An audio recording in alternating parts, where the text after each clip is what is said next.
Working on me every single day and night. There comes a time when your worlds will collide. If it's holding you back, push it right to the side. Ain't got no time for no fear. I work too hard to get here. Ain't got no time for no fear. I work too hard to get here. I don't got the time, put me in, coach. I've been going hard, time to let it show. Everything raw, give it to me now. Let me have the spot, man, it's going down. Gotta get it here, I don't wanna wait. Take what I want, then I go train. Gotta get a win, I won't lose the game. This is my year, I ain't gonna break. Strap in, cause it's gonna be a long ride. Working on me every single day and night. There comes a time when your worlds will collide.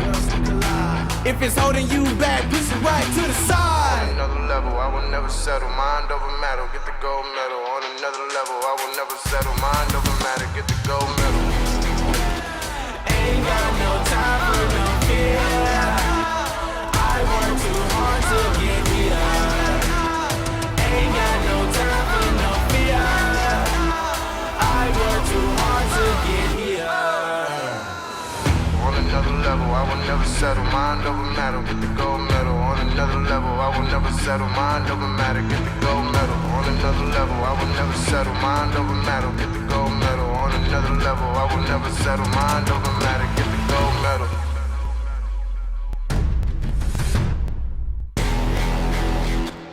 Ain't got no time for no fear.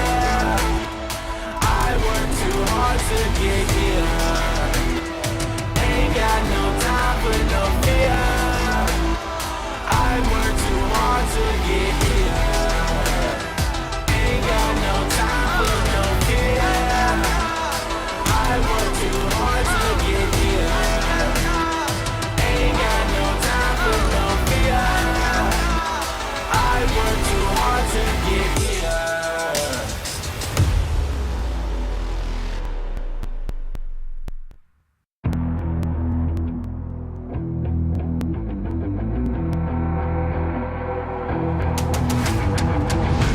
To get it, I'm on the mission, snap any minute, casually winning. Stop tripping on me, stop dissing on me. Yeah, I got a dream, can't take it from me. My fire's burning, I'm always learning. Tell me where to go, man, I'm on a journey. Yeah, I can't explain it, I get excited. Keep it 300, King Leonidas. Strap in, cause it's gonna be a long ride. Working on me every single day and night. There comes a time when your worlds will collide. If it's holding you back, push it right to the side.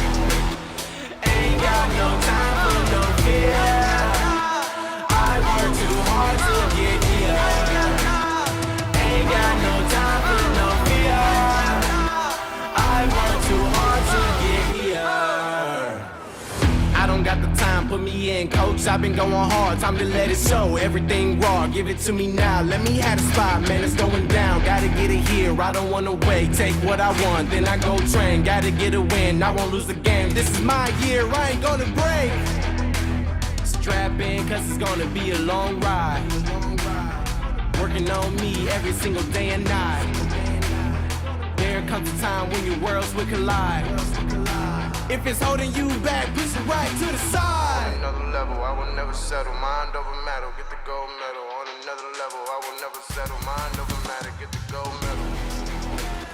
Ain't got no time for no fear. I work too hard to get here. Ain't got no time for no fear. I work too hard to get here. On another level, I will never settle. Mind over matter, get the gold medal. On another level, I will never settle. Mind over matter, get the gold medal. On another level, I will never settle. Mind over matter, get the gold medal. On another level, I will never settle. Mind over matter, get the gold medal.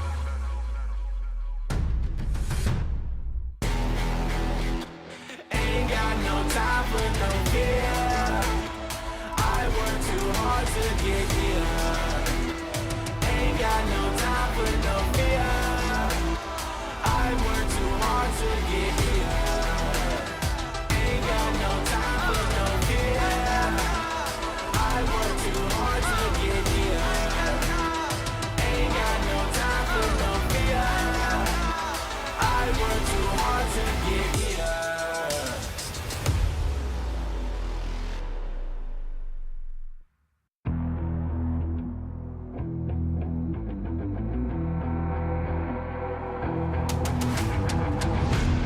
gotta get it, I'm on the mission. Snap any minute, casually winning. Stop tripping on me, stop dissing on me. Yeah, I got a dream, can't take it from me. My fire's burning, I'm always learning. Tell me where to go, man, I'm on a journey. Yeah, I can't explain it, I get excited. Keep it 300, King Leonidas. Strap in, cause it's gonna be a long ride. Working on me every single day and night. There comes a time when your worlds will collide. If it's holding you back, push it right to the side. Ain't got no time for no fear. I work too hard to get here.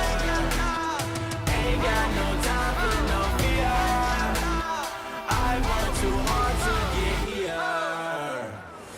I don't got the time, put me in, coach. I've been going hard, time to let it show. Everything raw, give it to me now. Let me have the spot, man, it's going down. Gotta get it here, I don't wanna wait. Take what I want, then I go train. Gotta get a win, I won't lose the game. This is my year, I ain't gonna break. Strap in, cause it's gonna be a long ride. Working on me every single day and night. There comes a time when your worlds will collide. If it's holding you back, push it right to the side. On another level, I will never settle. Mind over matter, get the gold medal. On another level, I will never settle. Mind over matter, get the gold medal. Ain't got no time for no fear. I work too hard to get here. Ain't got no time for no fear. I work too hard to get here. On another level, I will never settle. Mind over matter, get the gold medal. On another level, I will never settle. Mind over matter, get the gold medal. On another level, I will never settle. Mind over matter, get the gold medal. On another level, I will never settle. Mind over matter, get the gold medal.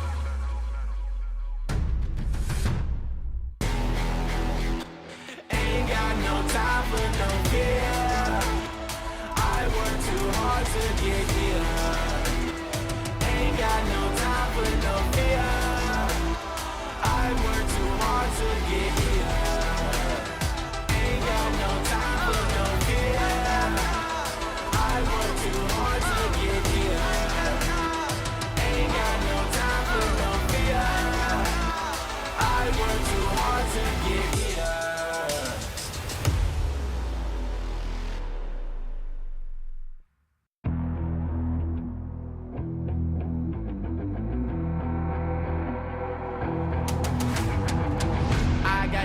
I'm on the mission, snap any minute, casually winning. Stop tripping on me, stop dissing on me. Yeah, I got a dream, can't take it from me. My fire's burning, I'm always learning. Tell me where to go, man, I'm on a journey. Yeah, I can't explain it, I get excited. Keep it 300, King Leonidas. Strap in, cause it's gonna be a long ride. Working on me every single day and night. There comes a time when your worlds will collide. If it's holding you back, push it right to the side. Ain't got no time for no fear. I work too hard to get here. Ain't got no time for no fear. I work too hard to get here. I don't got the time, put me in, coach. I've been going hard, time to let it show. Everything raw, give it to me now. Let me have the spot, man, it's going down. Gotta get it here, I don't wanna wait. Take what I want, then I go train. Gotta get a win, I won't lose the game. This is my year, I ain't gonna break. Strap in, cause it's gonna be a long ride. Working on me every single day and night. There comes a time when your worlds will collide. If it's holding you back, push it right to the side. On another level, I will never settle. Mind over matter, get the gold medal. On another level, I will never settle. Mind over matter, get the gold medal. Ain't got no time for no fear. I work too hard to get here. Ain't got no time for no fear. I work too hard to get here. On another level, I will never settle. Mind over matter, get the gold medal. On another level, I will never settle. Mind over matter, get the gold medal. On another level, I will never settle. Mind over matter, get the gold medal. On another level, I will never settle. Mind over matter, get the gold medal.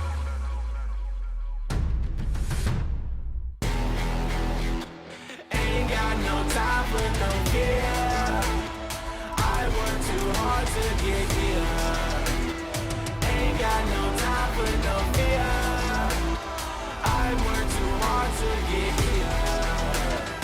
Ain't got no time for no fear. I work too hard to get here. Ain't got no time for no fear. I work too hard to get here.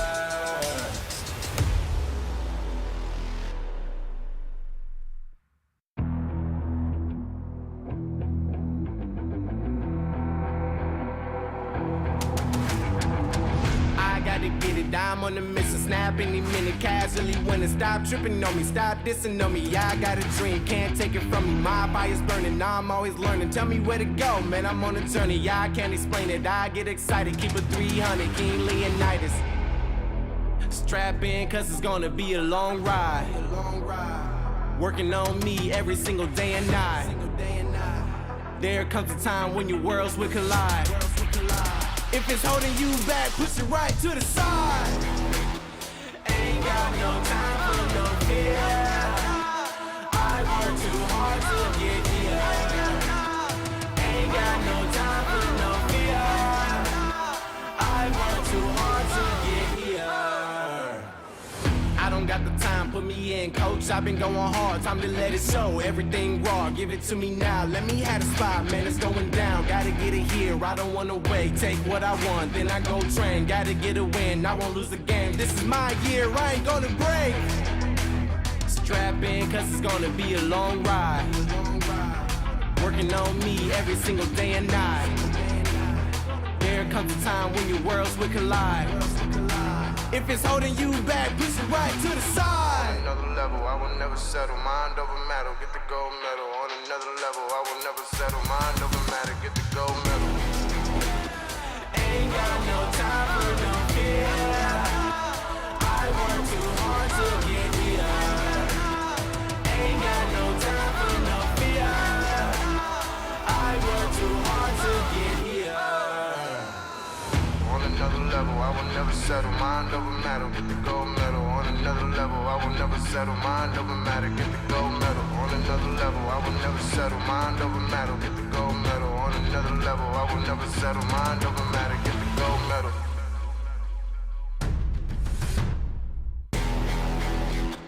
Ain't got no time for no fear. I work too hard to get here. Ain't got no time for no fear. I work too hard to get here. Ain't got no time for no fear. I work too hard to get here. Ain't got no time for no fear. I work too hard to get here.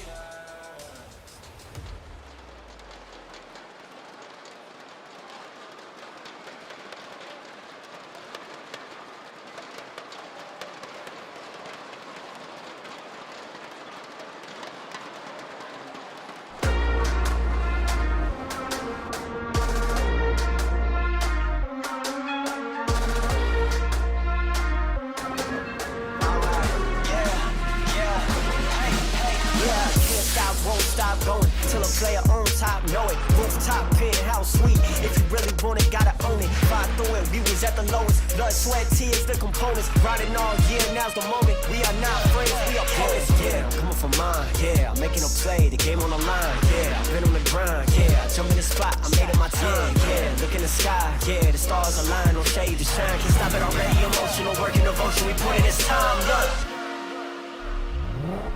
you won't stop.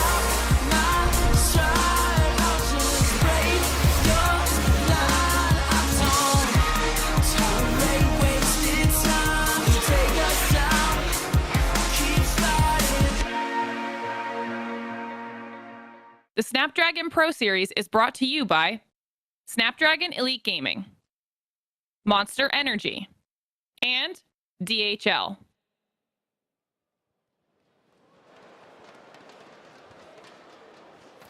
All right. Hello, and what's good, Gamescom? How y'all doing today? Look at that. Look at that. Glad to hear it, friends. It's been a while since we've been able to do this. I'm sure y'all are excited just like me and everybody else involved. So let's jump right into it. This is the finale of our first season of the Snapdragon Pro Series. We've gathered some of the best in the business as far as Brawl Stars is concerned, and now we are going to fight for tens of thousands of dollars. A whole bunch of money on the line, as well as just being one of the best brawler around. That's what everybody wants to be. And so right now we have whittled it down to 4 teams, and I'm gonna introduce those teams to you right now. First up, we've got in the green and black, it's Reply Totem.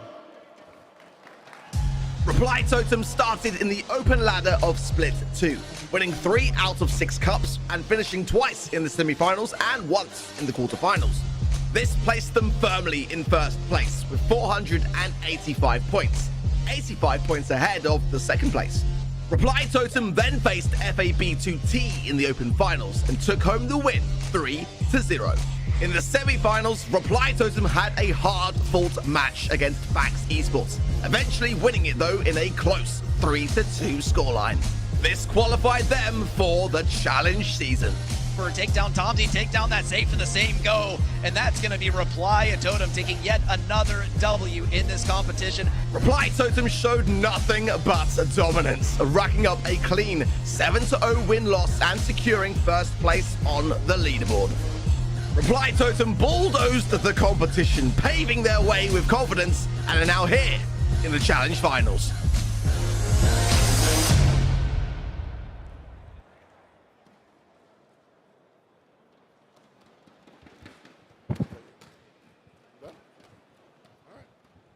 Reply Totem, one of the strongest teams in the region, but they are not the only squads out here. One of the biggest names in mobile gaming. Say what up to Tribe Gaming EU. Tribe Gaming EU started the season in the open ladder of Split 1, achieving 3rd place on the leaderboard with 320 points, qualifying them for the open finals. They faced Team Kesso and won 3-1, but lost to FA Baguette in the next round 0-3, putting them into the lower brackets. More pressure onto Baguette as Darkoom is going to go for dash in, connects onto Drage, gets a stun, does get the kill.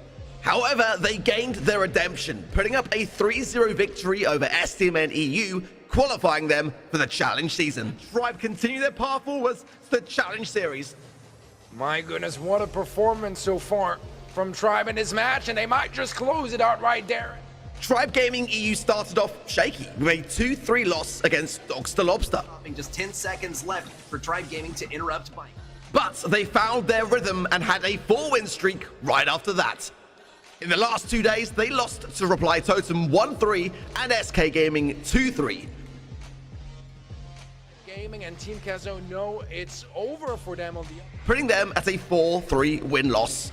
Tribe Gaming EU may not have popped off so far, but they are now here at the challenge finals, possibly throwing a curveball when you least expect it.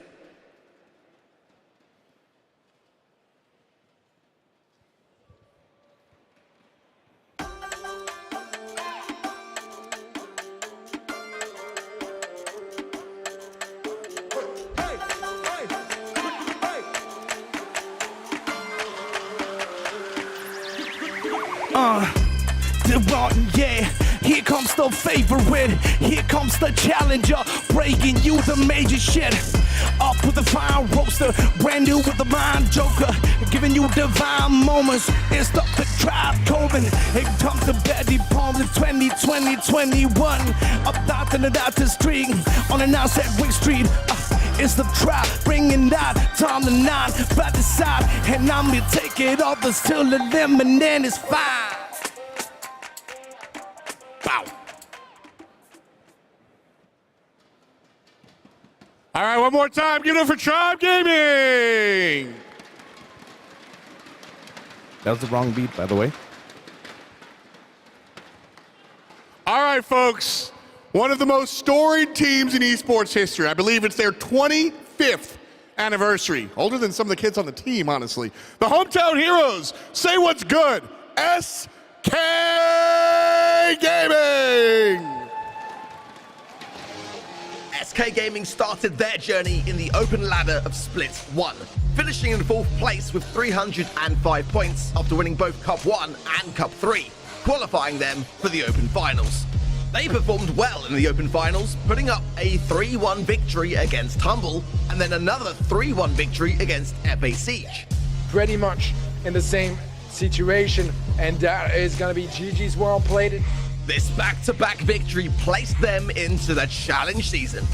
Reply Totem will take the 3-2 victory in the end. And although SK Gaming lost to Reply Totem in a close 2-3 match on day one, they went on and won every other match in the season, putting them at second place on a 6-1 win-loss. That is it! SK will take it, and what a way to do so. Beautiful stuff from them as they did not hesitate. SK Gaming have shown that they are a solid team and are now here at the Challenge Finals, supercharged and ready to go.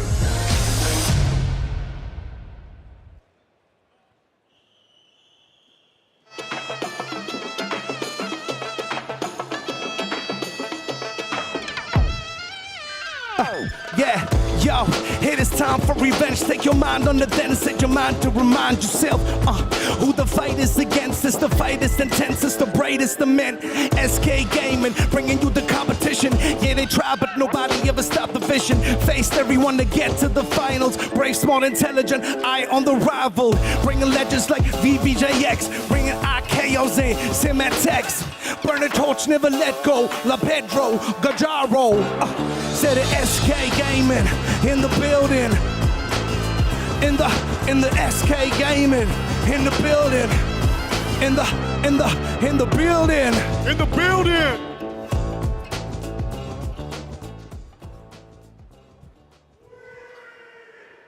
And there it is, guy over there doing my job. It's SK Gaming, folks.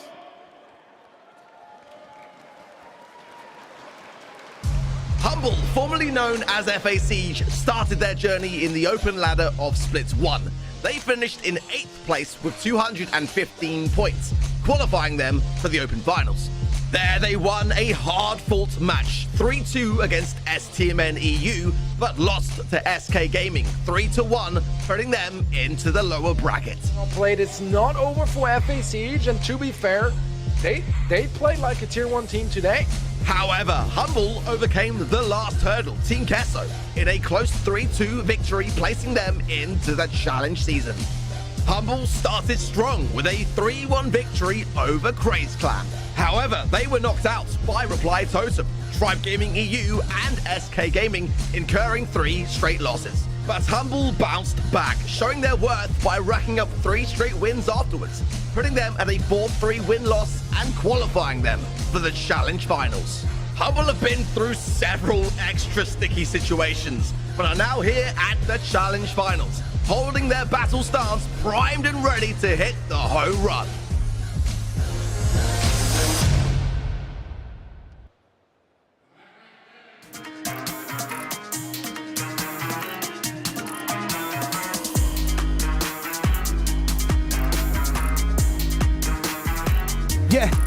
Yeah. Coming loop for the get ya, running clean and smooth like a Tesla. Never to be underestimated, they got no pressure. Run it, swear, make a swerve, then it's thunderstorm on the lawn. Then you feel the spirit of the underdog. Humble magic, brother, you can call it voodoo. Running against the odds, soy de Bresa and Google. As a team to the stars, they are reaching. Present to Jaime 16 and leeching. Keep on winning, but stay humble. Watch the opponent crash and crumble. Keep on winning, but stay humble. Watch the opponent crash and crumble. One more time, folks. It's Team Humble.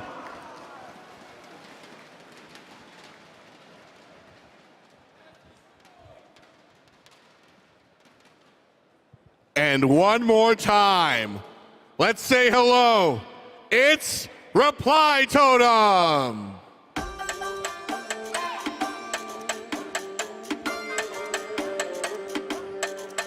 Listen, Joker, Maru, Enzo, Mori, yeah. Here comes the one, here comes the favorite. Here comes the raging shit, bringing you the major hit. Up for A divine roaster, brand new with the mind joker, bringing you divine moments. It's it reply Totem. It's set this badly pulsing back in 2021. With the 9-set win streak, blow your mind so intensely. It's the reply Totem. It's the reply Totem. Ready for a time golden, go for the show. No, you can't hold them. Woo! There it is, the green and black, folks. It's Reply Totem.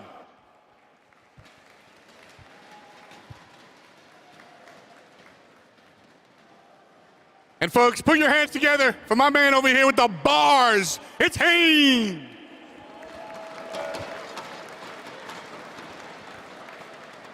All right, the pageantry done and dusted. Y'all know who's playing. We're all excited. We got the pyrotechnics going. But now we got to get to business, right, folks? We know what we're doing here. We have the conclusion of the SPS Season 1 going down. So in case this is the first time witnessing this, first of all, where y'all been, man? We've been doing this all summer. But I'm playing, it's okay. I'll break it down for you. Basically, we started with a zillion teams. There was an open bracket tournament where literally anybody could sign up, and they did. They came out in like thousands and thousands. And we whittled those people down to just 8 teams per region. And then we put them in the blender. That's what we call the challenge format finals. And in that blender, we whittled it down to just 4 more squads. And then again, we put those 4 squads through the test, and we found 1 from each region. And then that's where we find ourselves here today. We are in our Snapdragon Pro Series finals. After the challenge stage, this is where the challenge finals happened, and this is where we are going. Masters is where we find the true Brawl Stars champion of the SPS. And so all of this, of course, obviously a lot on the line here, folks. So these are the 4 squads that we're going to be playing today and tomorrow. Today we're going to be doing a whole bunch of seeding. We'll be playing round robin, and then tomorrow we'll send people home. So you saw our 4 teams: Humble, Reply Totem, SK Gaming, and of course Tribe Gaming EU. And these 4 squads are going to be doing their thing all throughout today. We got a long day, folks. And then tomorrow we have just a single elimination bracket, do it or lose it. So we got a lot of cool stuff for these 4 teams for sure. And then, like I said, there's more on the line than just this trophy. The teams are going to come out here. They're going to play for all of the clout, but also a ton of money. And like, let's be real, that's a big deal. So we have almost $50,000 on the line here, folks, and 16 grand goes to the team number 1. So you get a better spot in tomorrow's bracket for doing well today. So everybody's going to be looking at that 16,000 USD, and they're going to be trying to be the best they can. And as far as our games are concerned here today, like I said, we have a long day ahead of us. I believe we have 6 games in total, and they're best of 3, best of 5s. If you don't know Brawl Stars, we've got multiple game modes, and so each game mode has a best of 3, and we do a best of 5 of that. So we are really finding the best of the best of the best, sir. And these are our 6 batches. So we're going to see everybody play against everybody, and then, well, we'll just have a seeding. Tomorrow we come in and we do the thing. That's going to be the fun stuff for sure. But now we've got our clerical duty out of the way. We've explained it. We've exclaimed it. Now it's time to just do the thing. Our first match of the day. Coming up is, first up, Reply Totem making their way to the stage to play in match number 1.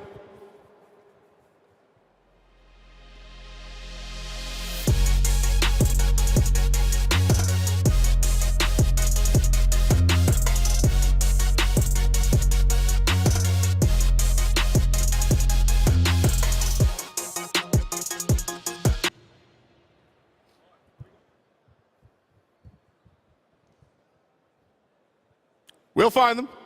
But we do have their opponent. There they are. Give it up. It's Reply Totem on the right side of your screen. I'm used to saying spectator UI, but welcome to in-person events, folks. And of course, they have an opponent. I introduced them earlier as one of the most storied organizations in esports history. It's the pink and black. It's SK Gaming.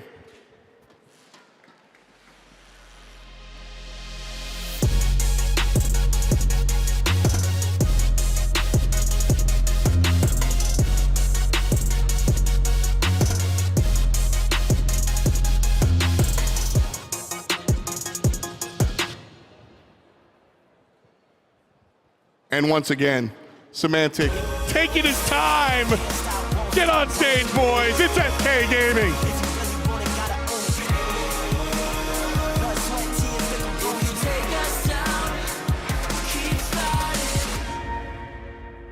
All right, well, the stage is set.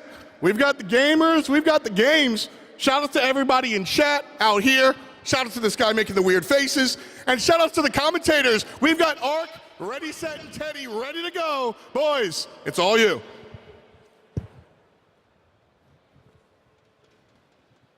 Thanks, F. We're going to take it from here. What's up, y'all? What's up, Brawl Stars Nation? I'm Ready, Set. That's Teddy. That's Ark. Y'all, we have a fantastic match up for the first one of the day. Arguably the most exciting one of all. The top 2 seed throughout the challenge season. And Ark, this one is going to be a barn burner.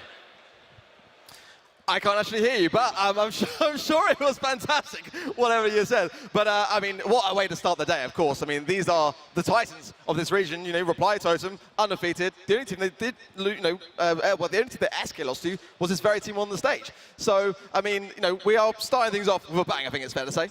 It is going to be a fiery, fiery matchup. Teddy, what are you expecting for this upcoming match? Surely it's going to be super, super exciting. This is a crazy good match when you think about it, right? I mean, you have Reply Totem, obviously one of the top teams in the region, in the world overall. But as well, you know, SK Gaming, they're the only team that really gave them a run for their money during the challenge season. So now, this is their chance to actually try to take over. You know, we know how strong SK are in the LAN setting. This is their chance to try for Reply Totem. They've excelled in LAN as well. This is a match of titans already for match number 1. And what will we be also without Snapdragon Pro Series, making this all possible? It is so, so fantastic that we get to run events like this, ones that are historical as well. This is the largest Brawl Stars stage we have had in all of Brawl Stars esports history. So if you're here, you are part of history in the making. And SK and Totem are going to try and make some history too. I cannot wait for things to get started, but I don't even know what to predict for this upcoming match. I mean, you got to look at it this way. It's just a 50-50 at best, isn't it? I mean, when they played each other on day 1 in the challenge stage, you know, it was a game that went all the way. And at that early stage, we didn't necessarily know who was going to come out on top. Reply Totem are the only team here today which qualified for out of the second stage. Everyone else came through in the very first stage of splits. So it's really hard to say. I mean, if you look at how Reply Totem have really escalated themselves forwards, I mean, since the middle of the season, they have really just exploded. I mean, they didn't really necessarily have the momentum going forwards at the beginning, but they are now the team to beat. Whereas SK have had, again, phenomenal success, a great deal of experience along the way, no doubt about it. I mean, they took teams like Zeta Division at the MSI all the way to match point. So I really can't say. I mean, Teddy, I mean, enlighten me. Who's going to take this one? Man, if it was an online setting, I feel like it would be like slightly in favor of Reply Totem. They've just been that good. Ever since Joker joined the roster, they went from a 25% win rate in the ESL challenge to 90% win rate, over 90 actually. That is absolutely ridiculous. You know, that just speaks for itself. But in a LAN setting, I feel like things even out because SK, they are scary in LAN, they're loud, and they can really intimidate their opposition. Well, it's time for us to actually say, who do we think is going to win? We get to submit our predictions, and you guys get to submit yours too in Twitch chat. Submit your predictions, and I'm going to go ahead and actually defer it to Ark. What would you say out of 100, 50-50, 60-40 on the odds for SK versus Totem? 55 for Reply Totem, 45 for SK. There you go. I'm going to go with like 55 SK and 45 Totem. I'm a strong believer in SK popping off at LAN. We see what can happen with Chaos, with Kie, with especially Semantic at the podium, and just the kind of energy that it brings, and maybe intimidation too. I'm very, very assured that Totem is going to have some kind of preparation to deal with the kind of energy they are bringing today. As far as the maps, though, that is an extremely important component of how the competition is going to be wrapping up today. Certain teams are better at certain modes in certain maps as well. We'll get those up in just a moment, but with that, I think also with SK, they're going to be playing open zone for the very first match. And that is going to be quite an interesting one, considering that hot zone can really go either way. Yeah, definitely so. I mean, there's a lot of possibilities for how this match is going to unfold. I think that getting that confidence early on is really going to go a long way, you know, because in the LAN setting, when your opponents are going to be loud, they're going to be screaming at you, you know, showing their passion for the game and for winning. It's key to really start asserting that dominance early on. Momentum, we always talk about it in Brawl Stars, but in the LAN setting, it's when it comes most down to that. And I think that whoever takes his first set here is just going to grab a huge advantage. And starting off on the open zone, I mean, a Euro map as well in the map pool is going to be more challenging, although I think the draft is actually under its way. So we already have some information to dissect. Yeah, and this is looking to be quite interesting. We see like a Stu first pick, followed up by a Penny and a Lola from the opposing side. I'm curious to see what is exactly going to be done to counter out Lola, potentially some Penny action. But we also get to take a look at the bans. B has banned out, and she's a very, very long-range brawler. She's able to slow things down and disable those tanks. Yeah, I mean, you know, this Tumantic at play immediately, and that says a lot, you know, playing with also just the same ping goes a long way when you pick some of those highly mechanical brawlers like Stu. So directly seeing some of the ideas that SK are willing to bring to the table, I think the answer is good because, I mean, Penny is Penny. It's a threat at the moment. Lola, one of the most versatile brawlers at the moment as well. Pairs well with Penny because Penny would counter her otherwise, and it seems like we already have a full-on comp here for SK Gaming, as we'll get both the Bunny and the Amber thrown into the mix. Amber, quite interesting, not a brawler I've seen that often on open zone. I quite like the way this is shaping up to be so far, to be honest, for Reply Totem, actually. I think that having that Penny pick is going to go a long, long way. There's going to be a little bit cautious around it as well to protect it and not necessarily overprotect it. Sometimes you see teams are favouring too much. Griff as well, as we've seen, taking a rise to the plate recently with regards to the meta. There's a very aggressive comp, though, on the side of SK Gaming. I like Stu. I'm imagining Stu Mantic is going to be where this one leads to. But also, they like to bag Bonnie. When that's available, they are tending to be that team that like to lock it in, and that is a worrying thing because Bonnie, as we know, is in a fantastic place at the moment. And I also think that some of these brawlers are going to be able to make good use of those bushes up the side. Speed gear is a very real thing that can get you crazy good positioning on this point. But as far as standing at mid, there are no bushes there. You got to be out in the open, which is the name of another map, but we'll get there in a moment. Of course, though, Amber, I think, is going to be great for getting control at long range. Her shots are large. She has very slow shots, and they go very far, too. So they have this permanence on the field that can get a lot of area control. All right, we're getting into match already. Some aggression from SK Gaming, a bit of an early lead on their side. Speed booster from this too is ever so valuable as well, and it's so hard to reach for Reply Totem. Ikeos clears up the left-hand side, and so far it's a whole lot of control for SK. Totem trying to contest it, a couple trades here and there. Reply Totem are gaining some more control, but still not able to really get a stand in that zone. Good takedown there from Guillet, and staying in the middle of the zone, almost 50% now, and we've barely even got started. It really is now Reply Totem that needs to start to bring some momentum of their own, or this game could be going the way of SK before we even really got into our momentum. Nice value there from Joker forcing back our Chaos, but realistically it is Guillet and Semantic that they've got to just start to secure, and as time tricks down, the more and more SK Gaming are capping that zone, and they're almost at 70% now, Teddy. Semantic just doesn't want to go down in the mid. Such a big early lead here for SK. Reply Totem trying their best to make a play. So far, really unable to get far into this map as Semantic finally goes down. First time for him in this game. But SK, they're already at a 50% lead. Totem do get some controls. A good kill from Maru on the right-hand side as well will help clear things out a little bit. But right now, it's still a big advantage for SK. Reply Totem need to hold on to that zone. There's no room for mistakes here. I like it so far. Mario just using that salty barrel there as a bit of a body block, and it worked out well, allowing him now to heal up accordingly, but SK bringing back the fight, and they're only 15% away from securing this first game. Gear with a jump in, a little bit aggressively, maybe overly so, as the pickup there is from Joker. Semantic getting scrutinized here. 4% now is all that SK Gaming need. Can Reply Totem do the impossible? 2%, surely SK have got this one in the bag, but anything can still happen. If SK step in the zone, it's over for this first game, but so far, oh, they're going in. Yeah, that is just going to be about it. And Reply Totem, they came back. It's 80 to 100 in the end. But, I mean, that early lead from SK, it's just, no way around it. They have a big advantage starting off like that, and Reply Totem just started coming back a little too late.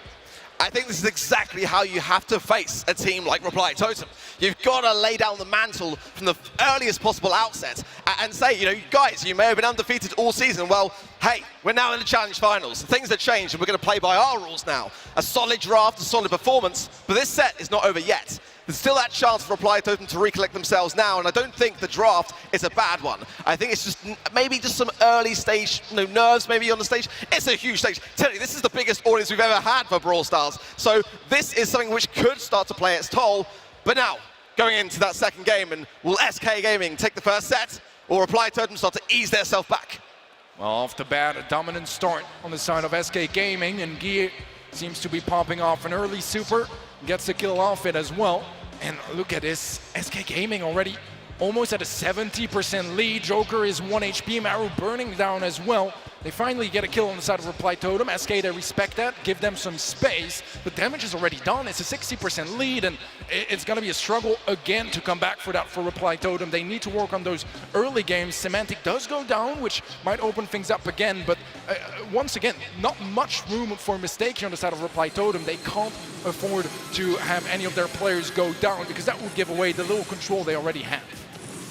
I can't believe how quickly this is flying so far, but there is somewhat of a saving grace in that everyone from Reply Totem has got some good control. But how long will it last? That's the question as Ski jumps in, gets the takedown there, as well as just Maru staying alive is key really here. The turret goes down, and they'll provide somewhat of an advantage. But when you look at the scoreline, it just seems that SK woke up this morning and they must have had a serious breakfast, because they got somewhere to be today. They want this to be over as quickly as possible. They seem absolutely ready and prepared, because set 1 is already in the bag for SK Gaming, and a convincing one as well for that.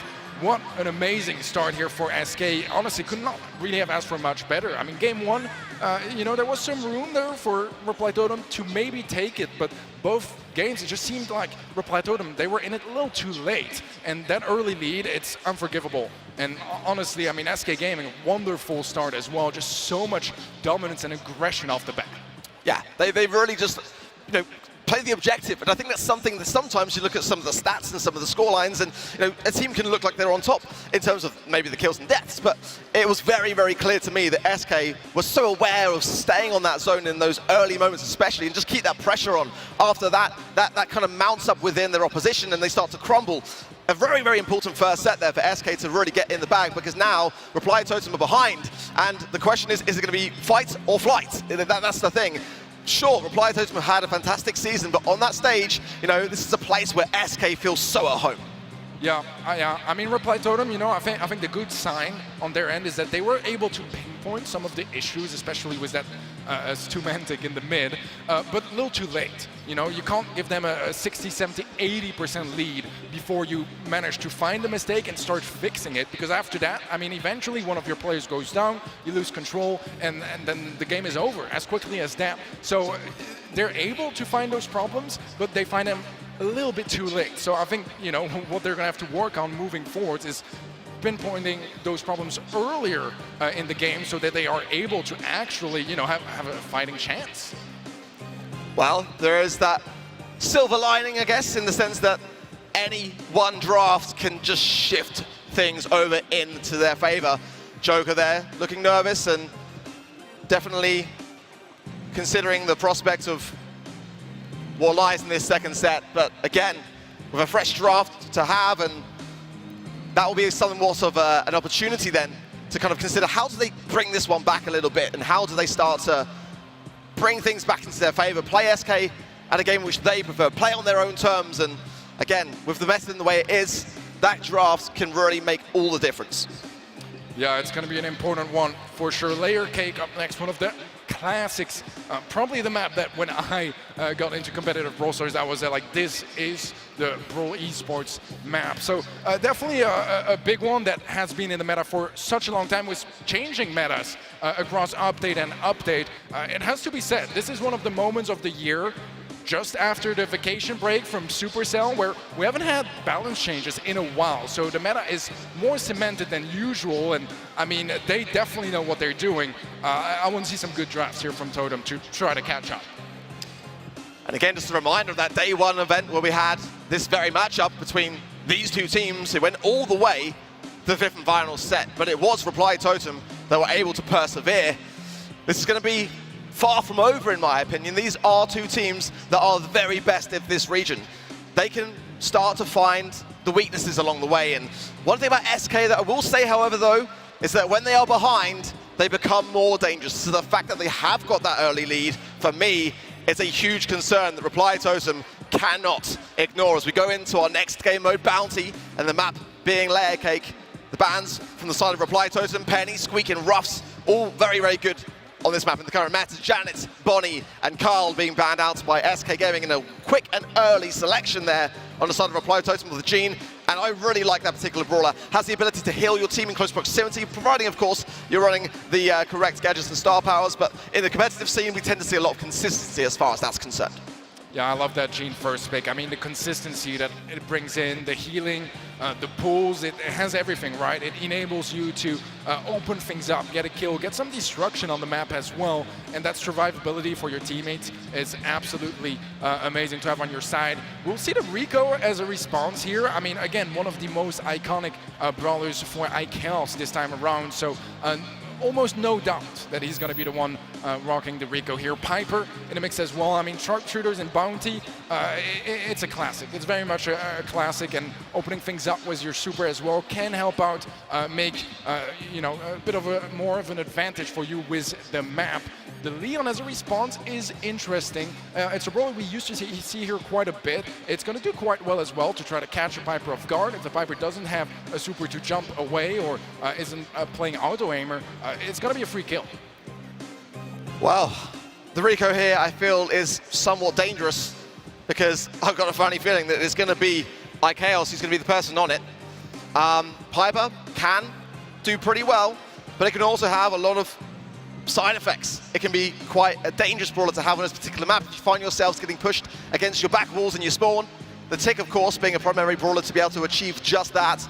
The Leon on the side of Reply Totem will bring somewhat of an assassination attempt as well to that, and you've got to kind of, in my opinion, be running the auto-aimer gadget on the side of that Piper just in the eventuality the Leon can get in that close proximity. And also, you know, having super is going to be really, really key here for me on the side of SK, because if they don't have that Piper super to be able to jump away to evade that threat, oh, the Ashe coming in as well. I do like this on the side of SK. If they can make this Piper work and just stay protected along the way. Okay, they haven't really got a hard-hitting brawl on the side of Reply Totem other than that Leon, whereas on the side of SK, you got an Ashe. I mean, SK, they were lacking aggression with that comp, and I feel like Ashe pretty much settles that. Very much so. This is going to be an interesting one. Ashe, for those that don't know, a pretty tanky brawler, a lot of damage, and really ramps up the more damage he deals. A rage mechanic that will go a long way if he's able to charge it. So far, fight for the blue star is going to be easily taken by Totem with that lollipop drop. Just not willing to take the risk on the side of SK. Joker able to really grab that one. Semantic very aggressive, will get punished. Eventually cleared up by Joker with the assistance of Maru, but it will, you know, cause some gadgets to be popped in emergency on the side of Reply Totem, and this early on, that can help out for the later stages of the game. Joker does find chaos. That is the blue star with SK Gaming in the eventuality of a tie.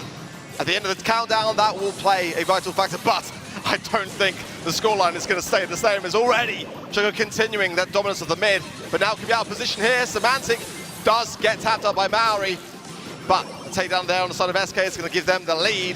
Just that one star is enough for them to hold their ground and have to force then Reply Totem to make the move.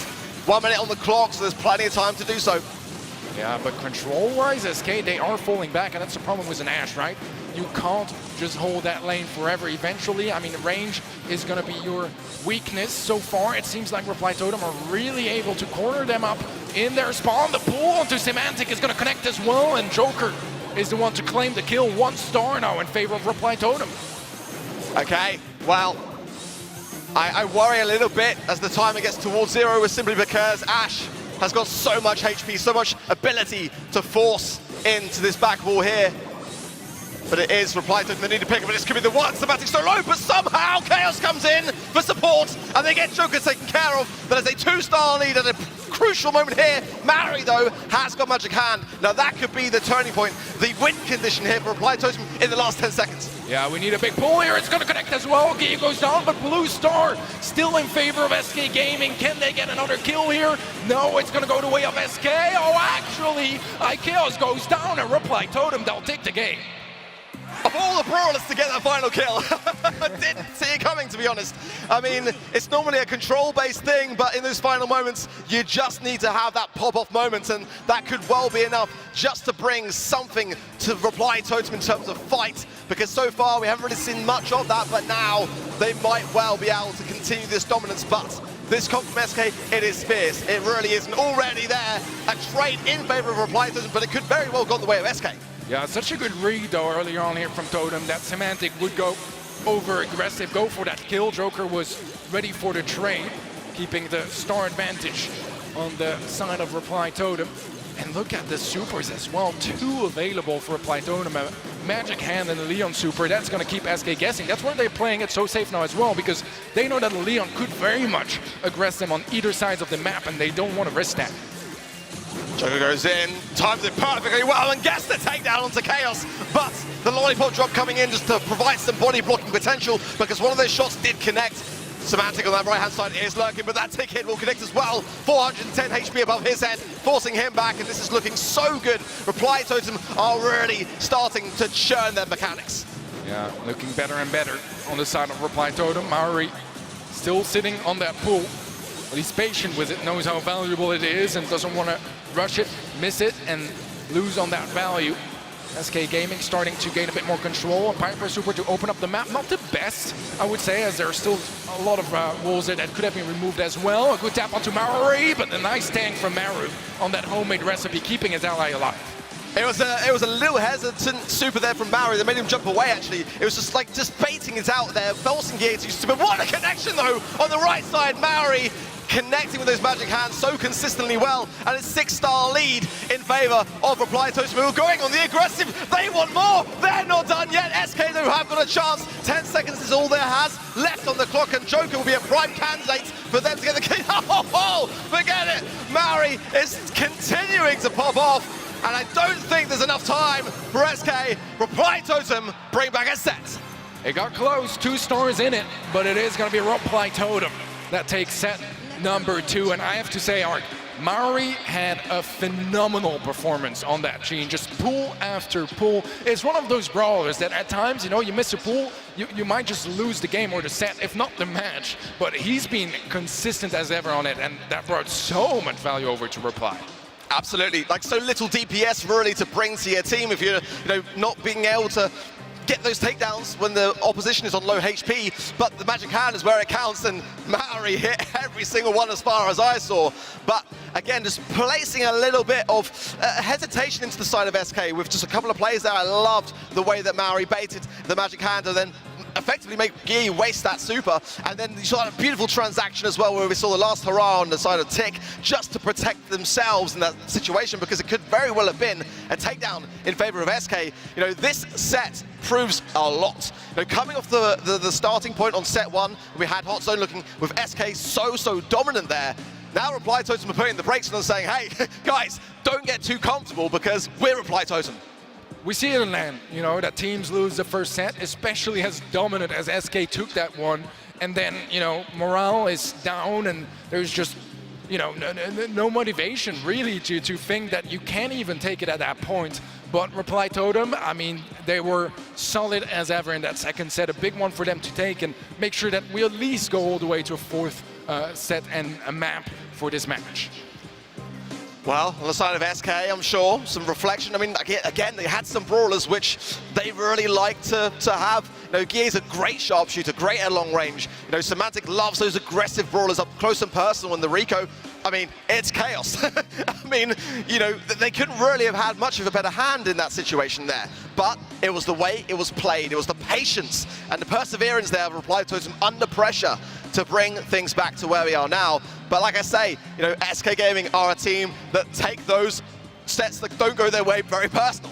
when they are a little bit behind or just under pressure, they like to fight back and fight back hard. And again, when we are in this format with draft, just having one brawler here and there, one kind of mistake that your opposition makes, it can make all the difference. So going into Kabim Canyon now, we've got the bans already in. On the side of Reply Totem, we've got Lola, Griff, and Crow. On the side of SK Gaming, it's Carl, Bonnie, and Colette.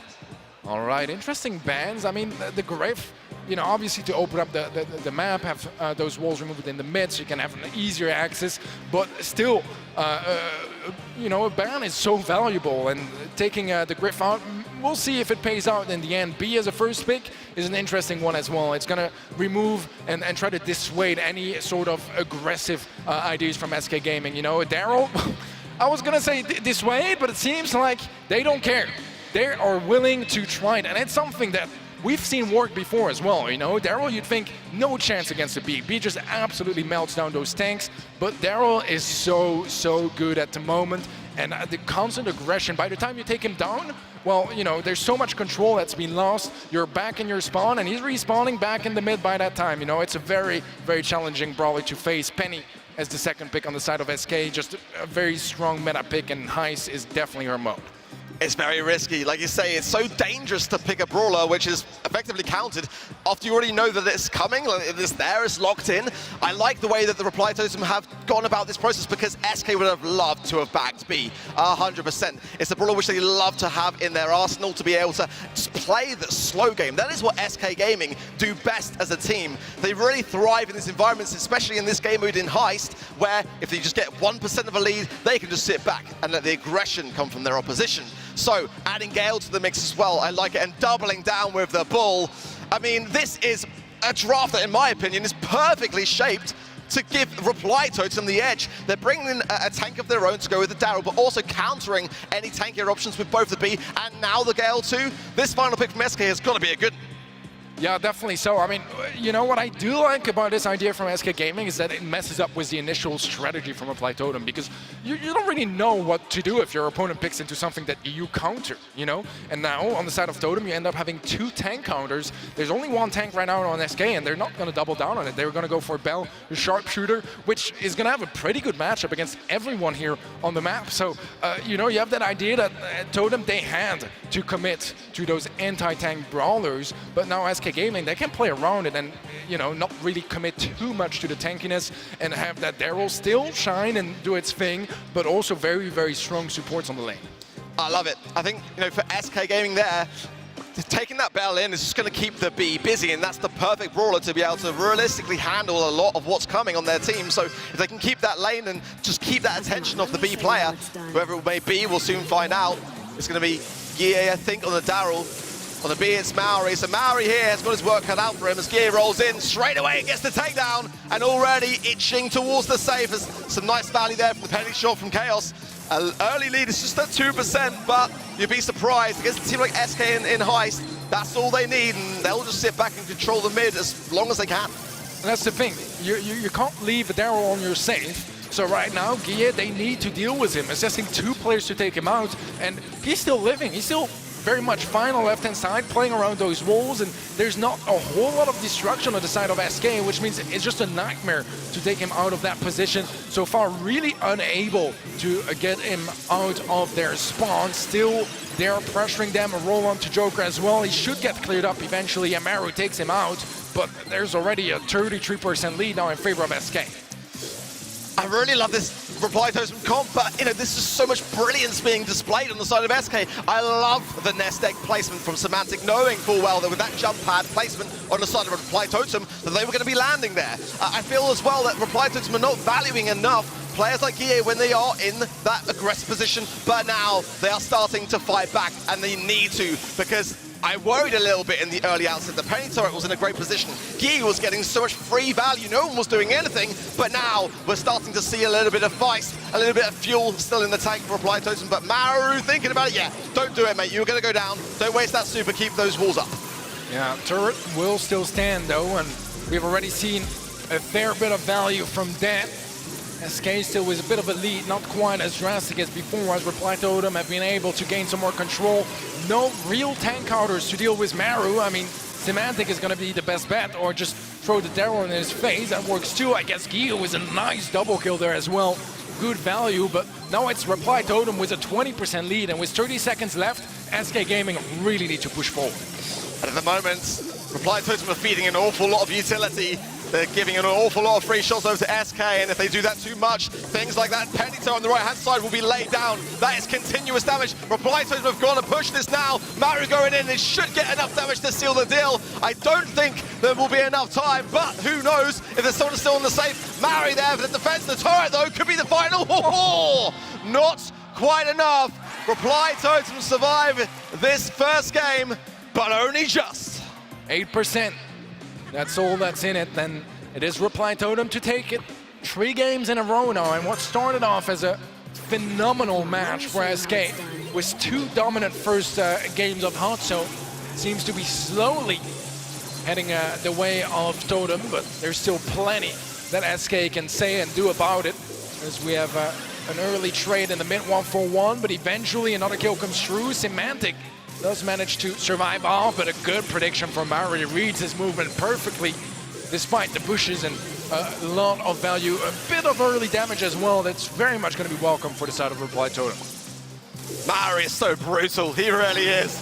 But the defense was there, just the 11% for Reply Totem. The pushback there from Joker, keeping Guillet at bay, and Maru the pickup, but Chaos now in a great spot. And if he can bring that turret forwards as well, Semantic using the time he has now, what's that, full HP to place down a nest egg as well, as the attempts to slow the inevitable of Reply Totem, as they're just considering now, trying to time it along the way. The slow is there, but SK now have a firm hold in this mid, and this could smell a little bit of disaster. If this push is a solid one, Reply Totem could very well be in trouble.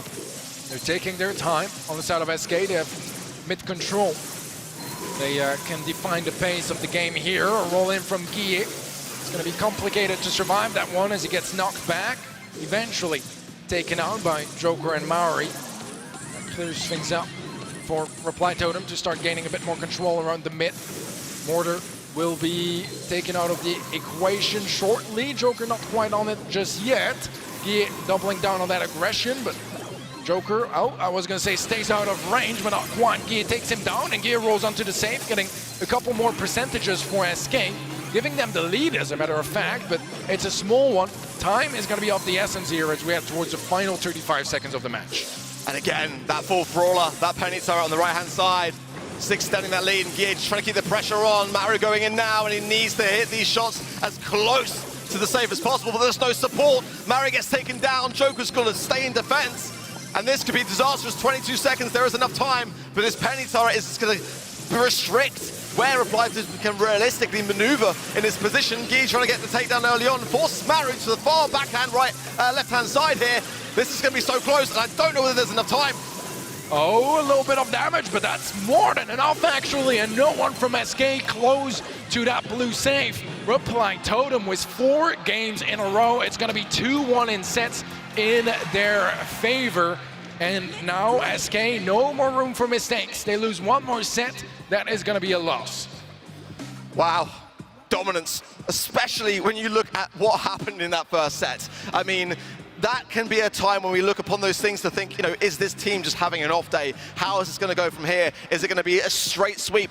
For this comeback to happen the way it's happened, it's so commendable. It really is. But SK, again, when they are behind, they find strength in places where other teams simply do not.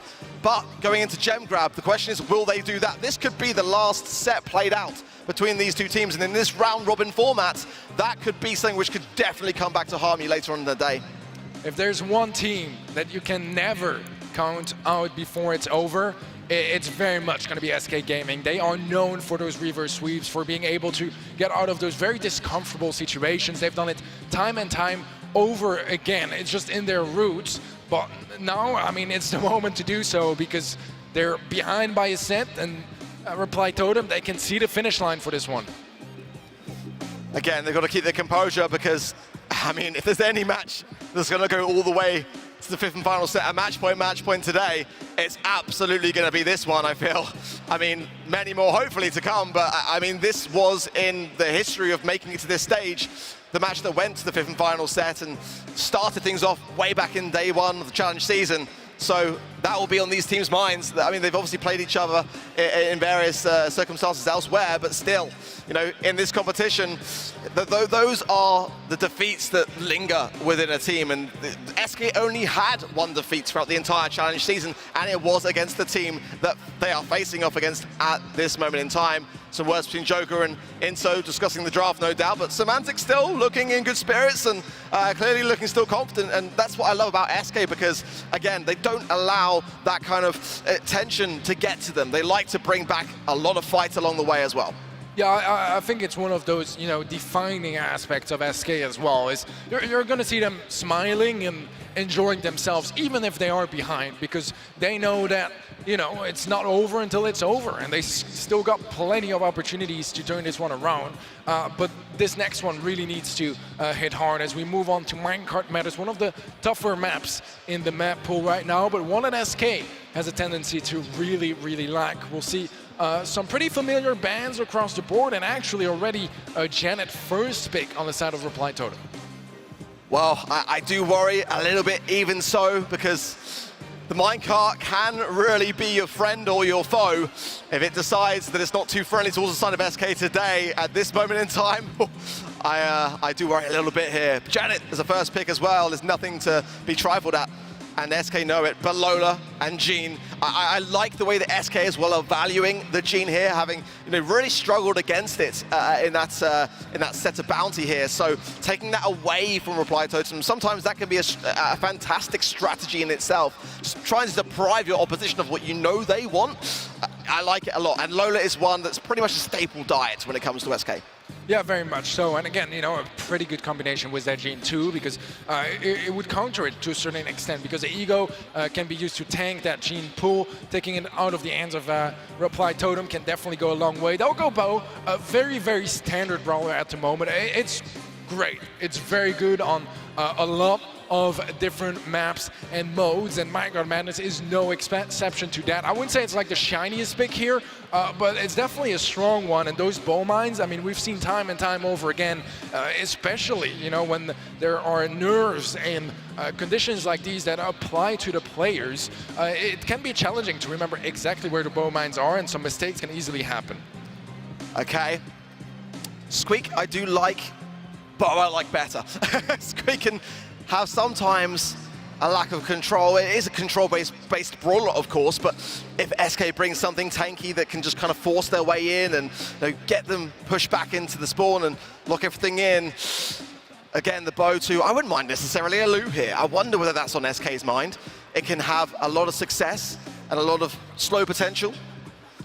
The Byron, though, they want the range, and I feel like I'm not too sure. I've got to be honest, I'm not too sure. It is a brawler that has kind of stepped back a little bit in terms of the meta. It was so prevalent prior to that nerf, may I add. But that is sometimes also a really fantastic sign that SK might well have done a lot of homework as well. Because if they feel that the players kind of just like, you know, not necessarily experiment enough with Byron, because sometimes when a brawler gets nerfed, everyone just stops playing it.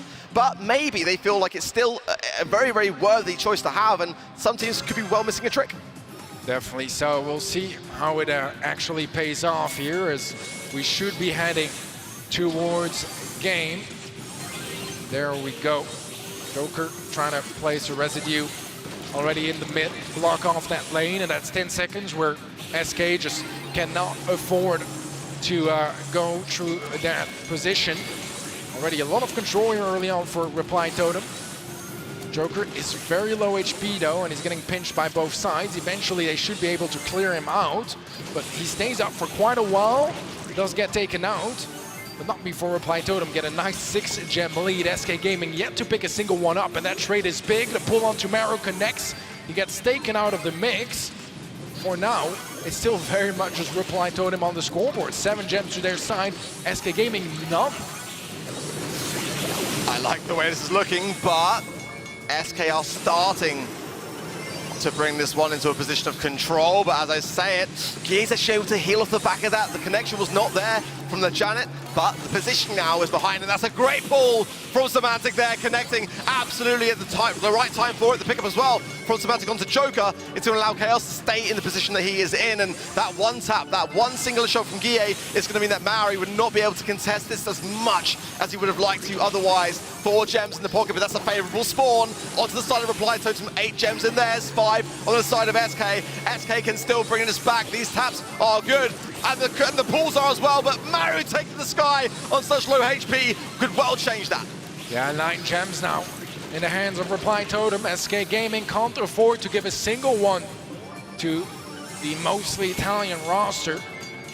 Right now, it's only a 2-gem gap, so SK really not that far behind. This one spawns on their side. Minecart protected it as well, but control is just not in Reply Totem's hands whatsoever. Have some bow mines that will be placed down in the mid. One gets triggered, but no follow-up stun. And right now, it's SK Gaming in the gem lead. They brought it back all this way. Get the countdown to start as well. A gem is dropped. 2, that's 11-8. Now they need a kill on the side of Reply Totem if they want to cancel it. What a time, what a time. Oh, and the gems are dropped as well on the side of Reply Totem. They can be picked up along the way, but it's the takedown that is needed more so, and there are just simply not enough bodies to do it. Like I said, SK, when they are behind, they like to bite back, and that was a big bite, and Reply Totem know it. Wow, what a comeback here. 8 gems to 0, I believe, or 7 to 0. That's a statement here from SK Gaming to be able to bring one of those tough situations back. And now suddenly they're a game away from pushing things to a 5th and final set, evening things out, and really standing a chance in this one. As, again, we have that early residue placed down in the mid, which makes it really hard for SK to have control, but eventually Joker is going to run out of those residue gadgets, and by that point, SK Gaming, I mean, they showed that they're a threat to be reckoned with. Absolutely that. You know, it's like a great comp for the early game, but not necessarily for the late game. And that residue on the left-hand side was not the greatest placement. Gear could walk straight through it. Sure, it created a channel, but you really need to lock things down a little bit more on that side of things when it comes to having a brawler like Squeak. Let's see, though, as the 5 gems, 6 on the map, and Mari's going to pick that one up now. They have got SK in a good position to keep this control, but one little moment of momentum as now they start to take a more affirmative role in the mid, and that could well change as we saw in the previous game. Joker with a super, finds a good connection onto Chaos. Slow kicks in as well. Doesn't quite manage to get the kill, however, Maori low HP as well, has to fall back, and it just seems like the same exact scenario as the previous game where Reply Totem, they get 7, 8 gems, pretty much uncontested, but eventually Joker runs out of gadgets, and then SK Gaming are free to just roam around the mid and start that comeback. Reply Totem, if they don't want to go to that 5th set, which I'm sure they don't, they got to shut things down now. Absolutely so. Well, Maru's getting a lot of value here, and he's going to come behind the spawn area. Does get the takedown. The gems are dropped. Picked straight up into the pocket, though, of SK yet again. But that could well change things. Ideally, you want to keep those gems with your designated gem carrier, that being Semantic. Now Chaos can't necessarily go as aggressive as he otherwise may have been able to do. A great pull from Semantic, though, as well, as SK continue this dominance. 9 gems to 7. And history seems to be repeating itself here as SK Gaming might just be the team to actually initiate the countdown again, despite starting off with such a big disadvantage. Maru is going to go in, try to gain some more control, will land behind those walls, but he's immediately getting pinched here by SK Gaming, but it created some space. Reply Totem get a countdown, but one that can easily be interrupted by SK. Chaos is low HP, ends up going down. It's a big kill here for Maori, because it's only a low HP Byron left alive. Maori runs away with the gems, and that is going to be match point coming in for Reply Totem. That was the very thing that SK did not want to see. I thought they had it, I'll be honest. I saw the way that they were starting to bring it back. I was wondering, is this going to be a case of deja vu? And Reply Totem come back with a big fat no. Match point for them, one more game, and this one will be theirs. SK have got to bring this back. They've got to take it to the 50th final set. Yeah, no room for mistakes whatsoever anymore. We're already said it a couple times, but this time around, it's the realest it's been as SK. If they lose this one game, they will be dropping this entire match to Reply Totem. Not as dominant of a start from Totem this time around. They lose the gem carrier as well, as Maori drops a couple gems on the right-hand side. Not easily retrievable just yet by SK, but IKEA still manages to snatch off one. Gems are littering the floor at the moment. They are going to be picked up, though, by Reply Totem, and that's going to be 6 potentially. I love the way that Maori, though, is just staying in this mid area. He knows that they can just come back at any moment in time to pick up them, and now he does. But that might give SK a bit of an opportunity here. Oh, the ball connects, but Sugar bounces straight off the minecart. Goes down eventually, and Maori cannot really contest this. He gets a couple of shots on his retreat, but he cannot contest those gems on low HP. A very different pacing here. And it's all decided by Reply Totem, because in the previous games, they were using those residue gadgets super early on. They kept them for later on this time around, but still a very similar outcome in the end as Reply Totem sitting comfortably on 8 gems. With SK Gaming, they are coming back, and they have that mid control. Every gem that spawns now is going straight into their pocket, and Reply Totem need to push forwards if they want to try to get a countdown secured. A big kill here. Mauro picks up the gems. He flies away with them as well, and Reply Totem might just run away with this one if SK are not able to shut down that countdown. What a gene pull! And it only served to bring Maori closer towards the gems to be able to escape with them. And SK need a reset. They've got one, but how much time is there left to be able to continue this? The game is still going. They are still in reset. The gems can go either way. And it Reply seems Totem like... still got it. Yeah, it's heading the way of Reply Totem. 3 seconds left for a kill onto Maori, but he lives on, and Reply Totem will be taking match number 1 against SK Gaming. What a huge moment. A fantastic turnaround. Reply Totem started shaky at best. I mean, that first set really could have been their entire downfall after that. Somehow, some way, picking themselves up to persevere through. And what a sting that is going to pack for SK Gaming. Yeah, it was a match that was definitely in their hands. They started off incredibly strong and dominant. It could be a sweep at that point, but onwards, I mean, Reply Totem, they showed some more dominance. 2 sets in a row where SK was just barely able to show their presence in the scoreboard, not taking a single of those games. And in the 4th set, a bit more SK Gaming coming back, but in the end, Reply Totem stood strong. And I mean, I love what they're doing as well, changing the pace as well, trying to keep SK off guard and try to, you know, mess with their hands. And there's not a lot of teams that are capable of doing such things. And I think another factor is that Totem just knows how SK plays. If you kind of go back and analyze those last couple of sets, you'll see that they set up drafting opportunities for SK to go for what looks like an outdraft, a Daryl pick, a Gene pick, and then they just countered the heck out of it. Throw down some totems, bait out some Gene pulls, and the Daryl got countered super, super hard. And Bull, hey, he's pretty good too. He has that dash forward. I think that this was simply ingenious by Totem, and they are 110% a force to be reckoned with. Yeah, definitely so. I mean, you know, it's also 2 teams that prepare so heavily beforehand, that are so amazing at those drafts. And the fact that we haven't had balance changes in a little bit now, they're at the top of their game. This is exactly how they want to play, because, you know, if there's balance changes a week ago, you have so much to adjust by that time. Now, they know exactly what they're doing, and Reply Totem just seems to be doing it much better at the moment. Yeah, I mean, literally, this is like the furthest into the season that we've got the same kind of meta. I mean, today, Brawl Talk is dropping, so I imagine there's going to be some balance changes coming with that. Don't know, but I can't wait to see. So like you rightly say, these teams have had a long, long time to grow accustomed to what works and what doesn't. SK, in my opinion, tries something in that set with the Byron pick that, you know, could well have been something which was able to bring them through to the 5th and final set, but it just didn't quite work out. Very, very close, though. They knew that the comp that Reply Totem were running was one that could definitely run out of fire over time, but they had the extinguisher and they locked it in that 4th set, and that is a scary thing really today, because they came in undefeated and they are still just that.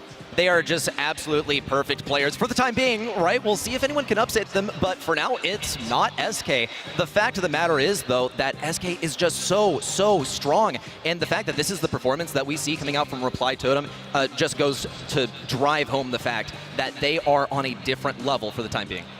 Yeah, SK Gaming is the team that, made it the closest in their challenge season match. Stats here for Gem Grab, very close, very narrow, and you can definitely feel it as well in the gameplay from just earlier, but just barely Reply Totem taking it home. And I have to say, SK Gaming, they really gave Reply Totem a run for their money during the challenge season. It was a 3-2, it was close, it was the closest that Totem were to being beaten, and this time around it's even a little bit less close. And Reply Totem just starting off strong here for the finals. Yeah, I think it's one of those things that when you start that first game of the day in such a convincing fashion to show that, despite the pressure that's placed upon you, that you can still be able to persevere through and come out on top. I feel like that's a big statement in itself. So they have, again, the leaderboard will be updated across the course of today. That big 1-0 lingering over everyone else now who've got to keep up. It just feels unusual to see SK at the bottom for now. It's only after our first match, but still, it just feels so unnerving. We got 4 teams here, and they're simply the best of the best. You can't look at a single match and say, like, yeah, I think this is going to go most certainly one way. These are all just absolute bangers of matches, and I cannot wait for this to ramp up throughout the day. Yeah, definitely so. I mean, I was looking at the schedule before the show and was like, oh, that's a great match. And oh, this is also a great match. And by the end of the day, I was like, well, they're all great matches. And they really are. It's this stacked for today and tomorrow's matches. And it wouldn't even be possible without Snapdragon Elite Gaming making all of this possible. Once again, just to drive it home, you're here, you're watching, you are making history. This is the largest showing for a Brawl Stars event in Brawl Stars esports history. It is absolutely remarkable what we're able to accomplish with them. So huge props to them. It is super exciting to be here. The arena is just electric with this LAN going on, and this is only the first match of the day. Yeah, I mean, we've still got so much more to come, and again, anything can happen. SK Gaming weren't able to defeat Reply Totem, but there's 3 other teams, or 2 other teams rather, that can, and that's a dangerous thing. And they've all got that in their minds of, if we can beat Reply Totem, what message will that send to all the other teams? If you can beat Reply Totem, you can beat any team, really. They're the final boss for the time being, and there's a lot of teams that are trying to contest that position. So far, SK today, not quite successful at it. Well, unfortunate for them, but there are more matches to come up next. F-Dot, take it away. We got some more coming up. Thanks so much, Reddy. Shout out to the boys on the cast, and shout out to my man Inso right here. Congratulations on the dub, but nothing you're not used to. You guys went 7-0 during the regular season. How different does it feel here versus before? I mean, of course it's harder because the crowd is bigger and we're on the stage, but I don't know, we're happy with the result. First set was really hard, but then we sort of got comfortable and managed to play our best. So you got comfortable here. Talking to different players, this is always really fun to get into the mindset. Here in the crowd, seeing everybody, did that help you, hurt you, or nothing at all? Was it just another day? I mean, I don't know, I don't really pay attention because before the match I'm really nervous, but then when I get on stage I just think about the game, about the comps, so I don't know if there's 10,000 people or only one watching us. Well, over there on the desk, I heard Teddy say if you can beat Reply Totem, you could beat anybody. Do you think that's true? I mean, I think it is, so hopefully we keep winning. So I guess here's the last question, bro. This is the first win here. Are you going to win the whole thing? Hopefully after this win we can. Well, you guys look fantastic out there. Congratulations on the dub. We will see you after, and we will see you guys in a little bit. More Brawl Stars after this.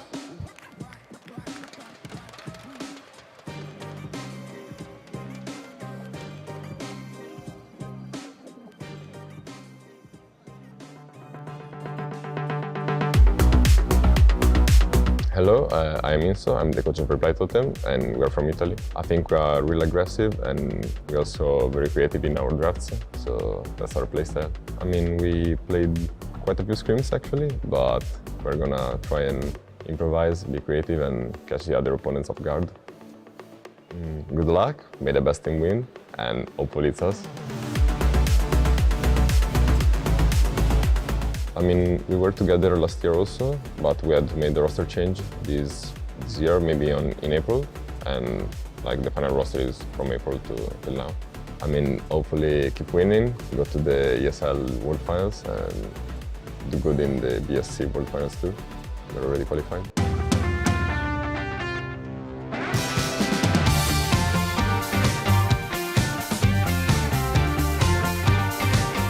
I can't imagine playing Brawl Stars with you because you never lose lane. If you don't have a good environment to work with that, it's a bit tilting and you are not going to have a good mode to work. Super important. I was going to say because it makes it a lot of fun. No, I can't play alone. That's true.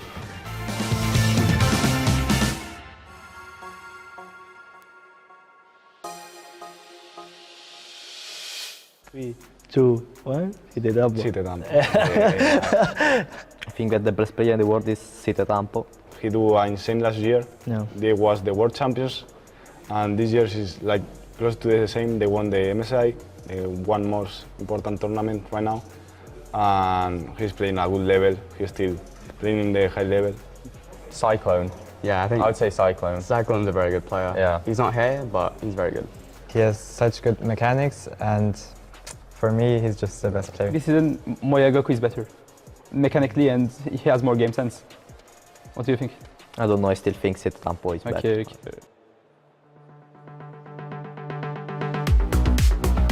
Hi, I am Inso and I'm the coach of Brawl Totem. I'm from Italy. Hopefully we can win the finals this weekend, and for the second split, I think maybe Team Queso will have good results and manage to pull off a win. I mean, I like the meta because we're doing good, we're having good results, so I enjoy it, but I also dislike having second pick because we have to ban like always the same three brawlers, Bonnie, Janet and Carl, because they are too good. My family and friends support me a lot. They like what I do. It's a bit strange, but they understand it and they try to watch my matches and, I don't know, support me any way they can. Being a pro player affects my daily life because we have to scrim and train every day and also like play tournaments. So sometimes during weekends I can't go out with friends because I have to play. My most memorable moment was definitely 2021 World Finals in Bucharest because we had a good result. We ended up top 4. I mean top 3/4, and we had really good matches, and we also played versus the world champions, so it was good to play against them.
The Snapdragon Pro Series is brought to you by Snapdragon Elite Gaming, Monster Energy, and DHL.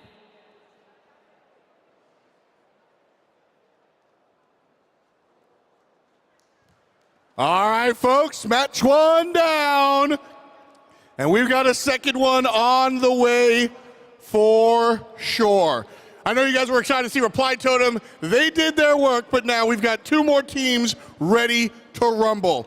Straight up and down, it's the black and red. Say hello to Tribe Gaming.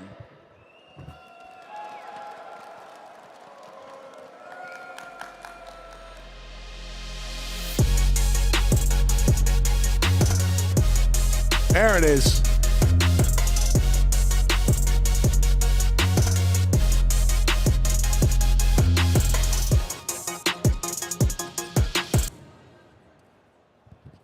Tribe Gaming should be joining us in just a matter of moments. They will be playing on the right side, the left side of the stage. I know my right and left, it's all good, but I know the teams for sure.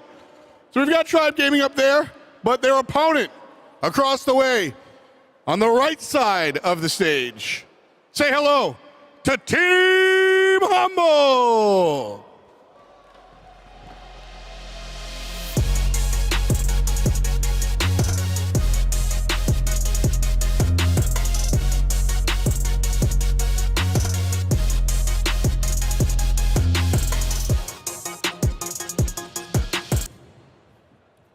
One of the newer organizations joining the squad, formerly known as Team Siege. So if you've caught a little bit, those are the homies for sure.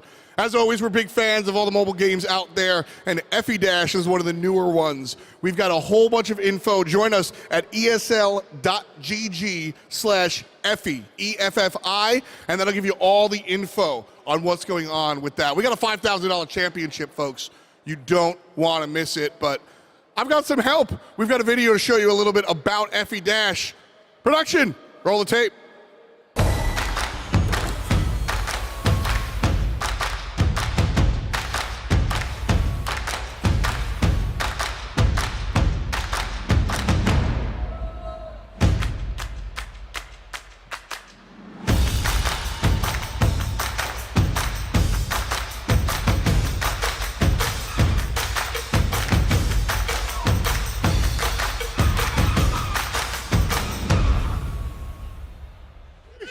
So again, Effie Dash, this is the open thing. All you got to do, download the app, play, and if you're top 16 by September 25th, you can go all the way. But right now, it's Brawl Stars time. Tribe Gaming versus Humble. Put your hands together. Casters, it's your turn. Wow, our first match was already so stacked, but this second one, I mean, honestly, just even as stacked as the previous one. We know the teams, we know the players, but Ark, what can you tell us, like some more juicy information about those guys? I mean, these two teams have got very similar performance results, actually, throughout the challenge season, but, you know, whereas Tribe lost to Dogs to Lobster, Humble did not. But whereas Tribe are concerned, they've beaten Humble before. I mean, that is kind of like the bottom line here. Humble have actually struggled against every team that's competing here today, so they need to come fresh out of that challenge season and demonstrate here today at the challenge finals that they can keep up with the competition. Tribe are looking absolutely fierce. I mean, in terms of like the BSC is concerned, they were the #1 seed throughout the majority of the year until just this month when Reply Totem overtook them. So they are starting to maybe trail off a little bit. And that was the question that we had in the kind of community a little bit is, are Tribe still on top? Because Reply Totem have been so dominant. As far as that's concerned, that could be a little bit of an opening door, a little bit of a crack today. You know, the question is, are Humble going to make Tribe crumble? There you go. Wow, that was some great commentary. I definitely didn't take it from any lyrics that were placed on the stage today. Yeah, there wasn't a rapper earlier that, you know, made that up. Oh, I see. Yeah, some plagiarism on the stage right now. But yeah, no, it's a very valid point actually, because in total, Team Humble, I mean, they're the dark horse. They managed to qualify here, which was already somewhat of a miracle and something that almost no one saw coming. But if you look at their head-to-head matches against the teams that aren't, you know, competing over the weekend, they've only managed to take a single set, which means they lost every single one of those matches. And now they got to play against only those teams. Right? Do you feel like they got what it takes to still manage to make it work and, you know, find the improvement from the challenge season till now? It's a big question, right? And I think that they do have the mettle to make it to this competition. Therefore, they have the mettle to prepare against these teams. Kind of isolate out their weaknesses to try and play a game versus Tribe rather than just a game of Brawl Stars. Yeah, definitely too. So, but I mean, you know, events like these, they take a ton of resources and very skilled individuals as well to put them together. And that's only possible thanks to our sponsor, Snapdragon Elite Gaming. So massive shout out to them for putting all of this together and you know, assembling us for some awesome Brawl Stars matches. But when it comes to this specific match, I mean, you know, it's a tough goal like every single one of the other matches, but I feel like overall Tribe are going to be a favorite coming into this one. I think you've got to look at it that way a little bit. Yeah, I mean, they've had a phenomenal season so far and showing very little signs of slowing. I mean, they've made, in the BSC at least, every single grand final, but this month has seen a shift. We've seen when, Lenan come onto the roster, a little bit of teething time along the way, and they have really struggled a little bit in that competition in particular. The round 8, they almost went out in the qualifiers against FA Twins this month. So, the question is, how are Tribe feeling today about things? Have they come in prepared? And being on the stage as well is a place that they've not necessarily thrived on in the past. Their kind of history with LAN hasn't been the greatest, so they need to prove a point here today. Yeah, I feel like across the board on the casting desk, we feel like Tribe on paper has the upper hand for this one. But guys, we want to know what you guys think at home. So make sure you guys reply to all the polls on the Twitch chat and share us your thoughts on this matchup. Is it going to be Tribe? Is it going to be Team Humble? It's going to be an interesting one for sure, because Team Humble, they've showed us during the challenge season, they are the team that, catches others off guard, that is able to surprise everyone, except for teams like Tribe, that so far, not the most success. They lost 3-0 against them in the last encounter. Well, not only that, but we have to reflect on the performance of Tribe throughout the challenge season. They had a great performance with the exception of day 1, where they faced Dogster Lobster, who unfortunately are not with us for this event, but did still take like a 3-0 versus Tribe, which is simply remarkable. So it is possible to upset Tribe. You got to also acknowledge, though, that this is before one of their key pickups, Lena, joining the roster once again, and that is going to be basically an X factor today. Yeah, I mean, in settings like these that can be uncomfortable at times, every little detail is going to be ever so important, and it all starts off with the draft Canal Grande for some bounty action early on, and the first pick of Janet on the side of Team Humble. Respectable one for sure. I mean, one of the top meta brawlers at the moment, but I mean, there's some heavy hitters already on the other side. As Tribe are going to go for both Bunny and Bo, some other very much meta-defining brawlers at the moment. And I like this Janet first pick. Just such a solid brawler, and also has that totem that you can deal damage with and also prevent some enemy attacks from going your way. But the bow is going to be a great asset, not only for getting some visibility in the bushes if you do manage to run into some close range brawlers, which can seriously mess you up, but also the mines are fantastic for wall break. And with so many bushes on this map, that is going to be very, very important. It's kind of an east versus west map. Usually you play Brawl Stars top to bottom, and Canal Grande is the exact opposite. You play left versus right. You got the big patch of water running down the middle. And here's the Gale next pick from the opposing side, Humble. And I'm liking this. I think that this is preparation for some potential tanks as a last pick. Yeah, and also as a way to deter the idea from Tribe, really. I mean, that's kind of like the thought process there. If they can just get in there early. I mean, they've obviously got a favourable position in that respect. They've got the third and final pick, so they have to kind of just defend their own somewhat. So Tribe are going to have to kind of reconsider how they want to approach this. If they were considering something like an Ash or a Daryl mid, well, now there's a great brawler to say why you probably shouldn't. And also, so tick for control, but then that does leave open the door now for Humble. If they want to bring in a Daryl or bring in an Ash, they absolutely can. Yeah, I mean, first of all, it would combine amazingly with that Gale, but yeah, that tick leaves open some room for aggressive brawlers to come into the mix, because tick obviously not the highest damage output, it's more about consistent damage across the board. But yeah, the burst DPS, not the highest, makes it a little tough sometimes to close out those skills, and with a low HP brawler up close, it's always going to be a danger zone. So they need to make sure on the side of Team Humble here that they really capitalize on that. We saw earlier when we had a tick last pick in our previous match that SK, they decided to go for the Ash. Let's see what Tribe go for this time. I think we'll find out in game. Looks to be that way. Here comes the last pick, and it is in fact a Bell, a very, very safe option. Long range is going to be important for Humble to have in their arsenal, because they are running Gale, who does not do a good job of competing at range with the brawlers Tribe Gaming EU picked up themselves. Lena is getting bullied a little bit on the left side, though he has that slow speed, which is just going to make him a sitting duck for some of these brawlers that have good mobility, especially if you're in the bushes like Jaime over here. He has a super at his disposal, but he doesn't even use it in 1 to 2 taps, and Jaime picks up 2 kills. What a start, honestly. This is looking dominant so far from Tribe, and Drage, the right hand side, just trying to feel out where his enemy lies. Actually Humble in red. So they have the lead, 13 stars now. Tribe needs to really find something here and start to play more as a team, because at the moment, Humble have got all the control, and there's no signs on the side of Tribe that anyone's like disconnected. They are all playing, so they've got to start to find some momentum here. This is looking at a solid start for Humble. And I'm curious to see if Drage will pop a gadget here, if he is running Super Totem or if he's running the other one, Tripwire, to detonate those mines from afar, because at the moment it does look like Super Totem would be a great ability for him to get those supers for free and get some wall break. Here comes a jump in from Bonnie on the left side, almost a kill on the Soy to brace up, but the pinch is there, and Yoshi is going to pick up a close range kill versus Jaime. Gugu also pushing so aggressively versus Drage, cannot catch him off guard just yet. There's the final tap, and here comes Soy to brace once again to claim some damage, close range kill onto Yoshi, and Humble remains confidently ahead. Yeah, this is a fantastic start. This is the start you want, especially when it comes to bounty. Linan's going to go down there, 7 stars, and then, you know, there's no more that Soy to Press can even earn off the back of that kill, but the scoreline is definitely one which Tribe, as the pins display, are not happy about in any way, shape or form. And for Humble, again, to start this way, that is the way to do this. It's now ball in the court of Tribe to really display that this comp's got some legs. Momentum is on Humble's side, and this isn't like the last game either, where we saw first set go one way and then a reverse sweep the opposing side.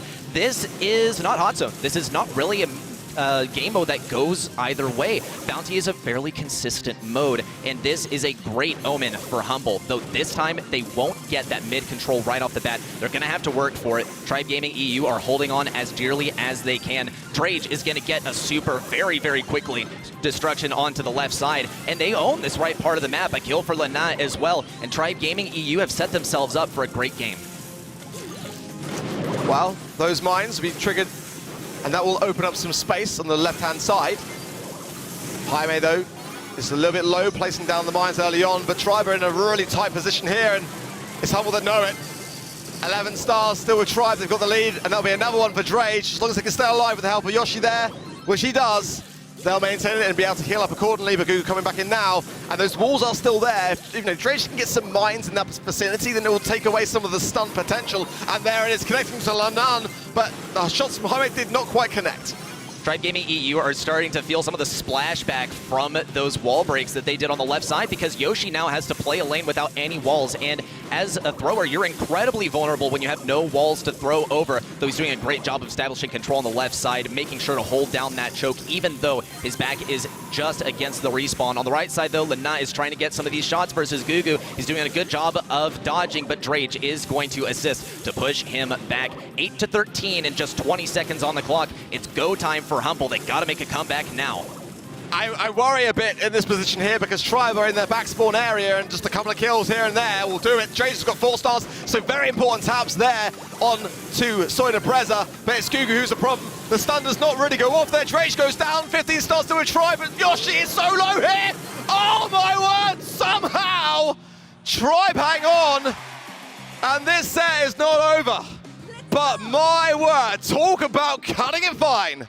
My goodness, those two brawlers hiding in the back left and right corners, just on 1 tap of health left. And you saw Janet didn't have any ammo. She's like, well, maybe I can make something happen with my super, but that bomb just doesn't drop fast enough. Humble, though, they got to get the mid control fast once again. Gugu is coming in from the left side, getting good damage versus Drage, also dodging out a lot of that damage. But Yoshi and Lana work together to win that left lane. And now mid belongs to Tribe Gaming EU. We see the takedown onto Gugu as well, and now Humble are in for the same fight that Tribe had to fight in game number 1. It is going to be insane if they can break into mid, because it seems like a nigh impossible task.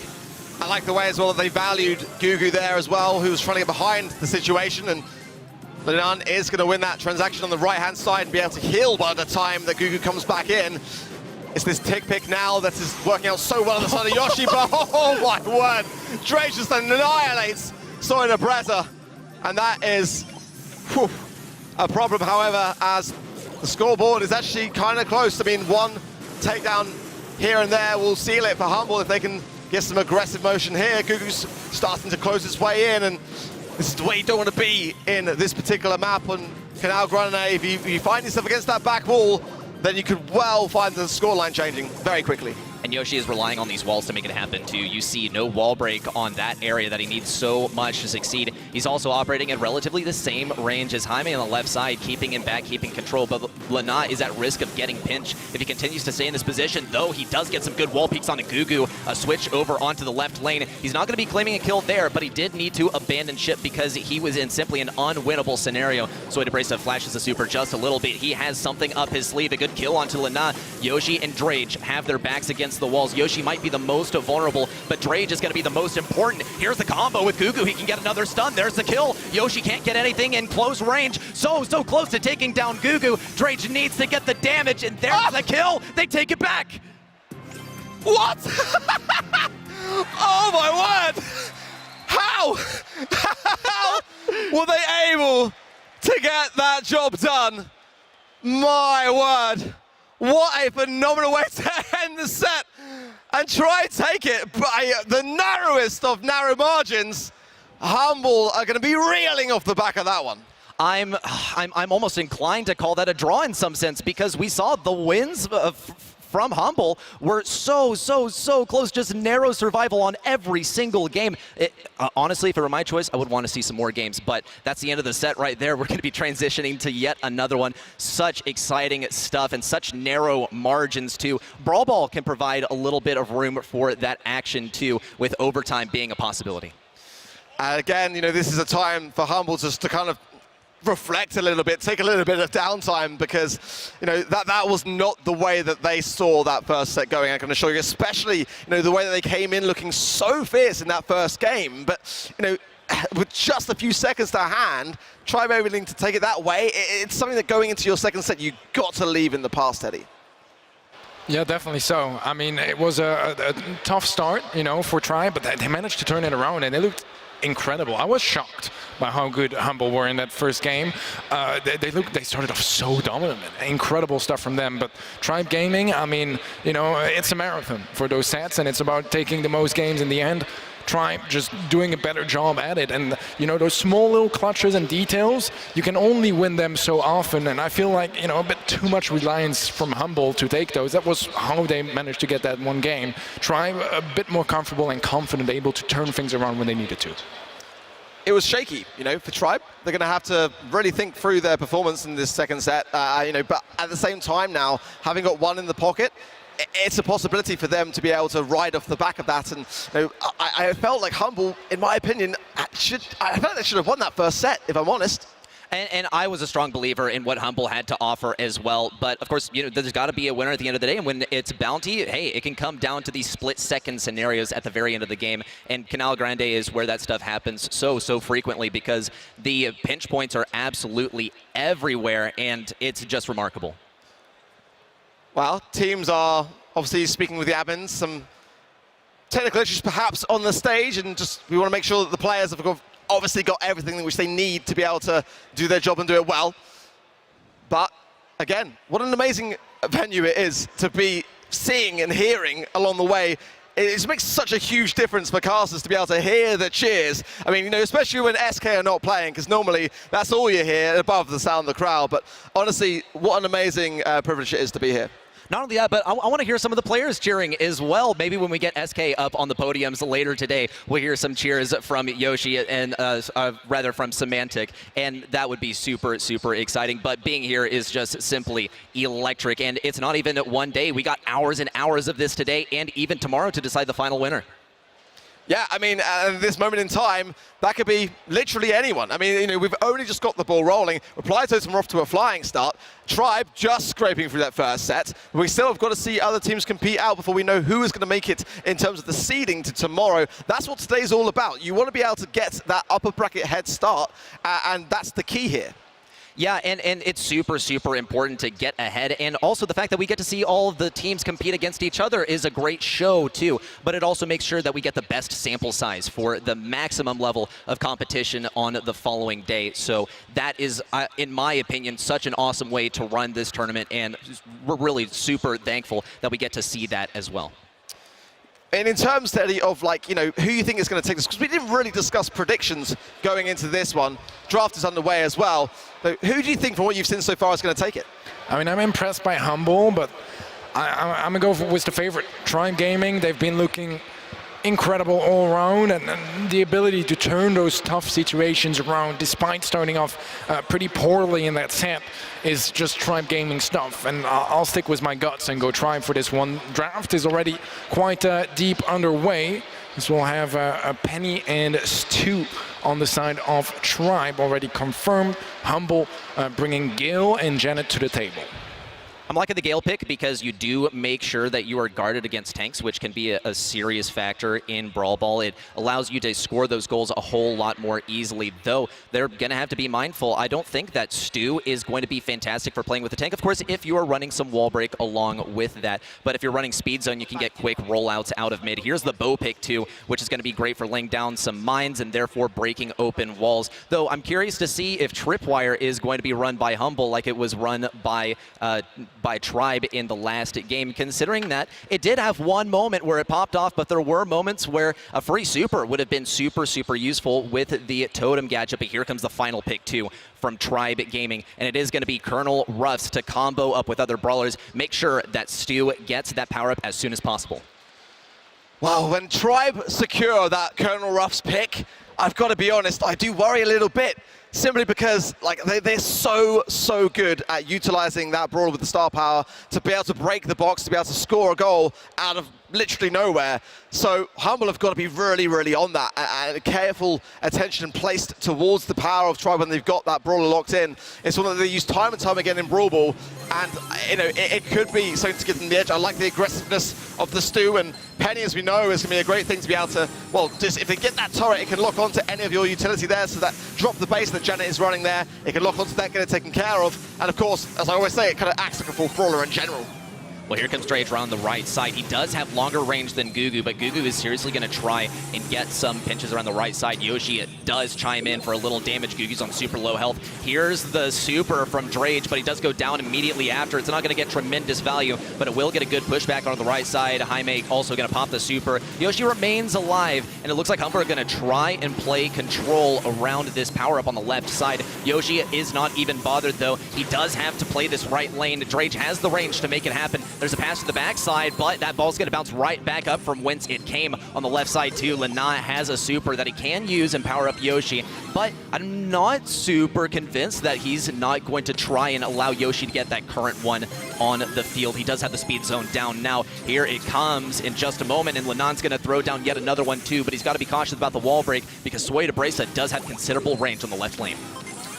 Good taps from Drage, and gets the turret for it, and they're going to need it, to be honest, because Humble are starting to push forwards a little bit and gain that force through. Sort of Breza lurking this left as he knows Lanan is low in the mid and now healing up, but Tribe have got to push this ball forwards a bit more and start to alleviate some of this pressure. Yoshi doing just that, and Gugu's so low here, Sort of Breza's got to come in to take care of the situation. This is, for me, Humble doing a fantastic job of just keeping this pressure on.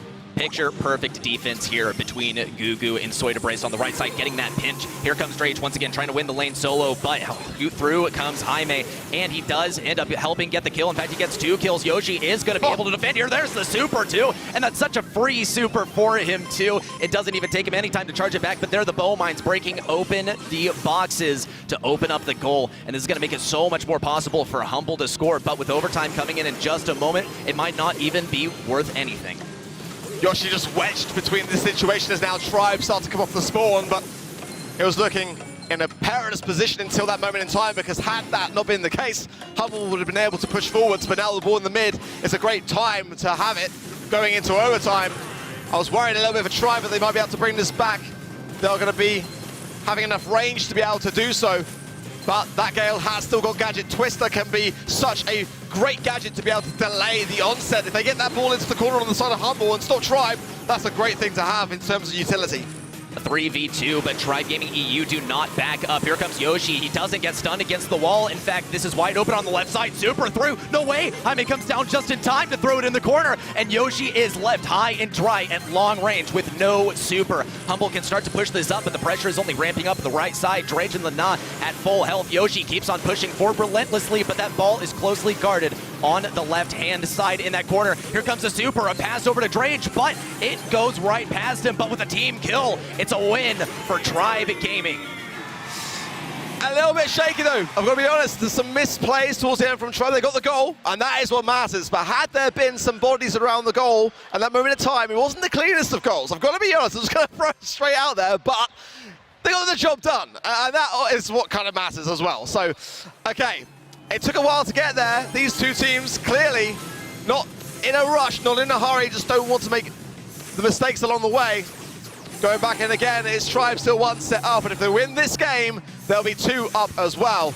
Yoshi going in the aggressive, does get some taps for his trouble and comes out relatively unscathed here.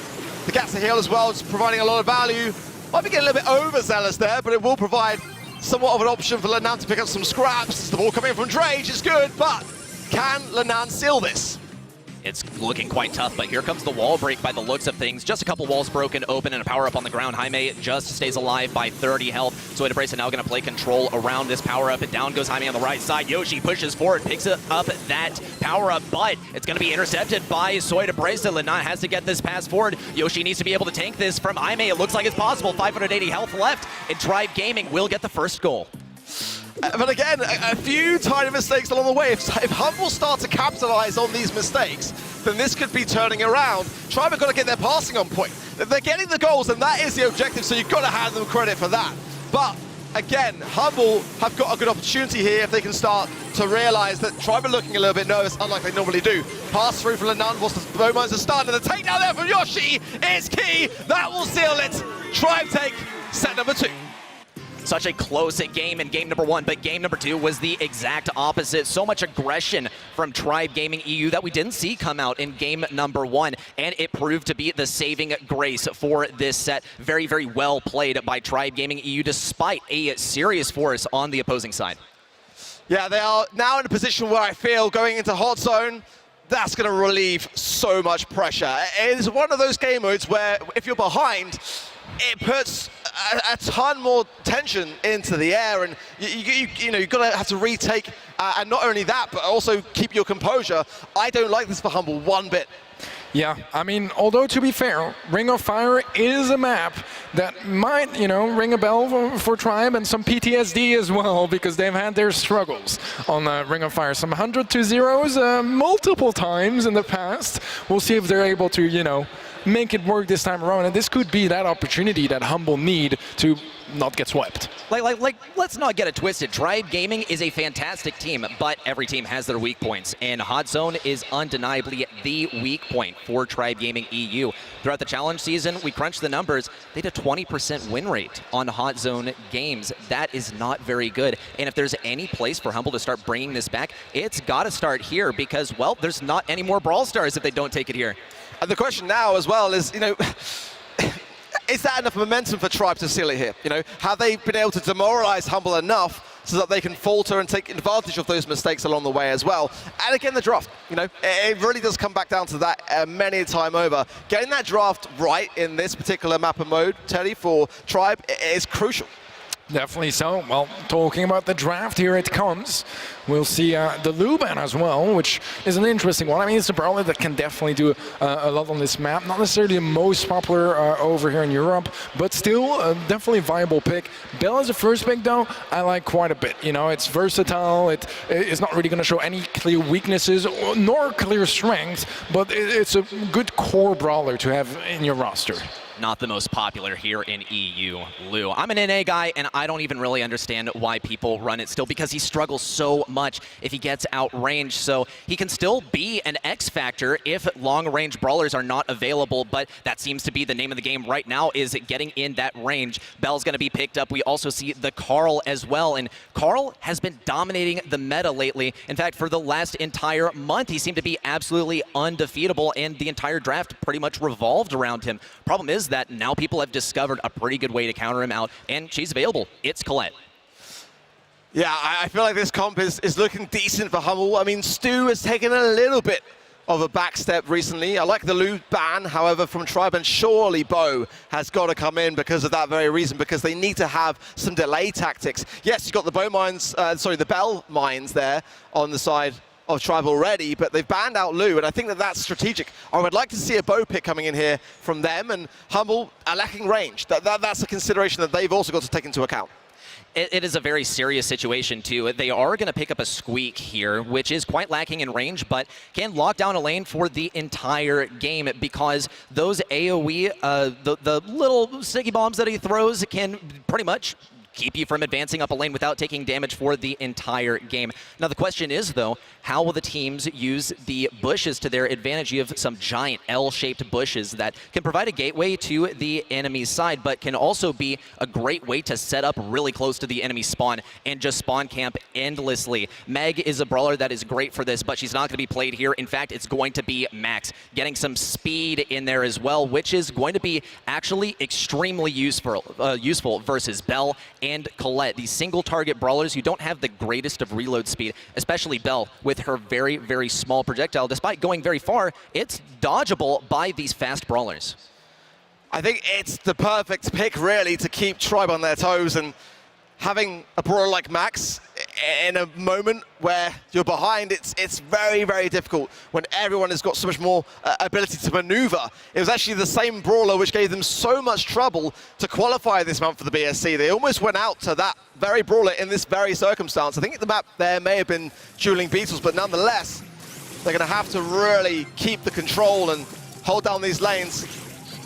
Squeak doing some good work on the left already just to keep Jaime at bay, but I imagine again running flying hooks, so that could be a gap that he can close incredibly quickly.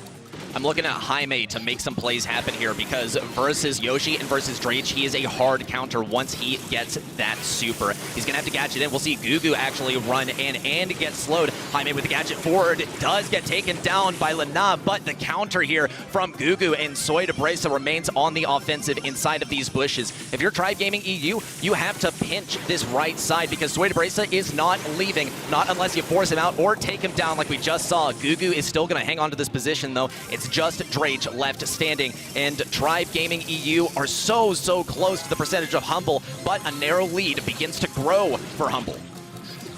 Very close though, very little in it. The burn down of Yoshi is key here. Sorry to press stays in position, but Leonard with a beautiful pickup in the dark. Lovely stuff from him, and he's able to now keep that control in the mid until his teammates arrive. Tribe extending their lead now over the 55% that Humble were able to achieve, but the aggression of this comp is key, and now they're absolutely scrutinizing it. Jaime, beautifully done, and now it's Humble that have got that mid-control. Jaime resists the urge to go for Yoshi, instead opts to go for him after his super expires. Soy de Bresa also hiding around this obstacle on the left side. Drage needs to get some taps here, but Gugu has the super. He's going to use that speed on himself. Solo does end up getting slowed down just a little bit. Letna pinches in from the right. Soy de Bresa needs to make some stuff happen. Yoshi is going to die from the fire, and Soy de Bresa can pinch up from the bottom left side. Jaime, though, will not be able to get this kill. He does try to bait out the super from Letna, but it might be too little and too late. There it is. That's going to be the last bit of capture taken here by Humble, and they begin to bring things back. No match point just yet for Tribe. This is a really key moment now, because Humble, if they can just keep slowing and delaying Tribe in their advance, then they're going to be able to start to, fill them out and put them back under pressure. They haven't been under pressure realistically since that first set. So now going into this one, it's a key time. Tribe can't lose this control, and they've got to be able to handle the aggression of this comp. With the Max and the Stu, it's a tricky thing, but it's exactly what Humble wanted it to be. I think it's a smart draft from their part, but they've got to keep it that way and just keep denying Tribe a match point. I feel like I'm looking at a different Tribe Gaming EU right now. They're doing such a good job of pushing up in a very controlled manner. Directly the opposite of what we saw in Brawl Ball, but this is a mode about control. You have to exist on that point. That is the objective. And Tribe Gaming EU are seriously showing up Humble at the moment. Despite a speed zone going down, it's going to go down immediately. Jaime on the left side getting bullied. Lena comes in for a last bit of damage. Soy de Bresa does pick up a kill. Yoshi also survives even in close range. Gugu also going to get pinched super hard. And Tribe Gaming EU remain vastly in the lead, and they just pile on top of Jaime. You can see the desperate plays coming in from Humble as they're just trying to get any sort of capture, but Tribe Gaming EU simply has it locked down. It's such a dominant lead now, but Humble are starting to bring it back with that takedown of Lenan. But the question now is, can they hold this mid? Not if Yoshi's got anything to say about it. A lovely takedown there, Soy de Bresa. Jaime, though, coming in. It's Lenan who clears cheers up everyone though, and he is the last man standing in the zone, bringing Tribe now on to match point. The dominance from Tribe Gaming EU during this game has just been absolutely ridiculous. The control is simply on a different level, and this is really the development that we need to see from Tribe Gaming EU. We needed to see the hot zone comeback, given that they don't have the greatest track record, but maybe today is the day that they begin to turn that around. And what more important of a set to bring it back than for set number 3. Match point is incoming, and Jaime's already going to take a different approach on the left side, immediately pushing in, going for Yoshi, trying to use his obstacle to defend himself versus Drage and Yoshi. It's an unideal pinch for Yoshi to move into on the left side. It is going to lead to a takedown on Drage. Yoshi also on very low health, but no matter. Humble, they're on the point. They're racking up those percentage points. And they need to. They've got to win this game. There's no more second chances between this series. Lenan, though, just being able to multitask, you'll have to see it, but the rest of you not going to do too much in that respect there. For Soy Deprez is able to now go to the right-hand side lane, but Drage sees it off, and everyone from Tribe shut that down so quickly. Now back into the mid, the mark, did it connect? I don't think it did there from Drage, so you have to keep an eye on that one as well. Tribe are behind here. They've got to hold on to this mid for as long as they can now.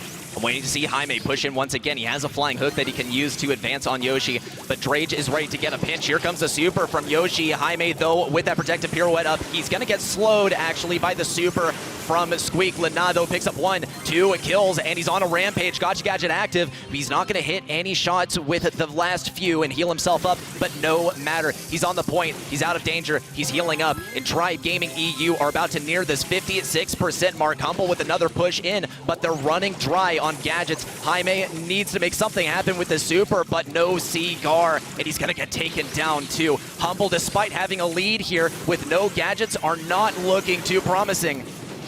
This is a key moment. Tribe now, if they can keep this composure, will take this back, and they will win this series. A great mark from Drage onto Gugu. Jaime closing in there for the right-hand side, and that is a concern for Lenan. Does pop the Gotcha Gadget, but no value from it. Doesn't connect anything at all, but the lead now with Tribe, almost 90%. This is basically the third and final push now for Humble, and I don't think it's going to go their way. Tribe are victorious and take down Humble. Congratulations to Tribe Gaming EU, and congratulations likewise to Humble on bringing such a spectacular performance, because the scoreline really does not tell the full story of this matchup. Such close games in Bounty and even on a hot zone along the way, but still a victor has been decided, and it's Tribe by a 3-0.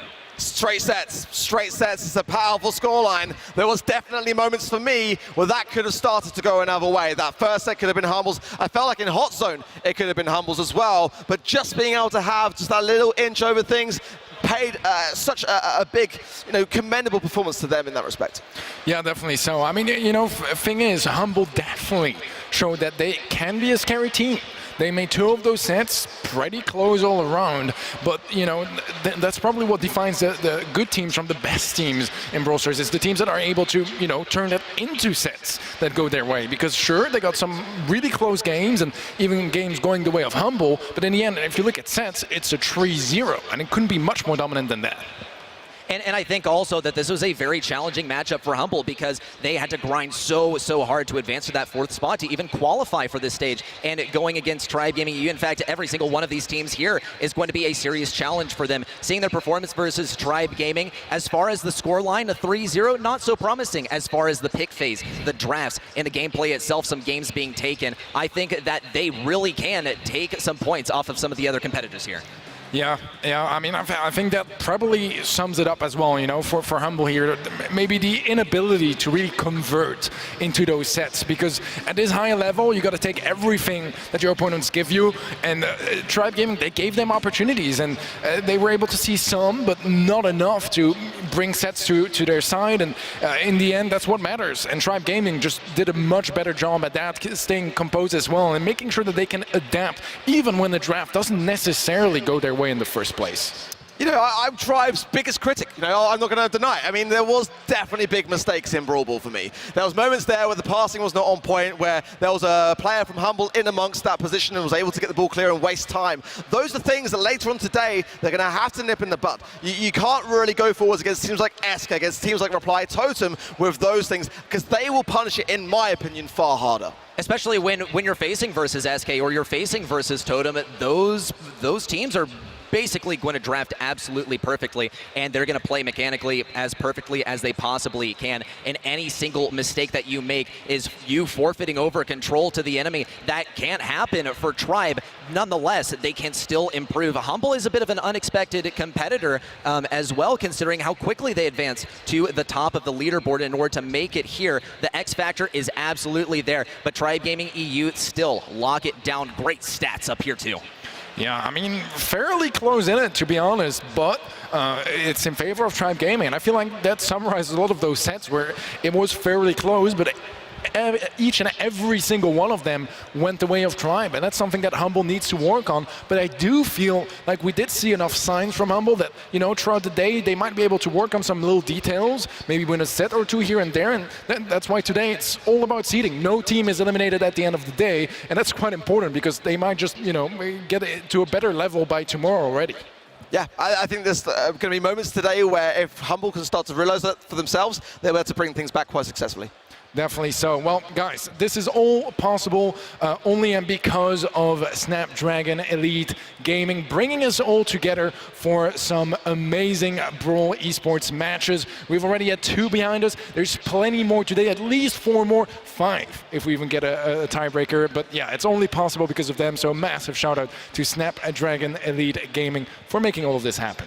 It's really a gift that this can all happen to, so huge thanks to them. As far as what we can expect going on today, though, it's only going to ramp up even more. We really did kind of get, with SK versus Totem for the very first match of the day, that was a serious treat. Seeing Humble and Tribe go up against each other was a treat as well. But we're going to see some familiar faces just from the last couple of matches up in the next one, too. Definitely so. Well, you guys know what we think. It's time to see the thoughts of one of the players. We have an interview on its way. You're absolutely right, Teddy. I am sitting here with Drake. First of all, congratulations. I'll give you the easy one. How's it feel? It feels amazing. It's my first LAN win. I've been to 2 other LANs and we fell short, but I'm so glad to get my first one under the way, but I don't plan on stopping here. Yeah, usually that's the question I ask much later on in the tournament, but this crowd, the people are making noise. How different is this? I asked this to Inso before. How different is it to play in this environment versus what you're used to? It's amazing. Everyone's cheering us on. Everyone's cheering every other team. It's just a very, very good vibe. So up there, we saw some classic Tribe. We saw you guys just go to work, clock in, clock out, get the dub. But that's not been what Season 1 has been for you guys. Reply Totem has kind of been the #1 team, and you're used to that feeling. So what's it feeling like now not being kind of top dog? We made some roster changes, and we're still trying to figure some things out, but every day we just try our best and improve as much as we can to hopefully lift this trophy. Well, obviously your goals are right there. Anything specific that you guys are doing in this finals to really push that and become #1 again? Just have no nerves, stay more consistent, and just play the best we can. All right, well, fantastic. Congratulations on the dub. You guys are playing again. Coming up next, Reply Totem takes on Tribe Gaming. We'll see you after the jump.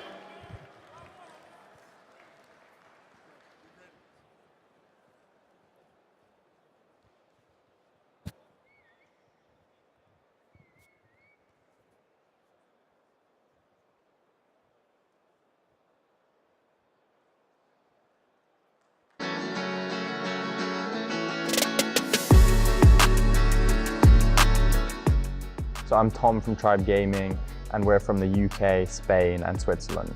So I would say our team has really good synergy, and we're also pretty good at drafting as well. So to our opponents, make sure you have fun, and yeah, it should be a good weekend. So what I think that we have that other teams don't is we have pretty good synergy, also very good at drafting, pretty well-rounded, and also pretty good mechanically as well. So we played together since the start of the year with Yoshi, and then Lane joined the team a couple months ago. So the plans for the future of Brawl Stars are hopefully to keep playing, but maybe to retire sometime in the future. So to prepare for this tournament, we've been practicing against other teams across Europe, as usual, scrimming a couple times a day for 3 hours.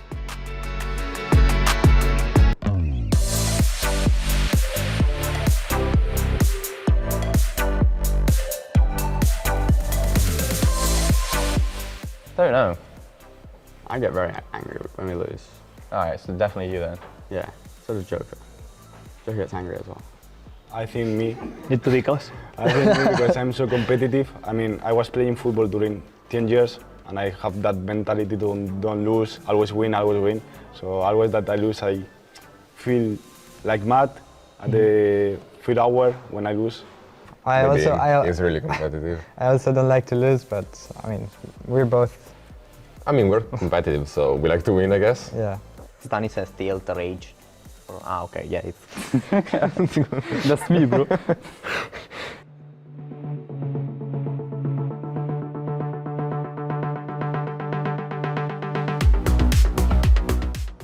I like to play against Joker because he's very, very smart and very, very good at the game. So why do you want to play against him if he's good then? Huh? Teach him a lesson, I don't know. Show him his boss. I'm going to say if he's from Europe, I will say Totem, because he's always close match and very enjoying games. And if he's global, I will say Zeta. It's always good to play against the best of the world of the last year. So. I think I would like to play against Tribe because our games are always fun to play and competitive. I mean, I don't play, so I like to, I don't know, Zeta, something like that. Individual players, yeah, probably I would like to play against like City Tampo and see how we do against them. Me personally, I would like to play against Lena a lot because he's so good and I want to like not learn from him, but learn from his game sense and the way his team plays because they're playing really good. And I would like also to play against Joker because he has a lot of game sense, he's intelligent, drafting, and that's it. What do you think? I feel like that every team that we are facing in this next day are all really skilled and have a lot of experience, so I feel like that every team is really good to face. Yeah.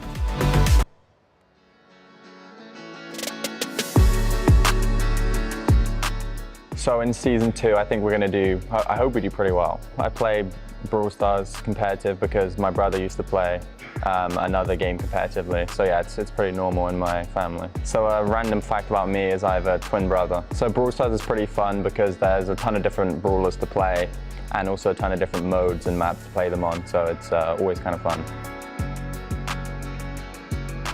So being a pro Brawl Stars player in my daily life probably gives me more freedom than most jobs because I can work like when I want and I can kind of do what I want. So what I don't like about the new update is that the new brawler is really weak, so we haven't really seen him in competitive much. So what I would say to all Brawl Stars viewers is make sure to go to the shop and put code Tom in. My most memorable moment playing Brawl Stars, pretty easy, which is winning the 2019 World Championship.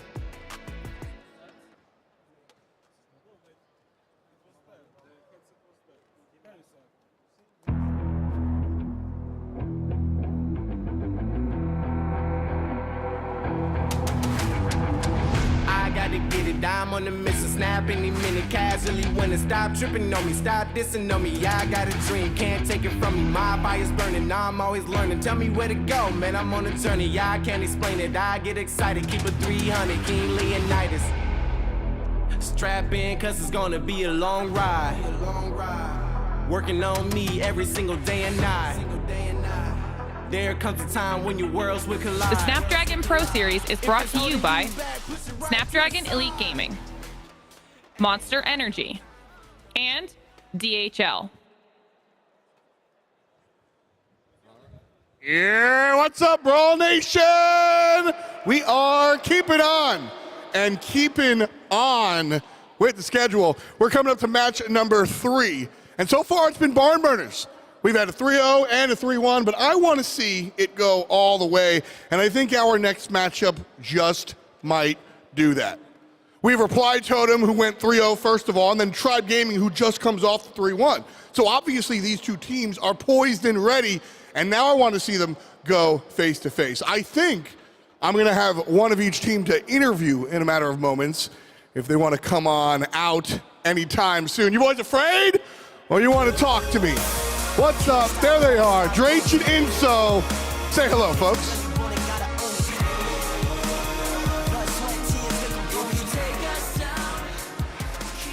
All right, Tribe Gaming, Reply Totem, you guys have been two of the rock stars of the Brawl Stars scene. Drake, we just got done talking about how you aren't #1 anymore. It's this guy. And so, you know, all the question is more of an open floor. I want you to tell the crowd how you're going to take #1 back. We just got to be better than them, use our strategy, stay calm and under pressure, and we should be able to get the win. Polite, very political. Exactly what I would expect from you, my man, Drake. But over here, Inso, I know you're a little spicier. So you're going to be keeping it #1, right? You're not going to lose. That is obviously the plan. How do you plan on doing that? Hopefully we can have good drafts, be creative, and try and get them uncomfortable and play our best. Look at it, folks. They're just too nice. I really don't. I'm trying to start a fire over here, but they just won't give it to me. So you know what? Sometimes, what's that? After the match. Oh, okay, after the match. So they like to play it nice and cute. But realistically, they're competitors, they're champions, and it's time to go to work. So straight up and down, good luck. Huh? I'm saying, good luck? Say. Good luck. Good luck. All right, match starts. It's Reply Totem and Tribe. Welcome back to the casting desk as we're about to get an absolute banger underway. You know, these are two titans, they really are. I mean, there's so much history between these two teams. Again, we got to put a number on this. We got to figure out who's going to have the edge. I know what Teddy's going to say already, so I'm not even going to bother asking him. He's 100% Reply Totem. Really said, who do you think is going to take this one and why? Okay. I think I say 65 in favor of Totem, 35 in favor of Tribe. Just because I really think that Tribe does have what it takes. Because when you know that you're going to be facing against all of these teams today, you can be very selective about which matches in particular you're going to prepare for, which maps in particular you're going to prepare for. And so if Tribe has dedicated a lot of energy towards facing off versus Totem, I think that they can upset them. They just got to make sure that they don't fall for the traps that Totem set for SK in the very first match of the day, where the draft looked clear-cut for SK to go ahead and pick a power pick, and it simply was a trap. Well, we saw this clash in day 6, I believe it was in the challenge season. And, you know, it was Reply Totem that took it, and I think it was a convincing one at that, Teddy. You know, have they got what it takes today to continue this streak? Because Reply Totem haven't been unhinged by anything so far. But we are in a very different environment here. You know, is there going to be any factors, is what I'm trying to say, that might give Tribe an edge? I think it's historically, you know, LAN events kind of is, you know, where Reply Totem peaked as well. I mean, top 3, top 4 at the World Finals of the Brawl Stars Championship, out of nowhere as well. They were probably the last seed from EMEA to qualify for it. They catch people off guard, you know, in LAN events. And thing is, right now, they're already the favorite in the first place. So I'm going to double down on what Ready Set said. I'm maybe going to be a bit more gentle on Tribe and go for 60-40 in favor of Totem. I think Tribe can do it, but they need to play at their absolute best to really stand a chance in this one. Well, speaking of favorites, one of my favorites in terms of sponsors for the show is DHL. I've got to give a huge thank you to them for being able to support us in the way that they do, because honestly, again, we would not be here without all of those really, really important people in the background helping us to be behind the desk and amongst what's such an incredible crowd here, as well as, of course, the players and the teams doing their thing. Excellence simply delivered. Thank you very much to them and for all they do for us. I'm once again so grateful that we have these kind of sponsors to make these events possible, because without them, we'd just be us. We'd just be people shouting about Brawl Stars, and those players up there wouldn't be professional players. So it's absolutely spectacular that we have this kind of stuff, and we're immensely grateful. Well, we're about to get underway for this one, Teddy, but again, you know, I mean, I know you love to sing the praises of Reply Totem, but why? You know, so tell us a little bit more about what is making them so fierce. I mean, of course, Joker coming in, you know, that roster change and that roster movement, and Soy Depreza moving aside to explore things with Team Humble now. You know, but the way that Joker kind of came in and made the whole team come to life, it's not just about him, in my opinion. Now, the whole team is doing their thing, but you know, in terms of their play style, for anyone maybe is less familiar with them, what makes them so fierce? I think that the addition of Joker, if anything else, I mean, first of all, he's incredible mechanically, a super smart guy as well. So he brings a lot to the table. But besides that, the brawler pool that they were able to, use is just winded up so much further because he plays picks that no one else does. He's going to be the one that brings a buzz out of nowhere, brawler that we barely see any playtime in general. And having those sort of opportunities leaves space for his teammates to have, very comfortable brawlers to play on as well. And for Enzo, coach behind the scenes, or on the stage as well, actually, for a matter of fact, to really shine and come up with absolutely crazy comms. And I think that's the strength of Totem right now, is they're so versatile, they're so good at everything, and usually you'd say, like, you're mediocre or good at everything. They're excellent at everything at the moment, and that's really what makes them so tough to beat. And on the side of Tribe, Ready, the thing about them is that they've had, well, in that same respect, I think you raised a really valid point, by the way, Teddy. Different players bring something different to the table. So on the side of Tribe, they've got a 4-man roster. On stage, you've got Tom coming into the equation now. So Tom, Drage, and Yoshi going to be taking this one. How is that going to change the mechanics? Because Drage obviously played in the first match that we just saw, but Tom's coming in with colder thumbs, let's say. It is a working formula in esports when you have a team of 3 to have 2 people that are just baseline really, really good as a duo, and then you bring in a third. It works for Totem, bringing in Joker, and it works for Tribe, switching out Yoshi or switching in Lena, getting into the draft too. We see the Daryl right off the bat from Tribe Gaming, and this is extremely bold because you see what Totem is going for already. They've gone for basically the same bans versus SK, but later down the line was when SK drafted the Daryl. Now it's right off of the bat for Tribe. But luckily for Totem, there are other tank counters that you can opt for.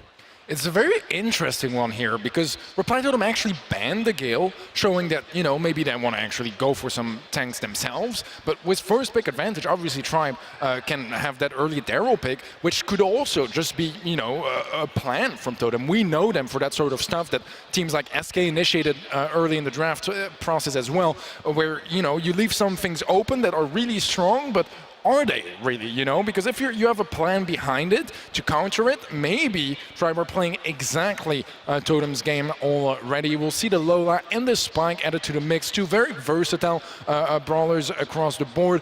But, I mean, Spike is probably we see a little bit less at the moment. And at last pick Call, not something we see every day because Call is just damn good. Usually, he's either banned or a very early pick. It is a very, very bizarre draft, at least at first glance, because Carl, as far as what he counters out from the enemy side, it's really not much. In terms of wall break, though, Tribe is seriously lacking. They have nothing at all that can break open walls. That means that Totem has all of the calls on whether they're going to break open walls or not because of Griff's gadget. It breaks open a bunch of those walls, and on Hot Potato, it could be an absolute game changer. Even then, though, they're going to have to be cautious. Lola has immense range. Once she gets her ego down, it is only doubly so. As far as the lanes, though, we'll see Yoshi take mid. Drage running it down the right side already. Some wall break and a push in from Joker. Gonna go for the close range battle versus Yoshi. Already tons of damage. Amazing pinch here from Maori. And Tom is left all alone to defend while Drage tries to make a dent on the enemy safe. Yeah, a bit of crazy positioning across the board. Very aggressive on both sides, but Joker takes a lot of damage. He is known as one of the best players at dodging curveball. And so far, he is definitely delivering as well. Some more sense starting to take place around the center area as Tribe are starting to lose some of that control. Let's see if they are able to get back in the mid as Totem are trying to really hold on to that positioning, not give anything away. A good spike super from Tom as well to create a little bit of space. And slowly but surely, Tribe are starting to head upwards on the map, get closer to that red safe, and try to extend that lead furthermore. Things are opening up on the right side, which means that Yoshi gets to get some real damage on Maori, but unfortunately that means that Mauro is only going to be that much more powerful. He has to make sure that he doesn't fully commit to the right lane because Drage can roll in on him. A good jump from Maori also to open up some areas. A solo slow onto Yoshi, which is going to mean that Tom just flexes onto the lane for a little bit. Drage with a roll forward is going to be deeply in enemy territory, almost gets pinched. Yoshi comes to the rescue though. Some more damage from Drage, but he does get taken down. Yoshi pinched from 2 sides. Here comes the super from Joker and loads of damage from Mauro as well. He's even going to use the super to get even more. Even still, though, Totem is behind by just a few percent with some of this damage coming in on the save from Tom. This is a close one, but Tribe taking the advantage right now. Maori tick down to very low HP. Gets reset as well, which will buy some additional time here for Tribe to start pushing forwards, try to hold on to that mid. They don't want to let Tribe, Totem rather, slip through and manage to take back a couple more percentages. Only a couple of seconds left in this one, 15 seconds, countdown starts now, and Reply Totem need more damage, but they're not there quite yet, don't have the positioning to do that. Mari goes for the jump in, but in the meantime, Tribe, they're all over Totem save. That's a ton of damage coming through, and Tribe Gaming are going to be taking game number 1. Very, very well done so far by Tribe. It looks like they were able to roll with the punches really, really well, and picking Daryl first proved to be immensely successful too. I'm curious to see if that's going to continue in the next game, because we saw Griff try and make some moves once the walls have been broken open, make it happen at long range, especially with a super that covers such a large area and offers immense damage, but it didn't really do that. Maybe if Maori can get some of those tags onto more than one enemy and get some serious slowing action, it could be possible, but Joker's going to take a much different approach already on the left side, trying to push forward. Yoshi going to take so much damage from the poison as well. Just on 60 health, 1 coin is all it's going to take from Maru, and the damage starts flying in from Reply Totem. Tribe Gaming EU, though, still have done a serious number on the enemy safe, and they are going to be ahead by 1%. Yeah, this is a pretty decent start for Reply Totem, as they have some good control. Maru is deep in their back line, getting some good damage on save, but Rage is there to try to capitalize as well for the side of Tribe Gaming. Keep into account that right now the GFX are in reverse, so Tribe is indeed blue and the Reply Totem is on the red side. Let's see if Tribe are able to come back here, behind by 10%. Not the biggest deal, there's still plenty of time to work with. Mari gonna get a couple more connections on the save, but Crow definitely not the best damage dealer when it comes to save damage. We saw the roll-in by Drage on the right side just moments ago. He's going to roll in onto that safe. Maru also going to try and take him down with the super, but it's going to take a lot more than that. Meanwhile, serious damage coming in from Joker. The slow from Maori too. The damage is trickling in little by little. If Maori gets a super, it could be the game changer. Lots and lots of damage rolling in. 228 left on the safe, and it's going to be a comeback from Reply Totem, and we're 1-1 in the first set. Wow, beautiful stuff from Totem here. It seemed again like Tribe had the upper hand for a little bit, and I thought this might just be set. Totem giving it their all, keeping the fight up all the way until the end. And that takes us to game 3 here for Hot Potato. Let's see who takes the early lead in sets, as this is a big opportunity to hit where it hurts for both sides. And already a bit of a messy fight in the mid. Mari very low HP. Let's see if they can open things up and retake some of that control as Drage rolls on the left side. Maru is low, ends up getting shut down. A double kill actually there, as Joker is able to get the trade. And so far, no big early lead for either sides, but control is starting to look better for Totem.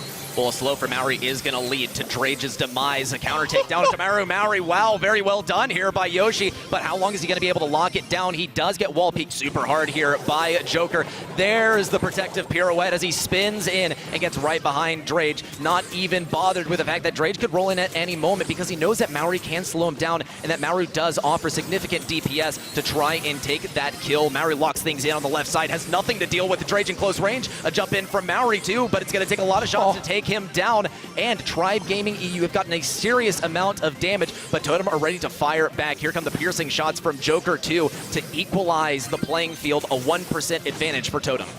That's not much, but there's still plenty of time to work around it. Joker dashes in, gets a kill. Maru finds the second. It's only Drage left alive, and he's defending as best as he can, but only has so much range on that Daryl. And now suddenly Reply Totem with a significant lead. That's 37% in their favor. Jump in from Maori. Finds the pickup as well on the right-hand side. Yashi and Drage trying to get as much damage on safe from where they are, but not really able to capitalize just yet. 30% difference now, and things seem to slow down a little bit. But Tribe Gaming need to be careful. 18% on the save can happen very quickly. Maru is able to get through, but doesn't quite get enough damage. 6% left on Tribe Gaming safe. A jump from Maori is a win condition, and we got to see careful play. Here it comes, and there it is. Wow. There's the takedown, and Totem will be taking this one. Wow, what a strong performance here from Reply Totem. I mean, Tribe they came in the set strong with that first game, looking much superior. But game 2 gets turned around, a close one.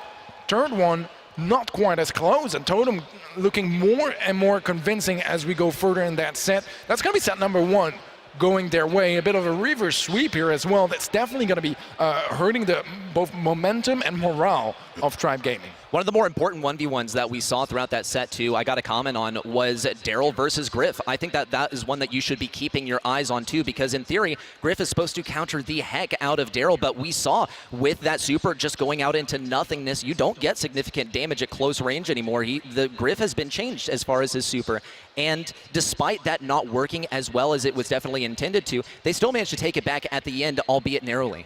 Yeah, I think a big difference as well between that first game that went the way of Tribe and games number 2 and 3 is that each individual player was just able to pop off so much more on the side of Reply Totem. You know, we saw the Carl getting double kill after double kill, and suddenly as well some great crow jumps from Maori across the board. Just really good value and good plays from Reply Totem that gave them the upper hand for this opening set. Stats-wise, it's as close as it gets, really. Healing is a bit better on the side of Reply Totem, so probably just the fact that they're able to stay alive more often, because you can't heal if you die, right? It sounds dumb, but it's actually quite important, because most often, depending on your positioning on the map, healing up is going to be much more valuable because you keep more control and you're able to reset that fight quicker than if you have to, you know, die and respawn.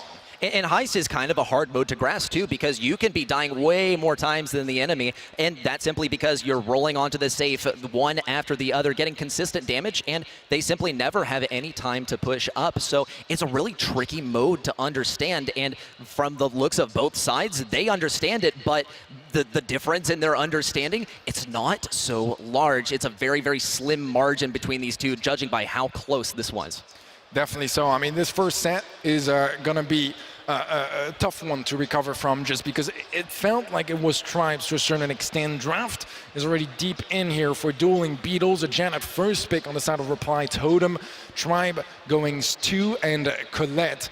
I mean, so far, I'm not seeing anything too crazy. Colette is so versatile at the moment as well. The Gotcha gadget really brought her up in the meta, able to win nearly any 1v1, and if you can get that super on target, you can chain it over and over again. Very, very strong brawler to bring in the mix as well, and I mean, Stu, we've seen earlier as well in Hot Zone what it is capable of. I like to be, I'm not too certain about it just yet. I mean, it is going to deter Tribe from going heavily into a tank for that final pick. But yeah, Bunny is, I think, a great addition. That range will really help out winning the lane. Or if it's played mid, I would think it's played lane, but if it's mid with speed gear, you know, in those bushes, you can mitigate some of that slowness that comes with that brawler pick. Well, I'm liking the Bell last pick too. That's going to be useful for taking down B's gadget. Almost guaranteed she's going to be running Honey Molasses, which slows down with that turret. And if you don't offer any wall break, it can be pretty hard to reach. And I don't think it would be a great move for Tribe to try and sacrifice speed zone that Stu typically offers in exchange for breakthrough with his other gadget. So I think that this is a very good choice to have some other options to get rid of the Honey Molasses. You have Bell. She has those attacks that can bounce back and forth between enemies and are pretty reliable for taking down some of those weaker turrets. Getting into the game, though, this is also Tribe Gaming EU giving Reply Totem a bit of a taste of their own medicine. One of the first teams in the EU that we saw run the Stu mid on Dueling Beetles was Reply Totem, and now it's Tribe Gaming's domain. Yeah, speed boost there. It is indeed on the left-hand side of the mid. So far, though, Reply Totem with decent presence, and Maori is going to be the sole player remaining here for Reply Totem, but already a decent bit of percentages capitalized on the side of Reply Totem. Tribe taking over the lead very shortly, unless we get the big enough damage to deter Yoshi from staying in that area, and that tag is going to be just what Reply Totem need.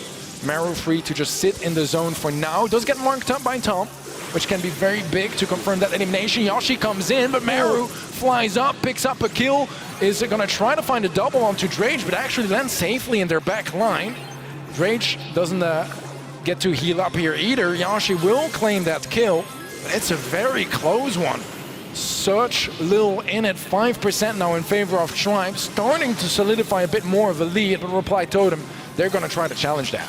and Tribe Gaming EU is seriously keeping their stride here too, really trying to stretch out those gadgets for the remainder of this game. A miss super, unfortunately for Drage, it did afford him a little bit of positioning, but no matter. Here comes the kill from Mara as he flies around, soon to descend to the ground and try and heal up to Mary, also on very low health, gets taken down in one tap by Tom on the right side, but Joker remains alive, and that's the name of the game. Exist on the point, and you shall receive percentage. Mary pops off, it's a team kill, and Tribe Gaming EU have completely lost control of mid. They have one more chance to bring it back. Joker had 600 HP and he 1v2s. He just gets both kills. They were both full. Wow, what a performance from him. And I mean, so far it was yet to be determined if he could perform on the big stage, but perform he certainly did. That's game 1 of Hot Zone, going the way of Reply Totem. And that Joker clip is one of the plays of the days already. Incredible stuff from him. He's only 16 years old.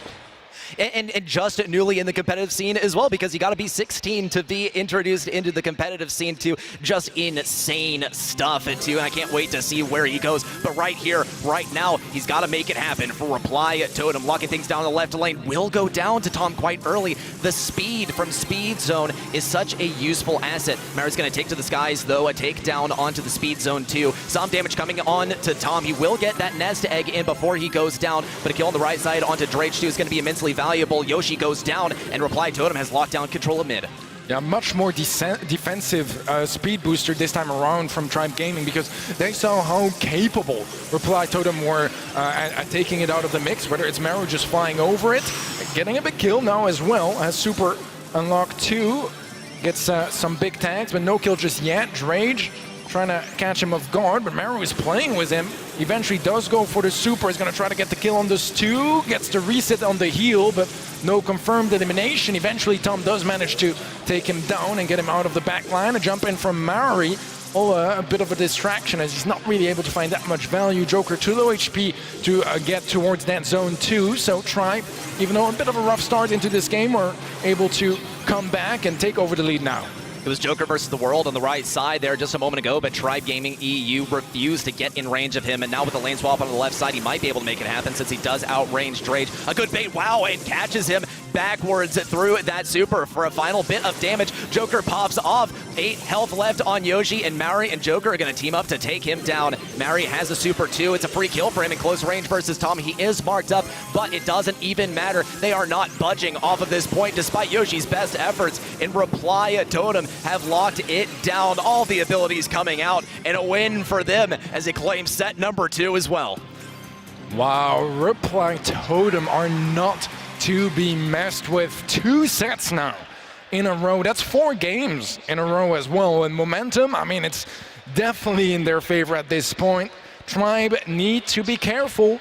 Not much room for mistakes left here. 1 more set lost, and they will have to, give up on this match, which is quite heartbreaking for Tribe fans. Again, it is seeding for today that's on the line, so not the end of the world, but you want to have the best match possible getting into tomorrow's semifinals.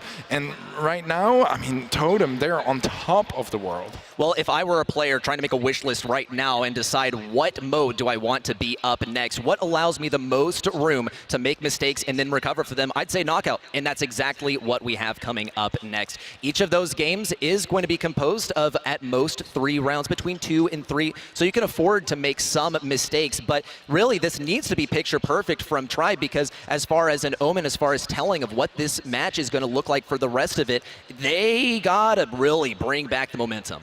I mean, it's really a good mode to do so. I think you raise a very valid point. Another valid point for it as well is that it's a very slow-paced mode, right? Which, when your opponents are running away with the match, there's nothing better than a mode that enables you to slow things down, try to really dissect the ideas of your opposition, and then, act on it and turn things around. Knockout is going to give that possibility here for Tribe, but they got to do it. Things are lining up for it to happen, but they actually got to make it happen. Because so far, we haven't seen all that much from Tribe. I mean, some of the games are closer than others, but Totem are looking fierce. Totem are looking pretty much indomitable at the moment because even when they have stumbled a little bit, they've come back even stronger too. Even when it seemed like a lane was getting diffed for the entire game, it didn't even matter. That's only 1/3 of the entire game. And here it's going to be no different, but I will say there is more room for Tribe to make a comeback happen. It is slow paced, and I believe that that can account for a momentum breaker too. When you get that momentum at your side, the wind at your backs, you get that much more confident in the comps you're running, in the picks that you're going for, and you might take some risks that, despite being quite risky, are quite calculated and can really pay off. Yeah, I think that Tribe, they love Gene, you know, but so does Totem. And Tribe respects that. Was the first pick available on the side of Totem. They got to ban it out. Got to ban some of the other heavy hitters on this map, you know. I mean, Kong in general, just absurdly good. But also, you know, taking out the Squeak. And that's going to force in a Piper first pick on the side of Reply Totem. And Brawl, they're still very much comfortable with. Bonnie and Rico as a reply. I like it. We'll have to see what they decide to go for a final pick to try to, you know, make it a little bit more versatile across the board and a bit more balanced. Totem now get 2 picks in a row to try to get some good counter matchups, some winnable lanes to, you know, really open things up here on Bell's Rock. Well, I love the way that Totem drafts, just in general, not even particularly here. They go something that has some very clear counters, and in some ways also it opens up the world for them to run something that the brawler they picked counters. And in some cases that's a tank. In this case it's going to be Piper, because in close range situations she's not that good, but she's still going to be pretty much one of the best lane brawlers when it comes to simply outranging your opponent. She has Homemade Recipe in her arsenal, and despite Bell being banned out, there are other options to make things happen. Here comes the Gale pick too, and despite having quite low range by comparison to the other brawlers here, he will be able to counter out any kind of tanks that Tribe may have been thinking of. And Nanny is going to be the pick though, and this is going to be quite curious because there's no wall break offered besides Nanny's super, and she really needs the walls broken open to deal really any significant damage. I mean, I guess there's the Piper super too, but it's a little weird to use to open up the map because it's very situational. You need a lot of control to do so. But I completely agree. Nani is a very odd pick here, to be completely honest. Not something you see every day.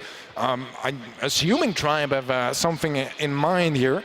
Looking forward to seeing how it actually plays out. I do like that Gale actually, because I feel like when it comes to the later stages of those rounds and the gas really forces you into the mid, if you can't hit a stun, it's pretty much a kill, you know, and you can really chain it as well. So some great opportunities there. Try to deal as well perhaps with that Bonnie that is going to be one of the most threatening brawlers in the meta at the moment. But so far, Tom getting some good value on the Rico, not quite able to get the elimination onto Joker. Nearly does, but he barely survives. Mary's one shot. Forced to fly away. Won't get a tag off onto Yashi, but needs to make sure he lands safely, and he will do so in the back line. Joker creating some space here for Totem, but so far, Tribe are the one initiating with the aggression, and Yashi strikes, and he gets a second one as well, and the third! Beautiful stuff from Yashi on the Nani. Oh my gosh, forgive me for not believing in the Nanny, please. This has been such a dominating brawler once these walls have been broken open. Here comes the Peep. So far, though, piloting its way to the back lines, opting to blow up instead, just to try and win the lane matchup instead. Despite not having Homemade Recipe at his disposal, Yoshi still does boast a range advantage over Maori, which he can use to his advantage, but Maori just does not resist. Relenting and pushing forward. Great stuff as Yoshi's taken down. Drage is the last man standing. If he can get a super, that would be pretty good value for the next one. Wow. I mean, just that interaction from just before, Joker making sure the return to sender is cancelled so Mari can get that hard-hitting shot and confirm that elimination. Beautiful teamwork from Reply Totem, and they've been very much on point when it comes to playing together as a team. And now this is danger zone here for Tribe, because sure, they won a round, but so did Reply Totem, and if Reply Totem get another one here, it's going to be a match point in their hands. And Tribe, they don't want to get into that sticky situation. 3 supers available as well on the side of Reply Totem. Can be scary, but Mari doesn't miss. Yashi is going to go down. He was a hero in round 1. Won't even get to play in round 3. Drage, solo HP, not going down just yet, but Mari again strikes and takes him down. Tom gets knocked over, taken out by Joker, and this is going to be match point now for Reply Totem. a sweep so far by Reply Totem, and it's looking really, really scary for Tribe because despite popping off in that very first round, they weren't able to replicate that success in the next couple of rounds. In fact, it looked like Totem just got even stronger once those walls had been broken down. We see also kind of the response. They are not super worried about Bonnie getting in close range. Everyone has an escape mechanism. Joker has it on demand. He has a gadget, Twister, to defend himself. Mary has a super that gets him away. Maru has a super that gets him away from the action. They are not really going to be feeling too much pressure from Bonnie, period, because they have the range, but that aggressive push in versus Tom is going to lead to his demise, and now we see yet another kill too. Yoshi and Tom versus Gale up on the top left side, and it's not looking quite promising. Yeah, a 1v2 tough situation. If Joker had a super, maybe he could stand a chance. It's going to be complicated here. Not giving up though, which I respect. Lots of players would just move upwards or downwards towards the gas, trying to not give any supercharge, but right now, I mean, there's already 2 supers available. Might as well try to unlock his. Eventually gets cleared up. Nearly got a kill onto Tom. Could have clutched this one up, but is not quite gonna this time around. Tribe again taking round number 1, but we saw earlier that that wasn't quite enough for them to actually take the game. Well, we'll see what Drage has up his sleeve this time. He has a whole lot of health. He's got some good dodges too. He pressures in the left side and has a super at his disposal. But he's going to be hard-pressed to find an ideal target. Here he comes in versus Joker, but it's just a distraction. Tom is going to help get the takedown too. Mary jumps into mid and is not even bothered. This one is lost, and Tribe Gaming EU will take this game. It's still, though, a match point. Yeah, that was a GG go next from Mary. Knowing a 1v3 as a Piper when the map is still completely intact, no walls opened up. Just not happening. Just not happening. But, as you mentioned, it's still very much match point here for Applying Totem. So Tribe, even though they have a chance here at taking a set on the board, it's the first game they win in a while as well. Let's see if they can make it happen. Joker, very low HP off the bat, gets cleared up, but Mari is there with the trade, and oh, Mari again gets 2 at the start of this round, and Drage is left in an awkward 1 versus 2 cannon form as well. Very, very slow, and Maru should be able to clear him up. Leaves it to Mari to get a little bit more supercharge on his side. And it looked like they wanted to give Maori his super, but simply ended up feeding Bonnie the super in the end. Maori is going to be out of luck when it comes to defending things in close range, which means that Maori needs to stand close by. Here comes the gadget from Drage as he attempts to push, and he's sitting on the high health too, but Maori will not get in close range. On the right side, he keeps Tom very, very far back. Also, Joker getting pinched in the left side, taking a whole lot of damage. Even more, he's one tap. He gets taken down by Yoshi on the right side. Maori also trying to get some damage. Maori gets taken down by the super from Drage, and Maori's not really sure what to do here. He can fly away, but he doesn't even opt to. We will see this go to a round 3. He's playing it safe. He knows that if Reply Totem win this round, they take the match. Tribe Gaming, if they take it, that's going to be their first set in this one. Maru has a super ready available. Drage in an awkward position here. Can't quite get away. Not enough movement speed on the Bonnie pick. That's the big drawback. Tom stuck in an awkward position as well. Gets so much damage off onto Joker. Maru comes in for the pinch. It is going to be a 2v1, and because Joker manages to stay alive as well, this is looking incredible for Reply Totem. They need 1 kill here. Yoshi is what separates them from a win. It's not impossible, but it's not looking too good. Yoshi's taking a lot of damage. He does have a super, though. He's going to get pinched around this top side. Here comes the super from Maru. 1 tap already. 150 health left, and there's the next bomb coming in at a perfect time to take them down. It's a Totem victory once again, and they add this win to the countless ones they've stacked up already, remaining undefeated. Wow. Totem, again, with a victory. And this time around, I mean, a 3-0 out of all things as well. Convincing stuff from the Italian squad, plus, you know, Joker, which is German, actually, more local than the rest of the team. But man, that was so close, and it really, you know, felt like they could maybe try and take that set and try to work things out from here, but Totem just, they wouldn't let them take it. And that's simply the way that Totem opted to play this mode, because as we mentioned, this is a pretty slow-paced mode. And did you see the poison even once? Yeah, I didn't, because it didn't even appear. They didn't even let the game get dragged out. And as soon as, let's say, Piper is all alone, just, you know, feed to the enemy, next, GG's, thanks, and don't let that momentum slip into the enemy's hands. I mean, on paper, it looks pretty bad. I mean, it's a sweep. But it wasn't that bad to watch in terms of how close it was, actually. I mean, Tribe had a lot of opportunities, but it just goes to show how on it Totem are today. I mean, there's only one more team that could cause an upset, or they've just continued this dominance from the very beginning of day one until now. I mean, it's at a point where who is going to take down this team? I mean, it's crazy how well Totem are doing right now. I completely agree with you, Ark, because if you look at the individual games, they were pretty much all close games. Yes. Except the problem is, nearly every single one of those games went into the hands of Reply Totem. How can you be so consistent, even when there's very close moments and clutches? It blows my mind how good Totem are playing at the moment. And every time that we have a doubt here and there, I mean, look at this play from Joker, like ridiculous, of 2 full HP players, just takes them down with he pushes forward towards them with 600 HP. Like, who does that? I mean, I see you, but I raise you. I mean, Yoshi on the Nanny in Knockout was phenomenal as well, and that same idea with that triple kill. I mean, it could have gone to the finalist set, actually, I feel. But Totem have just got that edge. They've got the ice in their veins ready to sit, and it's showing. And they know exactly how they are going to play this game to maximum success, too. They don't bother with, like, yeah, I can win a 1v3, right? Or I can try at least to win a 1v3. Typically, you want to show off that, yeah, you're still a competitor in this, and you want to maintain that competitive spirit. But sometimes that competitive spirit manifests in a way that we are going to play this in the statistically most successful way. And Totem also did a good job of laying some traps for Tribe to fall into, but Tribe actually did not bite for those traps, and instead kind of drafted an opposite way to how they observed SK playing, and I thought that would give Tribe actually a much better advantage, but in the end, Totem seems to always have a backup plan.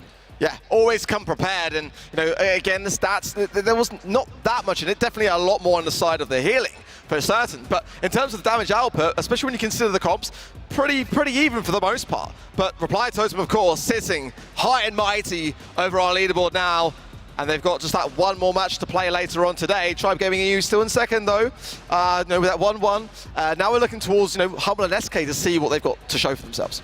Yeah, definitely so. I mean, just to add up to those leaderboards, Reply Totem, they've beaten already like 2 of the favorites, and there's Humble left to play, which is the last seed when it comes to those 4 teams. So, I mean, potentially looking at a 3-0 would be just impressive to double down on that challenging challenge season, where they actually they went 7-0. Right now they're 9-0, looking to make it 10-0. Like, ridiculous stuff from them. One more match to get that double-digit scoreline, but wow, plenty more to come today, guys, and it wouldn't be possible without our incredible sponsors, Snapdragon Elite Gaming. Thank you so much for everything that you bring to the table for us, because again, to have Brawl in such an environment, and not even just Brawl, but potentially across the board with so many of our titles, again, this would not be possible without you. So to everyone behind that, again, huge thanks from us, from our side of things, and already said, to get to this stage from where we started, it seems like such a long time ago now, but is it kind of everything that is lived up to be in your mind? Because we didn't know that we were going to be at Gamescom at the very beginning, right? We did not, in fact, and it is so insane that we can make it here and make it happen here with such an audience too, and with such cracked players in teams as well, but there's more to come along the day. Wow, absolutely so, but before we get to those next games, we're going to head it over to F-Dots, who's on stage, I believe, with Inso. Thanks a lot, Ark. That's right. It's me, F-Dot, and it's him. Again, it's Inso one more time. Why don't you give it up for Inso and his team, Reply Totem, getting the dub. All right, we got a couple of haters. But that's something that you've got to get used to now. You're the #1 team, and a lot of people thought that this would be a lot closer. Did you think that this matchup would be closer, or did you expect it to go the way it did? Yeah, I mean, of course, Tribe is really good, so we always look forward to playing them and having a good match. This time it was maybe too easy, but I mean, we'll probably have to replay them tomorrow or someday, so I don't know. We're always preparing a lot for them. Too easy, I heard it. I'm just saying I heard it. But real talk, looking at the way Reply Totem has been playing since you guys picked up Joker. That happened earlier in the year around springtime, and you guys went from good to great. What has it been like playing with Joker, and what has he brought to the team? I mean, it brought a lot of changes because now we speak English, and before we used to speak Italian. But now we have a lot of variety. We can play a lot of brawlers, and we are so aggressive. I love it. Do you find the language, was that tough at first? What? Was it tough changing languages at first? I mean, I don't know. It went great like from the start, so it was kind of unexpected, but I'll take it. At the end of the day, the language of Brawl Stars is something y'all understand, and it's been working out well. You sit 2-0 above everyone else right now. Do you expect to stay there? Is this where you're going to end and go into tomorrow as the #1 seed? Yeah, like hopefully we can go 3-0 and do good tomorrow in the next phase. All right, well, fantastic. Again, congratulations. Good luck in the next ones. Coming up next, we've got a little bit of help from our friends at DHL. Check out the DHL quiz. Welcome everybody to this very special episode of DHL Pro Tips for Brawl Stars, where I am joined by Semantic of SK Gaming. Semantic, welcome. Hello, thank you for having me here. Your achievements at this point are getting pretty endless in terms of the list. And this is the reason why we've got you here, because who better to go through some pro tips with us? How did you get into Brawl esports, and what advice would you give to someone else looking to do the same? I think I just took every tournament I had with me, with my team. I took every possibility to face stronger opponents and grew by them. And basically just spend time in Brawl esports, spend time facing enemies, spend time scrimming, and spend time playing tournaments. One of the great things about the Snapdragon Pro Series, of course, as you know, is that we have an open format. So what advice would you give to those teams that are kind of on the cusp of greatness but haven't quite broken through yet? I think if you want to break through, you just need to focus on your strengths. If your strength is team synergy, then don't play Sniper's Comp, but play something like GDMX Sandy, which requires a ton of team synergy. And as the other side, you can also be insanely good at individual, then play Assassins or play Snipers and don't play necessarily Max Unisani Comp. And then there's obviously the strategies which you can have, which includes draft as well, where you can just focus on that and try to be good on that. And my main point, I would say, is just having an objective view of eyes on the team. It might be a coach, or it might be just the fourth player, which is not playing right now, is on the bench, because having this objective view of everything is just insane and way too underrated, in my opinion. Yeah, I mean, having a fourth pair of eyes definitely goes a long, long way and helps avoid that squabbling that you can get with teams for sure. Talk us through your scrims. That's something that we don't tend to get to know too much about. So what kind of things are you guys doing in the background? Like, what's your secret sauce? What kind of tips and tricks do you guys try to keep hidden from us in that respect? What we do is especially training and trying stuff a lot. Most of the time, our comps are even set some hours before the tournament or one day before the tournament, for example, the monthly final. We just try out everything which we can to have a slightly possible advantage in draft. And it may be that we change our ban so often that we say, okay, maybe we don't need to ban Bonnie on dueling beetles because we have a Pam to counter it. So even if we are second pick, we don't need to ban her. Or is it possible to play a Fang right alone on Golden Gulch, for example? And we just try out a ton of stuff until we can't try anymore. So yeah. Speaking of draft, one of the biggest changes in the history of Brawl esports, it'd be rude not to ask this kind of question, but what is going through your mind when it comes to draft? What, if you had to bullet point, top tips would you give for others to be able to improve their draft? Obviously, the main point, which everyone knows, is ban the most broken brawlers if you're second pick, so the enemy team can't have it. Leave them open if you're first pick, and ban potentially a good duo comp, which the enemies might pick.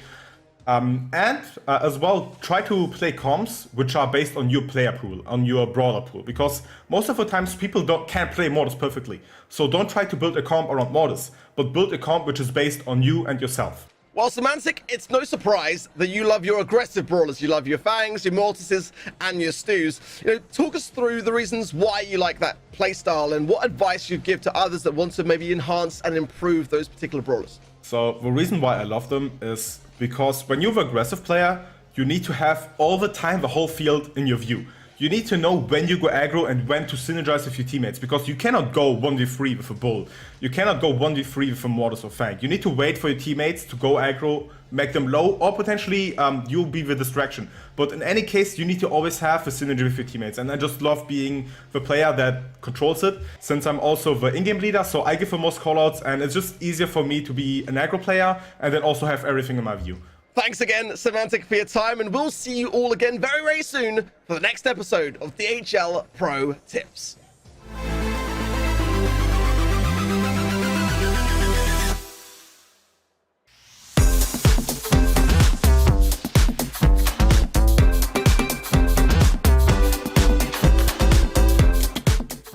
I'd say it's pretty pretty normal in my family anyway. I think our family don't know nothing about the game, Yeah. but for sure they support us a lot, so this is the important thing. I think they're very proud of me because it's something that's not very common in the world, so I think it's very, very exciting and new. Didn't know about the world of esports, but they just watch everything that I do, so they are learning something of the game. So My friends, all of them supports me because I started the game with them, you know. Even in voice chat, they all cheer for me in every tournament. But my parents, like my father especially, doesn't know lots of Brawl Stars. My mother tries to support me in lives. She don't like me playing because she wants me to study, but she tries to support me a lot.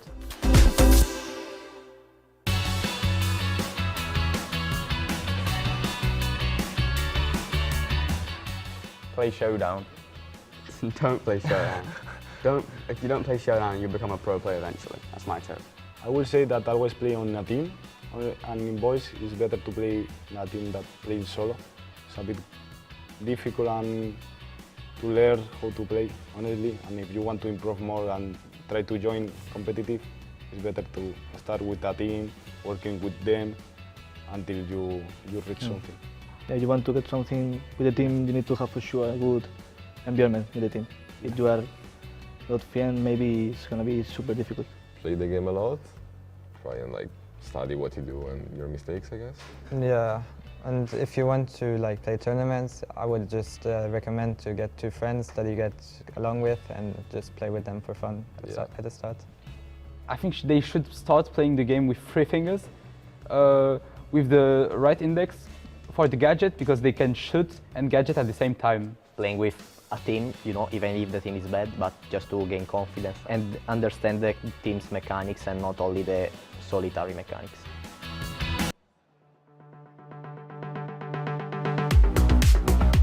Hi, I am Inso and I'm the coach of Brawl Totem. I'm from Italy. Hopefully we can win the finals this weekend, and for the second split, I think maybe Team Queso will have good results and manage to pull off a win. I mean, I like the meta because we're doing good, we're having good results, so I enjoy it, but I also dislike having second pick because we have to ban like always the same 3 brawlers, Bonnie, Janet and Carl, because they are too good. My family and friends support me a lot. They like what I do. It's a bit strange, but they understand it and they try to watch my matches and, I don't know, support me any way they can. Being a pro player affects my daily life because we have to scrim and train every day and also like play tournaments. So sometimes during weekends I can't go out with friends because I have to play. My most memorable moment was definitely 2021 World Finals in Bucharest because we had a good result. We ended up top 3/4, and we had really good matches, and we also played versus the world champions, so it was good to play against them.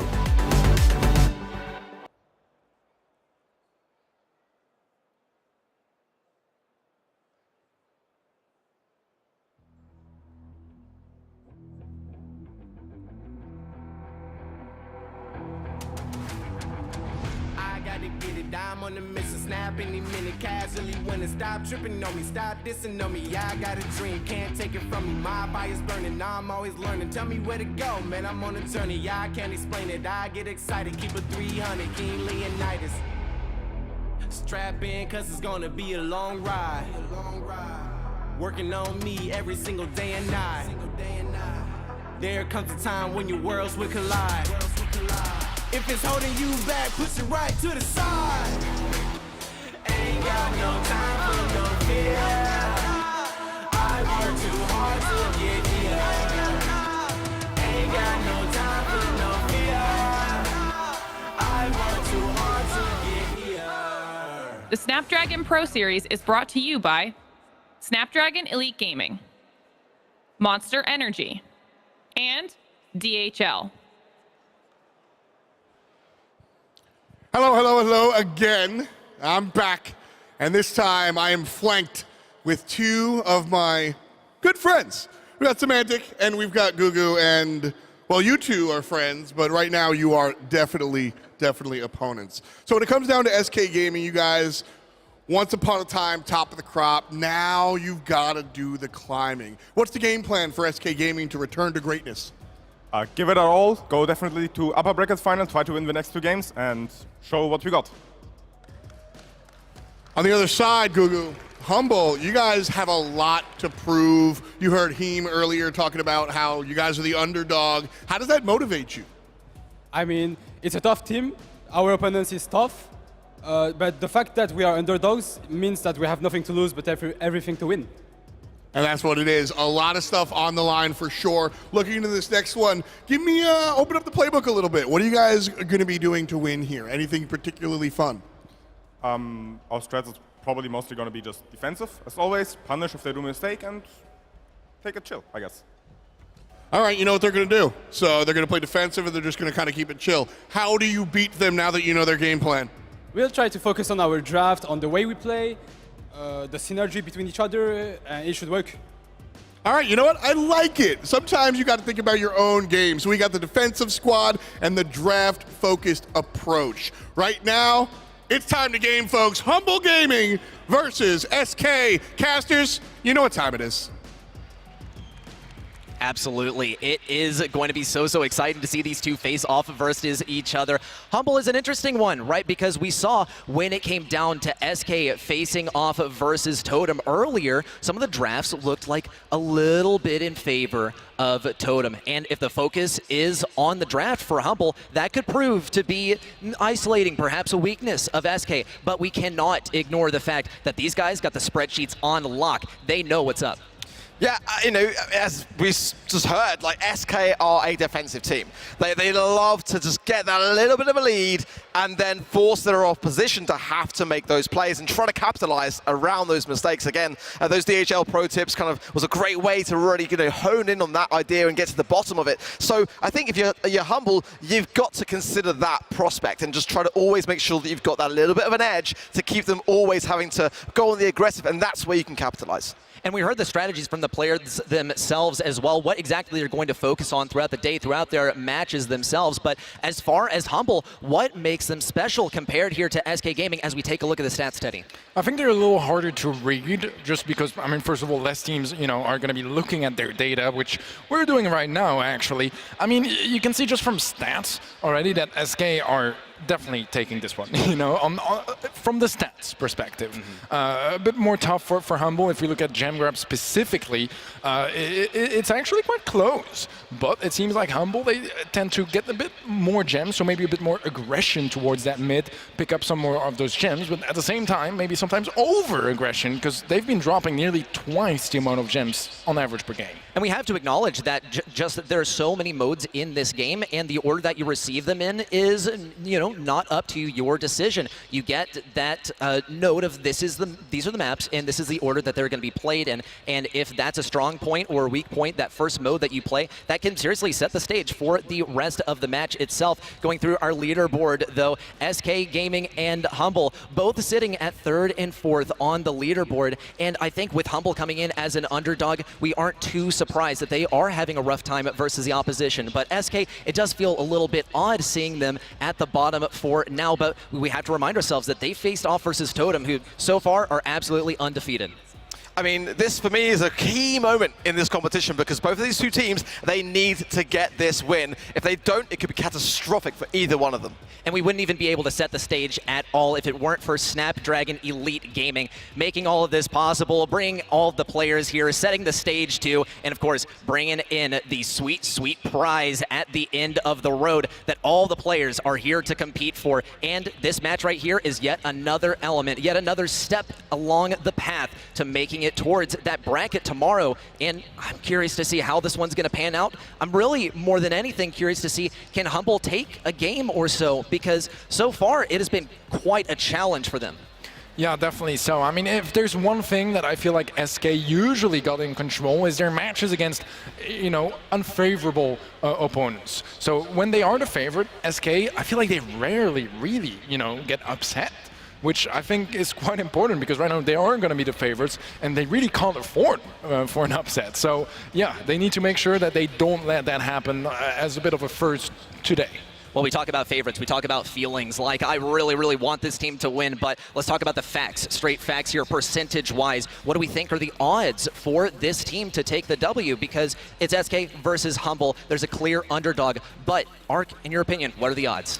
I feel like SK have an edge. And also, just to mention at home, you guys can vote as well in the Twitch polls. So make sure you get on that and let us know who you think is going to be the one to take the edge. For me, SK, though, have had some blemishes to their record this year. I mean, if you look at the BSC, they've had a couple of instances, I think now possibly it's even 3, where they've gone out in the first possible stage of the quarterfinals of those monthly finals. But having said that, they've got that experience. That is the thing that they absolutely have an edge over Humble in that respect. And they have also, in terms of the on-paper stats, already had the win. It was in day 2 of the challenge stage as well. I think it was a 3-1 win that they had over them there. So this is, going to have to be a tale of redemption here for Humble because they've already conceded to this very team. There's a plethora of reasons to side with SK here and think, yeah, they take this 1-2. But of course, every match is different. And one of the other things that we have to acknowledge about SK is that they're a very, very well documented team with how much they show up in the limelight on the stage. In preparation versus these guys, well, you got a lot to go by, Teddy. Definitely so, and that is so important when it comes down to the draft and trying to read your opponent's game. So far, first pick Janet on the side of Team Humble. Nothing too special about that. Janet in a great place in the current meta, but I mean, the picks from the side of SK are pretty solid as well. The Penny as well, probably going to be played out around the mid. Crow can be a mid 2 on this map, but more typically played out on lane at the moment. I mean, if you can get that poison on your opponents, it's basically a free vision gear for a couple of seconds. And we haven't seen much of Crow at all for the majority of today, and it's kind of interesting that for such a strong brawler to now be coming into the mix. On double switch, I think it's a good place for it. Bo coming in now for Humble to combine with that Janet, and again, that drop the base gadget on the side of Janet is going to be able to be able to gain even more of that vision. I do like the way this combo is shaping up to Humble, but again, it's not just the draft, it's how you play it that matters. This third and final pick coming in now could be one of the aggressive nature. I think they got enough range for now. I think I would love to see a Daryl or an Ash or something along those lines to combine with this, or maybe even a Stu, or the Amber was a smart ban in that respect, because that would have been a great time to just pick her up here. It's going to be Tara. One that's dropped off a lot, not going to lie, this meta has not really seen much of her, but I still keep vouching for it. When I see it, it actually, for the most part, works out very well. The only downside to Tara at the moment is that her support from Beyond Gadget has been nerfed considerably compared to what it used to be. Oh, definitely so. I mean, lots of brawlers, especially with AoE damage, are able to take all of those shadows out in pretty much one shot. However, so far, I mean, Crow struggles a bit more against that gadget. So I don't hate the pick. It's definitely a riskier one, but then again, Team Humble, they need to take risks in this match because that's how they can win those games. That's what we saw throughout the challenge season. Some of those funky drafts that at a first glance are very interesting, but actually played out right can definitely work out. We'll have the Squeak to complete the comp on the side of SK Gaming. A very strong brawler here. I mean, Residue gives you vision plus slowness in areas of the map. Super solid for the early game, really set things up for your team's success. Later stages can be a bit more complicated, but if you just hit someone with your super and they get slowed, that's pretty much a free kill as well. And if it's the gem carrier that happens to be tagged, I mean, that can definitely turn around games. Gotta be honest, I'm a little bit surprised that SK didn't consider something more of a tankier kind of idea or something close range. There's a lot of range, though, on the side of Humble, and that clearly is something which they were considering when it came to their draft. But I like that kind of brawler to have some aggressive nature, but going down with just the control-based ideas and the long-range ideas, let's see how it works out for them. So far, so good. 3 gems in the pocket, but now, having lost control of the mid, it's going to be Humble that come in for a few gems of their own, 3-2. There's already a Tara super on the side of Gugu, and it is going to connect with Chaos so early in the game as Jaime takes to the skies. But it should be one of those situations that SK can wait the timer out to allow Chaos to come back and to pick them up. That's kind of fortunate for SK there, really. Yeah, that was a big pull, but in the end, the gems do end up in the hands of Team Humble. A big jump in from Guido is able to retrieve every single one of them, gets pulled, but survives the encounter. Oh, never mind. Beyond the grave, Gugu actually picking up that kill. Semantic trying to get out of there with 9 gems. He's so low HP, eventually falls to Jaime, but Guy is able to pick up the remaining gems here. Still 9 on the side of SK. They need a 10th to start that countdown, and Team Humble, they definitely don't want to give them that opportunity. However, there's one that spawned on the side of SK. He is free to just pick it up, but actually overlooks the mines a little bit. Fortunately for him, no one is there to capitalize and punish him. Jaime is coming in right now, but I don't think he's going to be able to realistically contest this. There's just too many bodies in the way, and he should be able to with no Tara gadget or super there at hand. It's just takedown after takedown for SK, and a leap to the skies from Guille to seal the first game. Still early days, but what a great way to start. Yeah, solid start for sure. Pretty back and forth, all things considered. Gems kind of going from the hands of one team to the other. But ultimately, I mean, what counts is who gets 10 in the end. It's SK Gaming. Strong showing already from them, but Humble showing that they are capable of, you know, initiating things and taking matter in their own hands. They gotta do it just a little bit better in this next game here if they want to contest this set. Otherwise, SK is going to be free to open up the scoreboard. Gugu just playing a slow and patient game on that top right-hand side and just trying to get the super, which he has now. Will he be able to connect it? That's the question. Oh, he will. Beautifully done. Somehow, some way, Guille is able to fight back with something of his own. 4 gems in the pockets, the 2 of Humble. They've got to start to time their runs just a little bit better and get some more utility on their side to realistically have a bit more of a ability to take down SK here, which is doing that on the side of Gugu. Semantic now in a perilous position here. Yeah, love those bow mines. Just buy some time for your teammates to respawn, gain some control, and set up some better positions for your team. Close your game here as Humble is only a gem behind. A full-on map control now, as SK are really trapped in their spawn. Jaime going aggressive, finds that Chaos, nice kill over there. Trying his best to get some big damage onto Semantic as well, but not really able to find the most connections. However, at the end of the encounter, Jaime plays the range very well. Right now, Humble with a 2-gem lead. Let's see if SK can turn it around as Guille opens up the right side. There was a beautiful salty barrel prior to that one that's placed down by Semantic when Jaime landed, because there was a time where his teammates were spawning in. He was in a real tricky position, able to come out of it so spectacularly well. But Gugu now with the 7 gems, and he is at low HP. He's going to be very, very cautious here, especially as Ski jumps in, but not able to get out. Soil Pressor coming in at a crucial time. But one more gem for SK, and they're now on countdown. That's such an important gem as well, because now the countdown can only be interrupted if Semantic goes down. No way to tie it up for Humble. Not enough time. 6 seconds left. Semantic, all he needs to do is live. 3 seconds, he's low HP, but Gugu, he can't shoot through walls. Semantic will stay up, and SK Gaming will be taking the first set.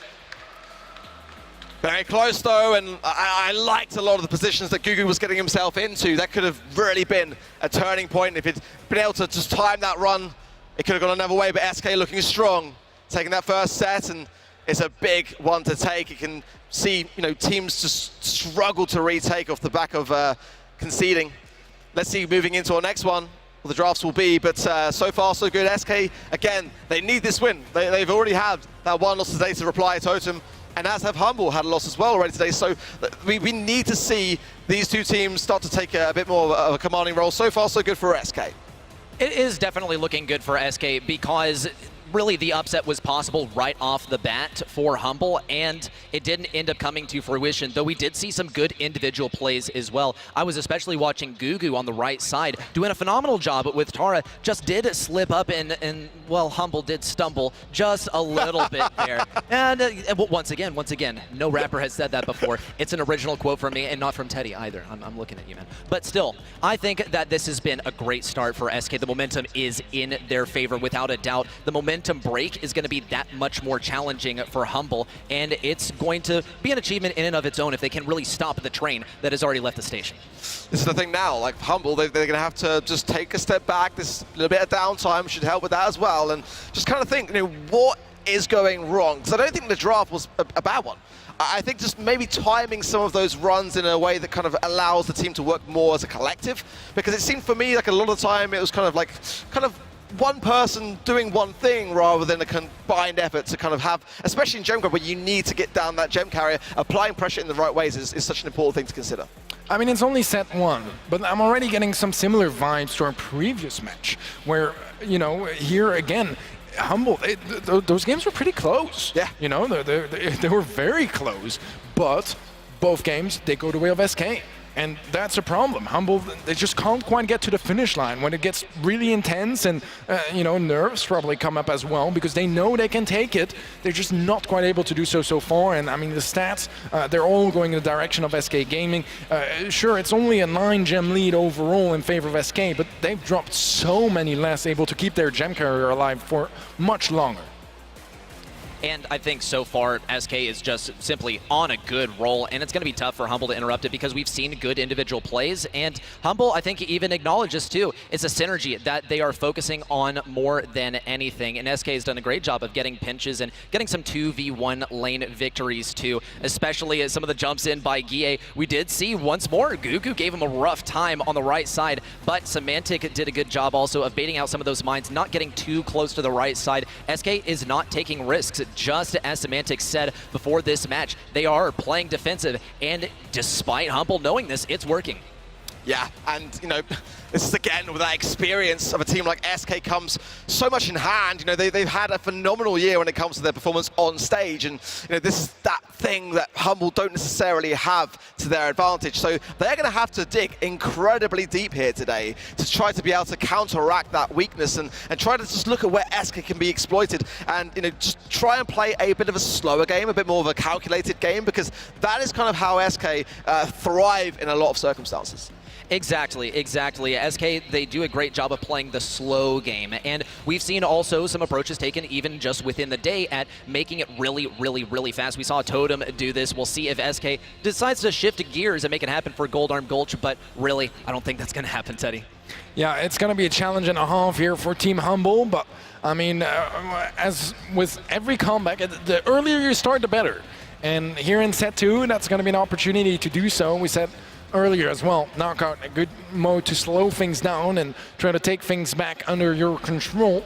Already a full-on comp on the side of SK Gaming. It's going to be the Penny, the Rico, and the Fang. Quite a bit of aggression with that Fang. I mean, you have the max speed on the side of Team Humble to deal with it, but they still have one more pick to try to find a solution. Maybe a Gil? I mean, I'm not even worried about the third and final pick more than I am the Fang in the hands of Semantic. So, I mean, they've got to place a lot of heavy consideration on just how good he is with that brawler. Time and time again, I've watched them. I mean, Griff, don't mind it necessarily. It's pretty decent counteraction. But nonetheless, I feel like Humble are going to have to just hunker down for this one, because it could very well be a bumpy ride. Time and time again this year, watching Semantic play Fang on any knockout map has been a dangerous thing. So if he's on point today and Humble haven't got their guard firmly up, this could be, well, in my opinion, a winning job for SK. Yeah, it's looking really good on the side of SK. I mean, you know, there's no super hard counter to that Fang on Team Humble, and I don't know if they are going to be able to deal with it, because so much aggression can be brought out by this brawler, and even, you know, if the Griff can be problematic, if you get your super on it and just stun him, I mean, your teammates can do the rest of the job and finish him off, and then that threat is just neutralized. Let's see here as we hop into our first round. So the Breza already opening up some walls on the top left of the map. A lot of aggression from Gugu, but he's low HP. Ikeo's not going for the finish just yet. Gets a good tag as well onto the bell, but both stay up. Oh, Gugu strikes out of nowhere, but the stuns too, but one of them is going to stay alive. It's a 1-for-1 trade, and in the end, that means Guy is left alone in a 1 versus 2. Tough one for him. I mean, he had to make a decision there, really, for me, and make a choice between either one or the other, and he kind of felt a little bit in the middle of it. Now, realistically here, has to get super, which he does for the next round, but that's pretty much all he can do. But yeah, that was a solid performance from Humble. They were ready for Semantic. He got so much value, by the way, when he did go in, so it was a good job that they were able to get him taken care of, otherwise that could have gone another way. Yeah, I love the aggression from Gugu in that previous round as well, getting that free kill on the right-hand side and punishing SK for playing too defensive for a little bit. Let's see here as the mark does connect onto Ikeos, will make his survivability much lower, as he'll take quite a bit of extra damage from each shot. So Fardo Jaime gets reset on the heal, and that's not ideal, but there's time to try to work around that. Jaime still not quite in a good HP situation. Ikeos has super, is going to keep it. probably for the later stages of this round, as Humble are definitely hungry for this one. Want to get their first game on the board. They have 2 supers to do so as well, but so do SK. Jaime's got the mark, and it needs to land on Semantic realistically here, because he is the threat. If he gets in close quarters, which he's thinking about now as the gas closes in, he's going to go in. He gets the hit, but Jaime is defended by Soydabreza. It's a 2 versus 1 yet again, and it's just Guille now so low on HP. What can he do? Oh, the turret, the body block, the salty barrel. The attempts were made, but somehow, some way, Humble get the job done. Man, that was scarily close, actually. Yeah. Because it was a 1 versus 2, and he didn't have super. But, I mean, props to Humble. They close this one out, and that's the challenge as well, you know, because from one round to the other, you actually gotta secure those games. And Humble are able to find their first in this match, see if they can do it again and maybe get a whole set. Well, it's a little bit of a slow to the mark situation here for Semantic. Bottom right, just off the screen, but he is there, and Jaime also knows it. Speed from Gugu, and good taps though from Chaos. That will slowly advance in that respect, because, yeah, Soydabreza would have loved to have got a bit more involved in that scenario. Gugu coming in for a little bit of a helping hand, and now choosing to go back in the situation. Semantic just trying to rotate around this, but again, a slow and steady start as you'd expect. Both teams really want to earn that utility for a later stage. Yeah, those supers are so valuable for those end games and rounds. So far, not too many have been unlocked. Chaos does have one. Can help so much when you're out of ammo. Just get that super down and secure that elimination. Bit of aggression from Soydabreza on the bottom of the map, but Semantic comes in to punish him. Semantic gets the double, does end up going down, but that's going to be a round for SK Gaming and a chance here to get a game of their own if they can double down. I was watching Semantic thinking, well, what is he doing? Like, he was going 1,000 HP down upon, further down, and then somehow comes out of that and gets the kill. Unbelievable stuff, honestly. Gugu, though, on the right-hand side does find Chaos, but the shots were body blocked there a little bit by the turret, and Semantic then capitalizes on the opportunity. SK now making a 3 versus 2, have the advantage, and Humble are completely separated on the map. Semantic has already shown so much with those aggressive brawlers today, but they're even hungrier now because they know that at the end of the day that seeding is going to be ever so valuable, and after their first loss, they want to make sure that they make this match a win, giving themselves all the tools to do so. They still have to take a round here if they want to secure this game. Soydabreza, quite low HP, max speed popped by Gugu, trying to initiate things, find an opening on Chaos, but unable to do so. Semantic hits with the stun, and that's going to be another kill going his way. A 1 versus 3 here, unwinnable for Gugu and SK Gaming. They'll take the game.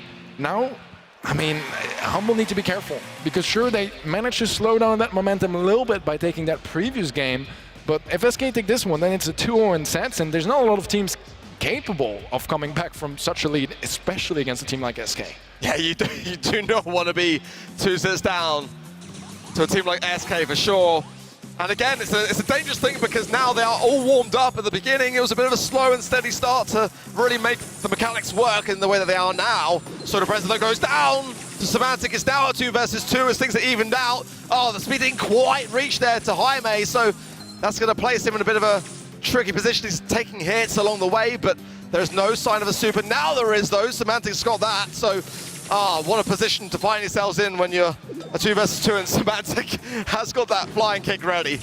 It's a tough one, because if he connects, I mean, you can know for sure that that green button is going to be pressed right after that, a stun and a free kill. However, Guy is low HP, and Semantic is left in a 1v2, is going to go for it. Gets the first kill, now in a 1 versus 1. And Humble, they need to be careful. Jaime, this is not an easy situation. Semantic is gonna be close to a super, gets it now, goes in, gets some damage, and he clutches it up as well. A nice 1v2 secured by Semantic, getting SK Gaming 1 step closer to securing this set. I don't understand there why Jaime didn't place down a nest egg. It would have been the perfect thing to have, just to make sure that he had something of a slow to protect himself, but he didn't do it, and Semantic picks it up, and rightly so for those same reasons. And now just 1 round down between SK and going 2 sets up. Okay, it's got to be a little bit cautious on this right-hand side. Gugu's caught him out off guard a couple of times. The phase shift away will secure his safety, but it's still Semantic on that left-hand side lurking around. And again, I said it at the very beginning, I am still worried for Humble in that respect because you just don't see him coming. He's such a great assassinator. Absolutely so. Every time he has that super, even when he doesn't, he's going to be one of the scariest players you can run into. And right now, both teams seem to playing the long game. They want the gas to force that fight in, and they want to make sure that they have as many supers available on their team. When that happens, so the Brother takes a lot of damage. Semantic goes in. It's a 1-for-1 trade. Guy places down a barrel. It's now a 1 versus 2 in favor of Humble. Guy is one shot. Oh my goodness! How does he win that?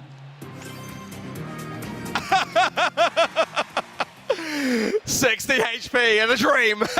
And he was standing in the gas. Oh my word. And that's not the first time today that Humble are going to be reeling off the back of a defeat like that. We've seen it a couple of times now. It just doesn't seem to be their day.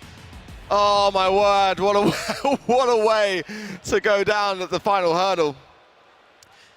That's 2 1 versus 2s in the same game, right? Or the same set at least, that they managed to just take, which you're not allowed to do that normally, you know? You have the man advantage, you win. That's how it works in knockout. Brody's face was a picture, by the way, when that happened. You should have seen the reaction back here because I almost like lost my headset or fell down or something because that was just insane. This kind of stuff just does not happen, but I guess there's an exception for everything, and today the exceptions are coming out, but the result remains the same, and that is that SK is taking a victory, and they are really on a roll. Yeah, I mean, they're looking phenomenal. I mean, the drafting, I think, for me, is where it's really starting to show and shine, and Humble at the moment as well. They are really starting to gain, you know, somewhat of an opportunity, but they're going to have to really sort of dig deep now. They are in a position where, if this continues on, like you said, Tilly, coming into this one, you do not want to go too behind to a team like SK. I mean, you know, it's something I say very often, especially when you're the underdog. Like, there's only so much that teams like SK Gaming are going to give to you. And once you have a 2 versus 1, you have to win it, because those opportunities, they don't come 10 times per match. They came twice in the same game, and twice they messed it up. Like, that can't happen, you know? And, I mean, it's SK just doing wonderful plays, but Humble, they need to be careful, because if that happens again, I mean, that's going to be a match. Yeah. And if you're like me, you kind of wonder what kind of preparation goes into this kind of stuff. Do they drill the 2v1 consistently? Because if so, it is absolutely paying off because they play that pretty much picture perfect. 60 health left. You got to be kidding me, man. To be able to pull out the moves like that is just insane, and practice makes perfect. I think that this has been awesome, but Backyard Bowl is coming up next for our next map, and already some of these brawlers are coming in too. The first 2 picks being some pretty central brawlers as far as supports in this meta. Well, bans are in, and there's Colette, Penny, and Crow banned by SK. It's going to be Lola, Janet, and Bonnie banned by Humble. And that early pick again of the Jhin, which, you know, caused SK some troubles earlier, but to counteract it, that speed from the Max is definitely going to be something of a consideration. But Humble wasting no time to lock in Carl as well. And I mean, we know what that win rate is like at the moment. So, but again, it is how you play it, and Humble have got to make sure that they can do justice on that particular brawler. But nonetheless, it is a strong one. SK, they will have a chance to respond and try to get some knockback potential to try to counteract that for sure coming up soon. I mean, Carl is a brawler you can absolutely pop off on and dominate. And right now, there is a player, not sure who on Humble is going to be playing that Carl. He's going to have to pop off because they need to somehow shut down this SK Gaming team. They're quick on the picks as well here on SK. They know exactly what they want to play. It's going to be Pam, it's going to be Stu to complete that comp. And I mean, Stu, we saw earlier, Semantic looking scary on that brawler. Pam, a bit more, you know, tankiness and some heals as well, increase that survivability on the side of SK, make sure that if they get some good positionings, they can reset quicker with that healing station. A lot of health to, you know, deal with in general. A Squeak as a final pick, I mean, not my favorite on Backyard Bowl, can help get you out of, you know, those positions behind the walls and try to open things up a little bit, but definitely not an easy one to bring in here. as I said earlier, I'm expecting a lot from the call here on Team Humble because I feel like right now they need close to a miracle to close this one out. Yeah, SK didn't go with something to have knockback here, and I'm kind of surprised. I mean, you know, under the circumstances, but you know, the problem I have with Squeak here is that there's so much aggression and speed on the side of SK. You got Max combining that with Stu. I mean, that is pretty much the dream aggressive, speedy comp idea, and Squeak does not fare that well under those circumstances. If you lose control, you're punished for it heavier than you would be with another comp. So realistically here, I feel like SK have got a winning draft. I mean, as long as they play it how SK play it, slow and steady wins the race in that respect. I feel like SK have got a great chance. Humble have got to make sure as well they land a lot of these gene pools. As I have stained it into my memory, a lot of time in the BSC, Gugu has sometimes missed the mark when it comes to those. Yeah, pretty hit or miss, which, to be fair, are the two only possible outcomes from a gene pool, but the aggression is real. From SK Gaming, Semantic already in the back line, finds a nice kill. Akios with the ball, passes it forward, and that should be a goal from Semantic, but Jaime is able to get the ball, will corner it up, and that just about creates enough space for Humble to avoid that early goal. That would have been a nightmare to deal with for them. Guy was an aggressive healing station. The Mama Squeeze can be very helpful in that position, but it's quickly dealt with. Guy was a great gadget as well on the right-hand side. He has another healing station, gets a lot of damage down, but goes down himself, leaving things open here for Semantic and Akios to try to make something happen. Semantic gets shut down by Soda Breza, and Humble should regain some control out of these kills. Not running Gasset Hill as well is an interesting choice on the side of Stu. I mean, it's going to help in a map that has so much depth and to it and not much cover. But I do prefer Gasset Hill. It just keeps you kind of on the aggressive, able to heal, able to continuate your ideas. But nonetheless, it is Semantic on Stu, and you know that is in itself dangerous no matter what the star power being run is. Healing station in the back from Guy will help out IKS just to kind of recollect himself, and they are concerned of the fact that Gu has the pull. Jaime has his super also, and no doubt that flying hook is a consideration to have in their minds as well. Choosing to pocket the ball here, I don't think it's the worst of ideas for Humble. It's quite clear that SK have been aggressive from the outset, and they're going to continuate it now. Oh, Semantic almost made the corner, but going down there is going to deflate the situation, and Chaos and Guy come back. 15 seconds left here until overtime kicks in. Pretty much going all the way here in this Brawl Ball game. Humble not giving anything away, but much more defensive so far, as SK have been throwing everything they got at them. Some aggression as soon as overtime comes in, as Semantic tries to close in onto the ball, maybe get it out of the corner and towards his teammates. Gets the ball now, pass towards IKEOS, but not quite enough to score just yet. Semantic has 30 HP. Has another super available. Oh, two great pickups here from SK, but is it enough to score? IKEOS loses control of the ball, but knows that now he can just tank it in because Gugu wasted his gadget. And that is going to be match point coming up for SK Gaming. Well, Humble did make them have to earn it. So credit to them for that, because again, against a team like SK, it's not an easy thing to do to slow their pace, especially as throughout the majority of the game they were so aggressive. They just kept continuating everything that they did, and eventually it was just too much in overtime. But I felt like Humble stood the greatest chance there of being able to create something. Oh my goodness me, Semantic on that top left, absolutely tearing it up, and he's not done yet. Breaks into the pyramid, the ball comes through. Oh, the synergy of SK Gaming! That's now one goal away from taking home the glory. Wow, what a performance here from SK Gaming. They want to close this one out, prepare for the next match already, as they're one leg in. Let's see if Humble can make something happen. They have that gene pool available, but it needs to find a big connection, otherwise this might end right here, right now. A bit more defensive now from SK. We have really yet to see any aggression from Team Humble in this set, as they've been so defensive across the board. Semantic, I think, got pulled, but somehow lives on and dashes around the map like nothing happened. Gets a follow-up kill onto Jaime as well. And it's left to Soda Breza to try to slow things down a bit and regain some control as Gugu Respawn is back in the action. But so far, really, Humble, they just need a goal within the next minute and 10 seconds. Otherwise, this is going to be their second loss of the day. The thing is, SK Comp, this is such a defensive one. You're placing the Pam healing station in the back and just being able to stay just so in the mix.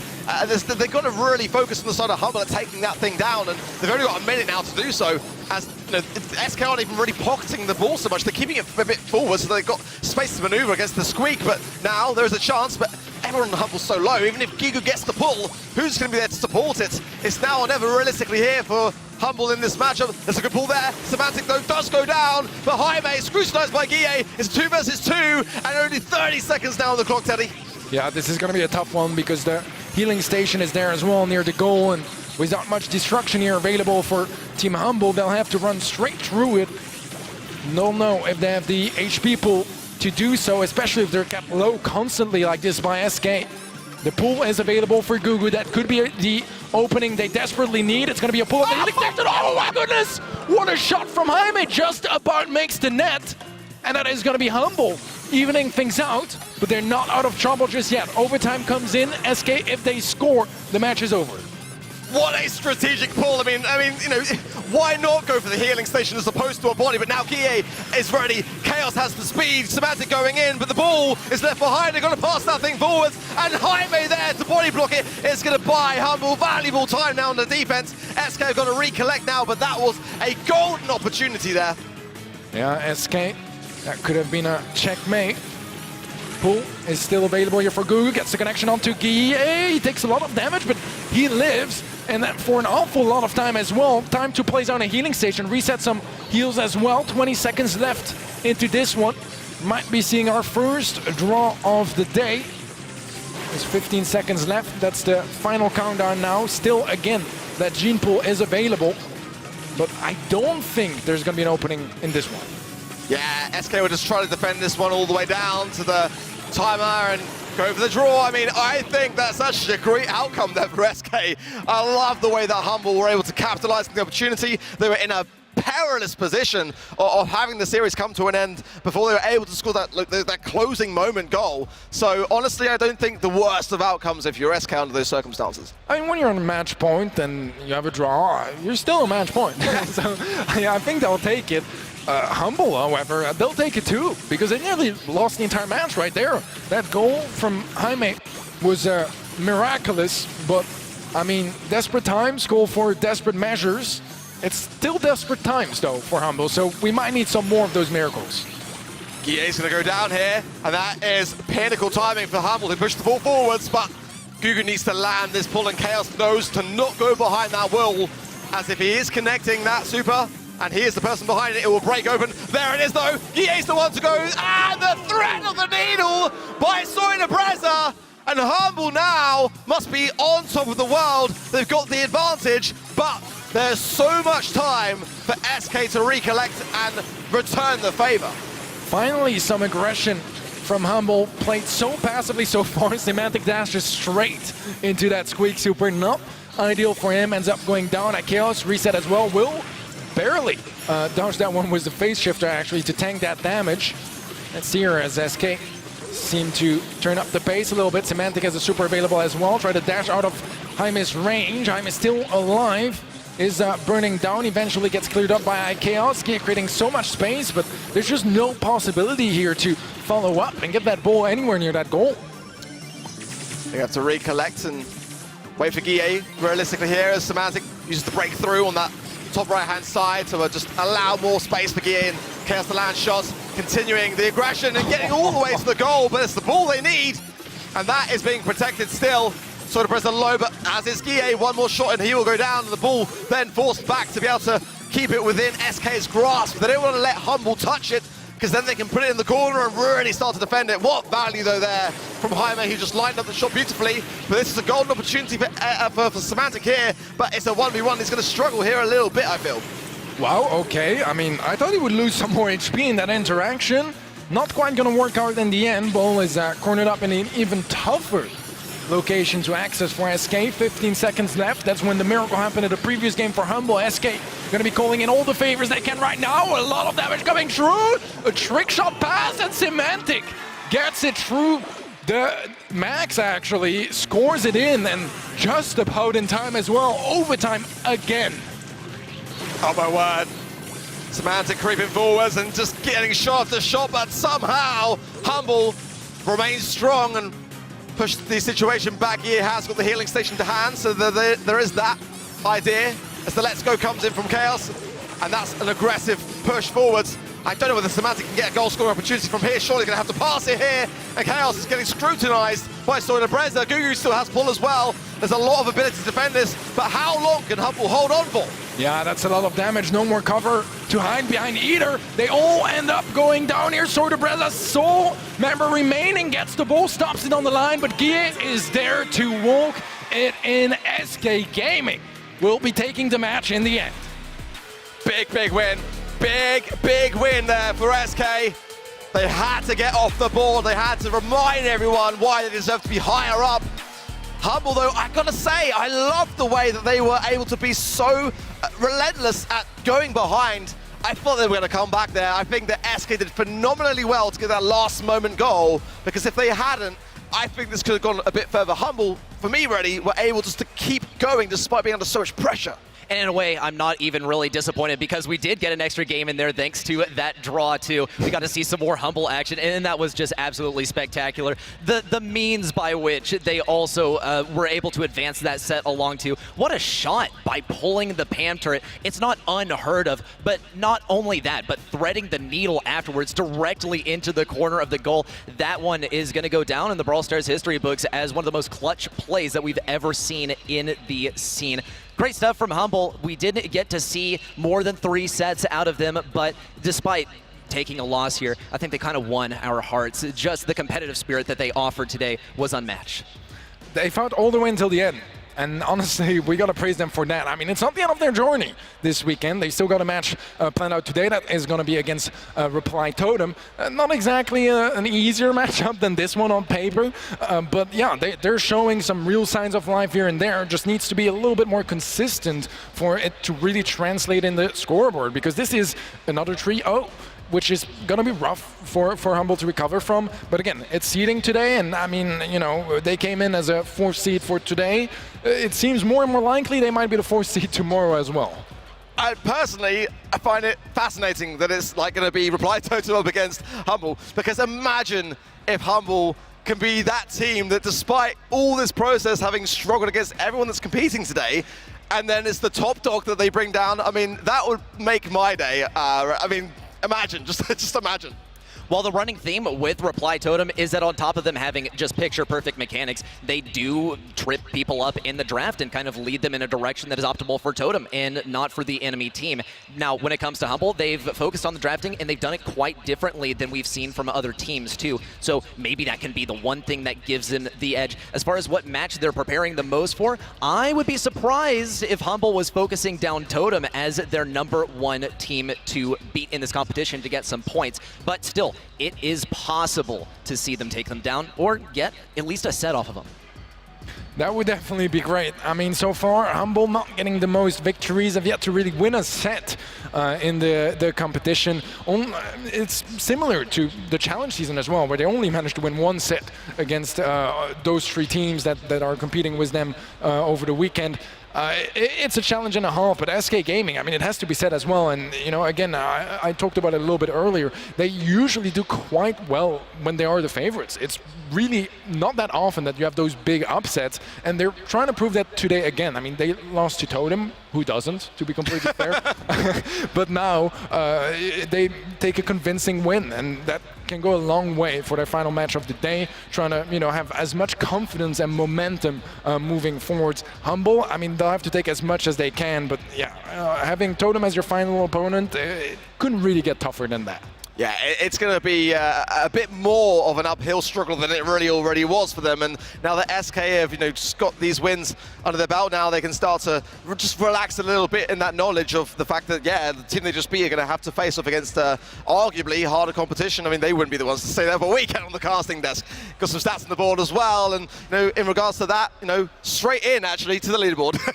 Reply Totem, of course, still sitting there on the 2-0, and Tribe Gaming EU have yet to play against SK. That's the one that, for me, I really cannot wait to see how that one goes, because we've had such a grudge match with those, and it looks like it's going to be quite a decider when it comes to that 2nd and 3rd place as well. And of course, none of this would be possible without Snapdragon Elite Gaming, bringing all these players on stage and bringing us here to cast these games and bring them to all of you guys watching in the audience. So thanks for being here, and especially thank you to Snapdragon Elite Gaming for making this all possible. It's not the end of the day just yet, though. We got more games up and along the way, and one that we mentioned actually was Tribe is going to face off versus SK, which is going to be a barn burner, I think, and it's going to decide who leaves the day with the lead. It's a very important match for sure, because that seeding can go a long way, you know? I mean, as of right now, what it seems to be moving towards is who is going to be facing Reply Totem. It's not quite that just yet, but I think that's what pretty much every team has in their minds, you know? Who is going to face Totem first round tomorrow, and no one wants to be that team, so winning those matches right now is exactly what they need to do. Not only the seeding, but also just the confidence. You know, if you've beaten a team the day before and you have to play them the next day again, which is going to be the case for every single one of tomorrow's matches, that confidence can go such a long way. So they have that to play for as well. Yeah, of course, though, the upper bracket, you've got that kind of bit of grace as well to start things off, so definitely going to be fighting it out still, but you know, for SK and Tribe, you know, I just, that's the one. But I think Reply Totem has still got to face against Humble as well, and that could well determine a lot of things, because Humble are not out the running yet. Well, don't listen to us, listen to Semantic. The man on the stew is on stage. F-Dot, take us away. Thanks a lot, guys. It's right, F-Dot here on the stage with Semantic, the man with the plan. Straight, okay, I'm just gonna go to it. You are loud on stage. What's that all about? Thank you a lot! I like being loud, so it's cool. It gives the team synergies. It's just great, you know? Does it help do you think it helps your team, or do you think it hurts the other team? I think a mix of both. Like, if my team sees me screaming, they know, okay, Semantic is on again. If enemy team sees you screaming, they just tremble in fear, you know? Real talk, though, I mean, you know, we've gotten a chance to work together a little bit, and I know it's not just a show, it's real. It's about, like, the feel and the emotion, right? So talk to me a little bit about what it's like playing with this SK Gaming squad here at home in Cologne. I had only 3 LANs before, so this is definitely the biggest LAN so far, and it is also the LAN Germany. Hallo Germany, ich bin Deutscher. At the SK Cologne headquarters in Cologne, so it's just like we got a gigantic buff. It feels kind of like for us, and just amazing. Well, we love to see it, man. Love the energy, love the victory. Congratulations on the dub. I wish you luck in the future. Thank you. There it is, man. Great stuff.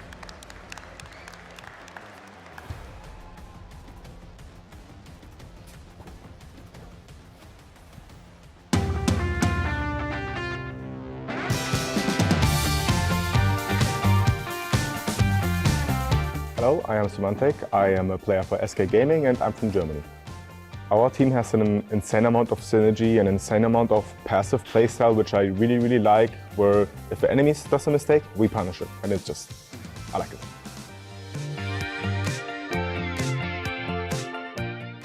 We obviously scrimmed a lot. We looked at the maps and yeah, just prepared, I guess. We will try to give you definitely a hard match and we want to win it, so good luck.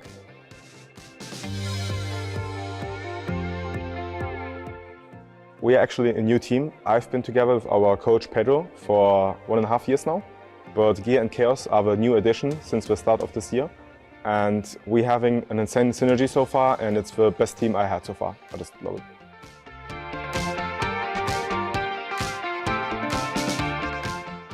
First of all, I won the Season 1 twice, so if I win this season, I will definitely try to protect the next season as well, and obviously go for the World Champion.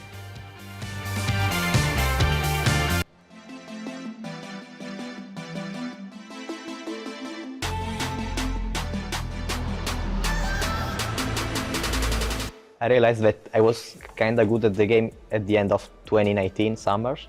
I was playing just chilling with friends. I decided to give a lot of more energy and more time to do it. We started playing the first beta on playing in ladder, and we was always in the top of leaderboard. So we was playing, we are meeting each other. Me personally, I realized that I was good last year with Mood Gaming. We were playing good, beating strong teams, almost qualifying to every monthly finals. Now this year we're trying to pop off, trying to qualify to World Cup still.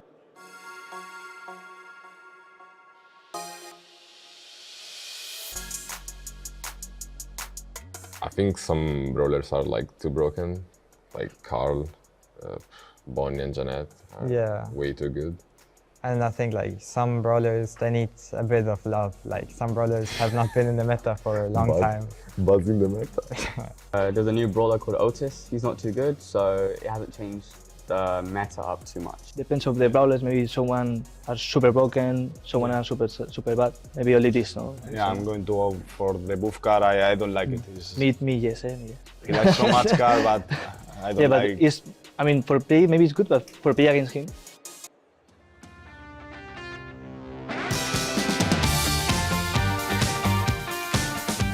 Hello, I am Semantic. I play for SK Gaming and I'm from Germany.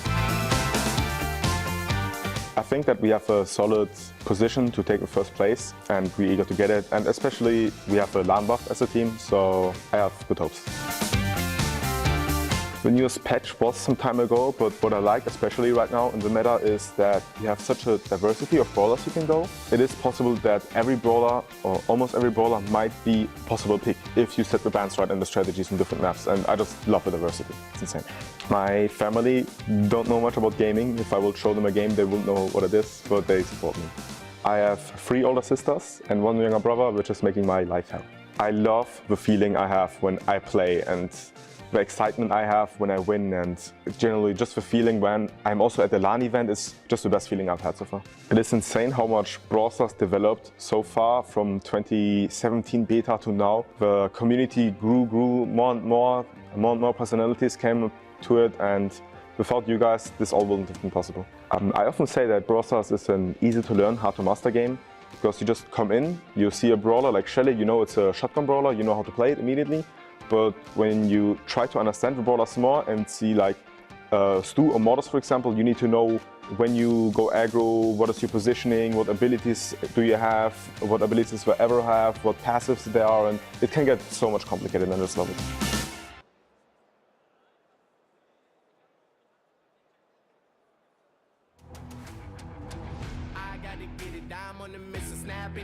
Casually when it stop tripping on me, stop dissing on me. Yeah, I got a dream, can't take it from me. My fire's burning, now I'm always learning. Tell me where to go, man, I'm on a journey. Yeah, I can't explain it, I get excited. Keep it 300, King Leonidas. Strap in, cause it's gonna be a long ride. Working on me every single day and night. There comes a time when your worlds will collide. If it's holding you back, push it right to the side. Ain't got no time for no fear. I work too hard to get here. Ain't got no time for no fear. I work too hard to get here. The Snapdragon Pro Series is brought to you by Snapdragon Elite Gaming, Monster Energy, and DHL. Welcome back, folks. We are almost finished. We got 2 more matches coming up, Reply versus Humble, in just a matter of moments. But I got a couple of reminders for you. 1, DHL has been helping us out a lot. If you want to go to esl.gg/DHL quiz, you can find some really cool stuff and absolutely take a look there. And of course, if you're into the world of mobile esports, we've got FE Dash going on as well. It's a $5,000 world championship and you can get involved. Let's take a look.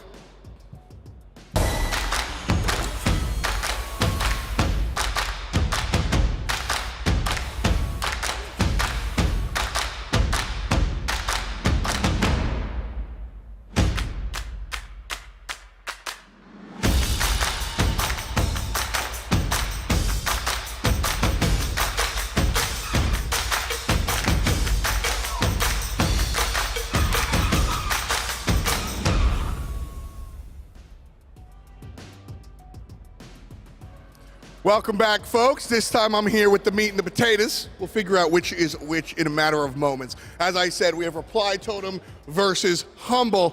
And I'm going to start with the underdog here. You know, you've got a lot going. You need to find this win in order to be in a good position tomorrow. What's on your mind? We had 2 hard matches. We have this last match against Totem that are the first in this competition, actually. But I believe in my team. I know that if we play good, we can do it. And let's hope for it. All right, Humble, hoping for it. Here it is. Reply Totem. Listen, I ain't never been a liar, so I'm just going to call it. It seems like today has been easy for you guys. Has it been, and is it going to continue? I don't know. I feel like both matches were really hard for us, but we managed to play well and get the wins. Hopefully we can keep continuing doing that. I don't know.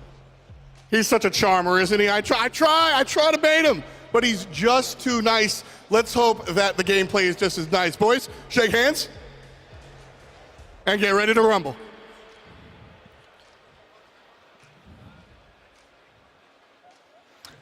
All right, we have 4 matches behind us, 2 more to go.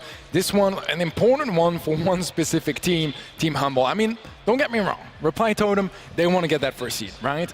But so far, I mean, they're at least out of the danger zone for today. They'll be high up in the seeding no matter what. They've only dropped 1 set, to be completely honest. If they even did, yeah, they did. But yeah, it's been, yeah, a bit easy mode for them so far. Ark, do you feel like Humble have what it takes to really, you know, start taking some sets from Totem? I think so. I mean, if you look at that last game against SK, like I was saying, it didn't feel like it was an impossibility for them to make a comeback. They've got the skill, and they have got some experience. Necessarily, I would say actually in this circumstance, probably about the same experience when it comes to being on stage, just a little bit shy of it. You know, Reply Totem have got a little bit more in that respect, but nonetheless, I mean, if Humble can just bring it within themselves to just play a bit more of a control-based game, something of an ability to just take the situation more into control. Because every now and again, they're not really focusing as a team. They're kind of focusing on themselves, and that's got to be a consideration here. Yeah, definitely so. It's been a challenging day for Humble so far. I think it's safe to say that they're looking to get, like, you know, their way to actually get a win today. This is their chance, their final match of the day. But those are long shows, long matches as well for the players. Best way to stay energized is going to be with Monster Energy. So very big shout out to our partners for hooking us up and making all of this possible as well. We would not be able to be here and do all of this without their support. It goes a long way to stay cool and energized for those events. With that being said, getting back into business and to our match here, if we have to look at a prediction ready, what are your odds, what are your numbers for this Totem versus Humble match? Man, I mean, I want to respect the guys at Humble too, but I'm going with like a firm 90 versus 10 here in favor of Totem, just because like I think Humble can bring something new that is like unexpected by Totem, but at the end of the day, I don't think there's really going to be any variation in the mechanical skill of Totem. So a lot of, you know, where can you actually focus on the weaknesses of your enemies? It's got to be in the draft, and it's got to be in the actual maps being played, just having that game sense and having that knowledge, unless we see Humble completely shift gears and have that synergy that they're really aspiring to have. Yeah, I see what you mean. 90-10 though. Is that also your odds for this matchup? Pretty much. I mean, it's hard not to, isn't it? I mean, they haven't lost yet. So don't get me wrong, at the same time, I want Humble to win it. Because I think in terms of a narrative and a storyline, I think that would be perfection for me. If the least likely team to get the win over them does, that will be the cherry on the cake for me. But going in then to knock out, the draft is already in actually. They've done the picks and bans already. And the last final one is actually a Brock coming in for Humble. So an interesting idea, not the craziest for me, but nonetheless, it could be these ideas of kind of brawlers that, I mean, you know, there's bigger kind of ideas there on the other side of things. For me, the Gene, the Colette, you know, the Carl, the Bell, they're kind of more consistent in terms of brawlers that we'd expect to see here. The Brock's a bit of a wild card ready. Well, as far as Brock, you do get free wall break, which is going to be a huge asset. He's most common as a last pick, but he's simply not what he used to be. He doesn't really get that consistent long-range damage, especially because his projectile's been slowed down. But the one thing that hasn't changed is that he gets free wall break with his gadget. And if you fire that at your own side, then you can get a faster rollout to mid. Sometimes you can end up shooting yourself in your own foot, or you can also opt to break open the enemy side, and it appears to be exactly what's going on. Not tremendous wall break just then from Gugu, but he does have some more gadgets at his disposal. The outrange is going to be paramount for these guys, but I'm also not so favoring Humble when it comes down to the Carl v Colette matchup. It's not looking optimal, but it's simply not impossible either. Here comes the kill from Joker, though, and it's a 3v2. He does get marked up, and on the way back is Soda President now, so low and forced back. It's a tough position already, as you'd expect it to be, with Reply Totem now 65 HP, and Mari gets the pickup. It's now just poor Google, and Google, the most he can do here is just wait for the smoke, try not to feed anything further towards the utility of Reply Totem, and that's a rough stop for Humble there. Fast rollouts for both teams, though, as their primarily walls have been broken down on the left side already. Some wall break. Maori is waiting in this bush. Speed gear active, has that super at his disposal. Unfortunate misprediction there. Gugu's going to take advantage of this to find Maru out of position. He's on very, very low health, but Magic Puffs are going to keep him alive. That in tandem with Griff's star power and plus the healing gear. You can get so much healing per second. And with things closed in on the right side, it's the end of Gugu for now, and it's a 3v2 in favor of Reply Totem. I love the way there that you just saw how well Reply Totem work together. You know, Maru with the super, Maru with that last little shred needed to get the HP taken care of. As they are now with the 3 versus 1. Great connection there. And look at the confidence. Mario was on 72 HP and still went for the Gene Pool. I mean, that's the sort of thing that you just don't see pro players doing because it's too high risk. But the support is there, and everyone from Reply Totem just doing their bit. Exactly. It's the stuff that you don't see except for Totem, because that's just what they do. They take the risks pay off. And especially when you decide you're going to stay at low health, yes, it's incredibly risky, but your opponent is just going to get that much more aggressive. They see someone that can be killed in one shot, and they think, I can land at least one tap on them. But if you have those dodges on lock, it doesn't even matter. And you find your opponent just going exactly, movement-wise, where you want them to be, and it's very predictable. Reply Totem, though, are going to be pushing these guys back. Much different from game number 1 in both rounds that were played, and they are simply going to push them back all the way into that corner. Along the way, a couple of brawlers will fall. Maori's going to get a good pull and a takedown into Soy de Bresa. It's just Carl left standing. A really tough spot for Jaime. I don't think there's much he's going to be able to do, especially not with the taps from Maori hitting as they do. We shall see whether Humble are able to revitalize this situation, because this is going heavily against them, and just every now and again, just again not utilizing themselves as a unit. They've got to start to turn something around, or we could be well and swiftly moving past knockout into our next game. And miss mark there as well. Some nerves starting to show on the signs of Humble, as this set might be unrecoverable at this stage. And another thing that I believe we're seeing here is just the death of the Carl meta, because every single one of these brawlers from Reply Totem counters out Carl, and they are giving him a real rough time. Here comes Maori, a pull. Gugu is going to be pulled in and taken down, even with Gene falling in the process. It's a 2v1, but we saw what happened, what SK was able to do earlier, and Reply Totem aren't taking any chances at all. They continue to pressure in Soy de Bresa, one of their former teammates too. There's the last bit of damage. No, actually, the shield kept him alive. The game's not over just yet. A little cheeky attempt at reverse polarity there onto Joker. Didn't connect at all. As a 2 versus 1, very little that realistically could be done in that scenario. And yeah, as you'd expect, Reply Totem just starting as they intend to finish today on just a very dominating note so far. And this is set number 1, so the momentum is in their favor, but it's also knockout. And knockout is one of those modes that can tend to go either way. So it is quite favorable for Totem as far as momentum, but also it's looking that the mode that really can go either way. Humble, unfortunately, is not bringing it right now. Well, next set coming up soon, and SK at the moment, sorry, Reply Totem at the moment, looking incredibly well. And if they keep this up, they're going to be, I mean, going into tomorrow, it's a dangerous thing in the upper bracket when you are in such a position. Let's see, can Humble bring this back, you think, in the second set? I think they can. They can at least get one game off here, because the next set is going to be on Deep Diner. Gem Grab is one of those modes that you can absolutely bring back, but you got to have the right brawlers for the job. You've got to draft correctly. Bring something like Janet that can get those clutches. We've seen it from Totem earlier, where they just had to get some good position, pick up a few gems. It was totally unwinnable if they didn't have the Janet super out all the way back to spawn. But those clutches are rare, and they're few, and they are far in between too. But the bans are going to be flying out to. The Surge ban is quite interesting from Humble, because this is a brawler that counters tanks, but most importantly, it really hard counters Carl. But we saw the Carl countered by other brawlers just in the last set. Well, early pick of Bonnie then from Humble, and that's a really solid one for me on Deep Diner. There's a double ban out of the stew there. Both teams thinking about that particular brawler as a threat, and Penny as well, I do like that early draft of Gene from Reply Totem. I think a solid one as well. I personally think that this map is so perfectly designed for either choosing to break a little bit open with a Ruffs and with a Gene, or having something a bit more aggressive to utilize in some of the cover areas.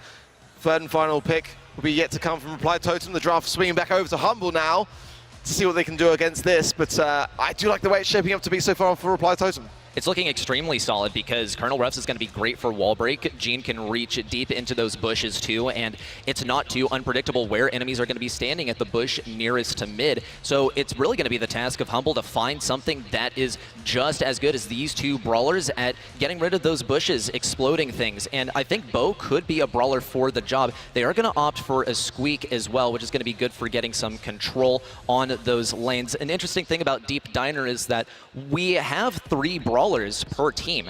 There are not 3 lanes on Deep Diner. There are about 4 lanes on Deep Diner. So that is a serious consideration when you're selecting your brawlers for the job. But on the side of Reply Totem, with their first couple of picks, they've selected one of the strongest duos in the game. Gene and Colonel Ruffs can bounce off of each other because Ruffs can go aggro and Gene can heal him up all the way with magic puffs. And here's the Carl to finish it off.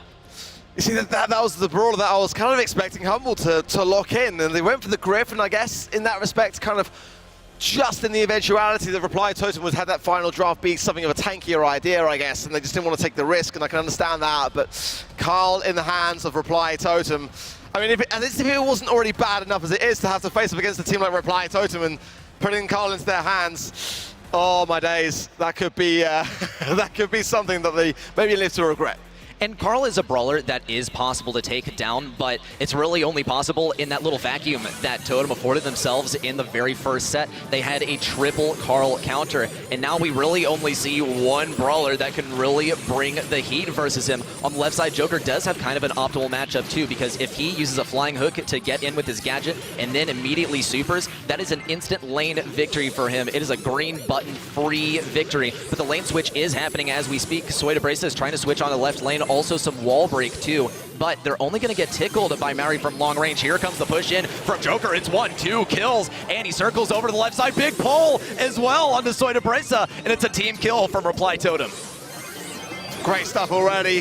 A solid start, but now Humble are back in position, more or less, and have, I want to say control, but I don't want to say it too soon because the caster's curse will come in, and we'll see it swing back over, but Gugu gets the pick up there, low HP as now Joker comes in, there's a clear up on aisle 5. Maori picks up now as well, 7 plus the 1 for Joker, and a great pull as well. Oh my word! Reply Totem want to go back to the hotel as quickly as possible and get some shut-eye because this one could well be all over very, very swiftly. Here comes the damage in from Soy de Bresa, but the clock is ticking down and he simply can't move fast enough to get in range of Maori. He's untouchable with 6k health and abilities to spare. Well done by Reply Totem. It's 3 games in a row for these guys, and it simply is only compounding. They are on a roll. They just show no signs of stopping either. Yeah, no sign of remorse either, you know. I mean, I'm cheering for the underdog, I really am, but it's becoming progressively hard to because at this point it just looks like Reply Totem are playing with their food somewhat, and, you know, they're just able to just, you know, even when they've lost control, re-establish it so immediately, quickly off the back of it, and that's a thing that is quite scary. It really is. I mean, not necessarily somewhat for a team that have been dominating this entire season, but nonetheless, it is, you know, it is pretty commendable.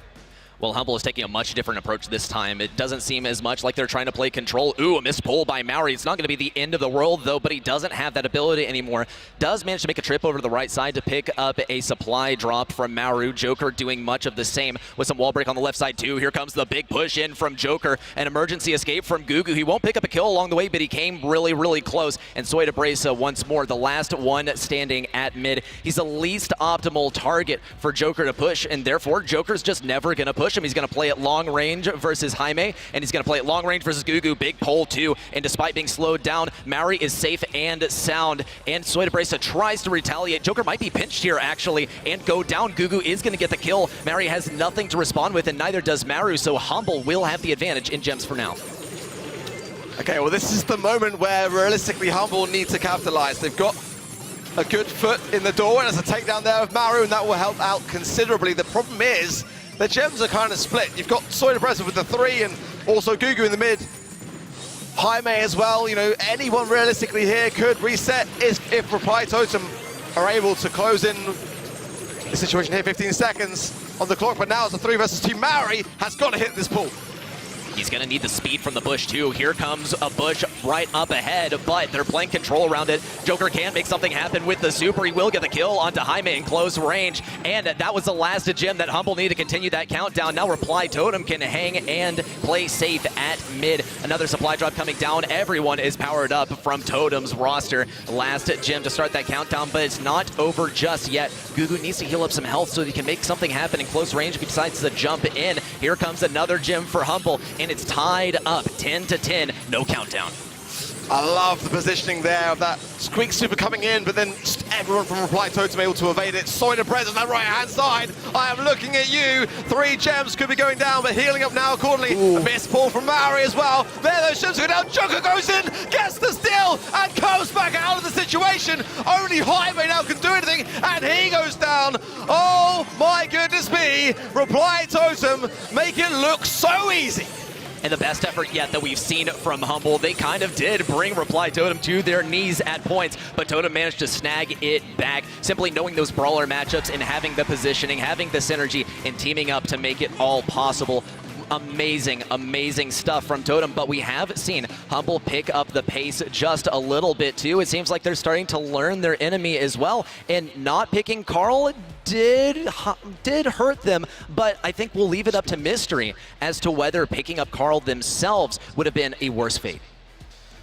I mean, the mountain now to climb for Humble, it's just got so much taller. We're looking like an Everest situation now. To reverse sweep this situation is going to be a tough one for them, because potentially you get, you know, a full reverse sweep, you know. If they are able to do that, it will be one of the most incredible comebacks. But now, I mean, this could all be over very quickly.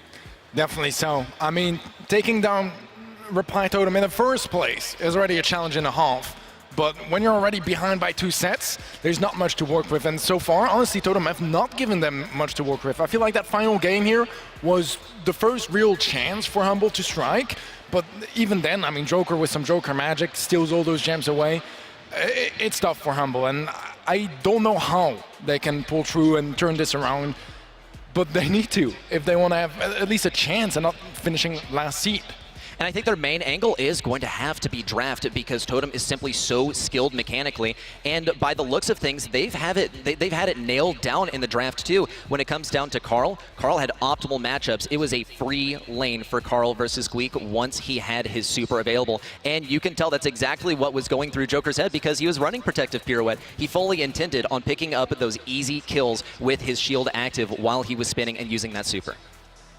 Yeah, definitely so. I mean, he looked incredible, and I was shocked as well by how quickly he went for the super. You know, you'd think there's a moment of hesitation. He literally went as the player went down, just knowing exactly what his job was. That also, he's not the gem carrier, so he's the one that can afford to go and go steal those gems. And that synergy and the preparation, you can just see that Totem know exactly, you know, that their fundamentals are just absolutely mastered, which even top teams sometimes will struggle and it will take a second or need to communicate. There's no need for that. It's all planned out. Well, the draft in now for safe zone. It's Reply Totem banning out the Crow, banning out the Bee, and the Ruffs. Colette, Bonnie, and Carl banned out by Humble. Clearly, after the back of gem grab, feeling that the Carl is probably worth banning this time round. And I did say it was a crazy thing to have in the pocket of Reply Totem in the last game, and yeah, it turned around to be just that. It's a draft of Griff, of Bell for Humble, and early pick there of Max for Reply Totem. I like the ideas from Humble, but they're really kind of spreading themselves thin by the looks of things, because they want to be able to deal with the tanks, but they also want to operate at long range. And the Max first pick pretty much gives away that Totem are going to go for some tanks here, but we've already seen this trick from Totem, and we'll see if Humble decides to lean into it even more, because Max can succeed if you are simply getting in range and getting some damage. Max doesn't always have to be a support brawler, but she will be in this case. Will be speeding up Daryl as he gets some rolls, especially over the water, to get himself a little extra distance on that super. How can Humble possibly respond? They do have the counter pick, but it's going to be difficult to counter, or at least to pick a brawler to counter, because all of these are going to be power players. I think you kind of have to go with a Gale here, realistically. I mean, when Reply Totem have got Daryl, you've got to go on something defensive. They're going to go with Surge. It's such a risky brawler for me here on a map like Safe Zone, to be honest. I mean, if you don't get off to a flying start and start to really build up your stacks, build up your range and your speed along the way, I don't know. We see it a lot out in the East Asia region and the SCSA and ANZ region along the way. It can work, but it is a risky one. And, you know, Reply Totem, even with an open sort of channeled map like Safe Zone, they can make Daryl work quite happily. I was kind of expecting a bit more of a defensive measure myself, and I'm not sure the Surge is personally going to cut it. I feel like Daryl absolutely does have to get in range of Surge, if anything. So as long as Humble are able to force the lane matchup, they might be able to make it work. Gugu is getting dangerously close to Maru, but Maru's still playing the waiting game. In fact, Gugu is actually going so aggressive. He's going to corner Maru over here. Already a first level for Gugu, and more on the way as he now does have that speed. Though he's got to be careful about getting in range of Maru as his teammates also fall at mid. Maru has his super, but he's got to be cautious about Gugu because Gugu can simply jump on top of him. A bit of an angle on the right as Maru decides he's not going to go for a kill, just for some positioning, and is going to try and go for the back cap. A little bit of damage on that save, and also forcing Surge to focus him down so that his teammates have a 2v2 on their side. Well, damage coming in, but speed also coming in for Reply Totem. They're just going to ignore Sword and Preza, and I don't mind it personally. Gugu's got to be able to come in so clutch, and he does! What an amazing defense, but Maru is still able to get some shots off. Marked up though, so that will be a swift takedown surely there. He actually gets a takedown on Jaime off the screen, so he's still going at the top there, and Joker and Maori coming in for support now. Oh my word, how is he still alive? I am absolutely shocked that Reply Totem are allowing Surge to get more levels here, though he could possibly be taken down at long range by Maori. It's going to be a very difficult objective too, though he might end up spreading himself thin. A push in by Maru. There's a super by Gugu. He also has to keep himself alive. Level 4, but only 870 health to show for that survival. And Soida Bresa on the left side has his super ready to go to try and get some damage at long range. Here's the ego, and Freeze Frame will soak up a lot of his damage, but he's not done just yet. Here comes the final shots from Maori, and things are open on the left side for Maru unless Surge has something to say. Gugu is going to get dodged out when it comes down to the knockback on his super, but he won't get taken down in the end, and Humble continues to boast a significant lead. It's unusual. It's unusual, but it is happening. Humble do have a lead, but Maru on the right has super. He can roll in, get damage needed. Jaime, though, low in the middle, healing up. Soida Preza low as well. This could be cleared up quite quickly by Maru if he connects these shots. And now Joker coming in. In the meanwhile, there is time, especially with speed, for this to turn around in the final moments. But can Reply to us? They absolutely can and do. And oh my word, what a commendable turnaround against all the odds. You thought Humble had it. We thought they had it.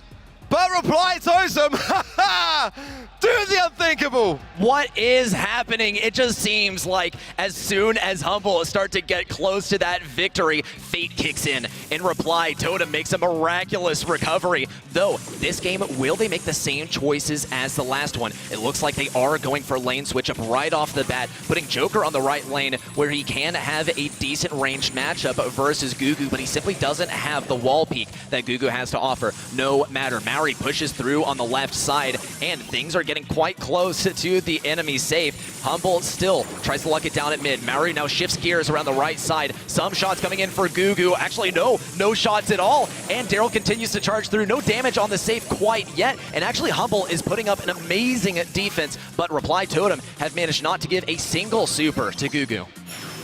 Speed coming in, and Maru being incredibly patient and does roll in, gets the takedown on a Soida Preza, continuation of it onto Jaime, and Joker for support. Unreal plays from Reply Totem as they just have the perfect synergy to make this work. Joker Getting Gugu out of the way means that now the pressure is on, and it could well be all over right here if Humble cannot start to turn this around. Reply Totem now start to switch up lanes once again, return to the old formation as Maru needs some speed here, but he's not going to give anything to Gugu, but Maru is marked up. He's going to take so much more damage. A jump in from Gugu too as he upgrades to level 3 as well. He's going to have a good range versus all of these enemies, but we saw how that worked out in the first game. How will he use it to his advantage this time? Maru still is marked up with a shield. It's going to be so impossible actually for Soydabresa to get any damage as he is stunned by the end of that super. Still though, Jaime on the right side using these obstacles to his advantage to get some long range damage. What Humble does not have is the DPS that Reply Totem has to offer, but maybe it's not even necessary. If they're able to play this slow, they might be able to make it happen. Take down onto Jaime, a tricky roll in from Maru as he takes down Soydabresa, and with the clock ticking down, there's not a whole lot of room for Humble to take a lead.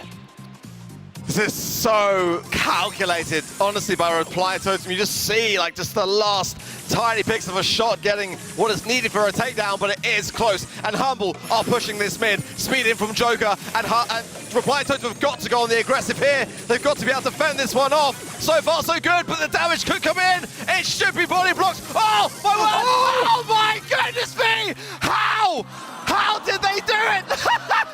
1%! 1%! And Humble return the favor! Trying to dodge out your enemy's attacks is one thing, but trying to get hit by your enemy's attacks is just a completely different thing. And it looks like this time that one shot did find its way through onto the safe for a 1% victory for Humble. Humble have done it. They got their one-game victory, but it was still a very, very close one. They played this amazingly. Reply Totem, I think, played their best game yet in the last game, too. In Game 1 just came down to a serious clutch at the end of the game, and already Gugu is going to get his second level as well. Reply Totem have taken a little damage on their safe, but if they ever connect with Humble safe, it is going to be a terrible situation. A stun from Gugu too, and a kill as well. And this mid control does belong to Humble.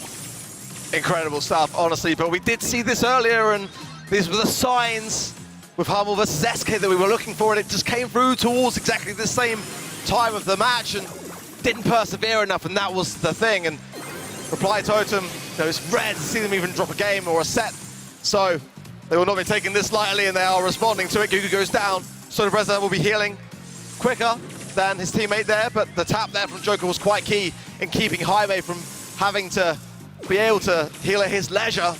Gugu, though, needs another stack, and he's actually earned it, times it perfectly for the knockback, but has to utilize a lot of that speed gear to maneuver his way around, and does so. Humble now getting more of a further lead as Jaime just tapping the safe, and Reply Totem so far, not a scratch, and that's a rare thing to see.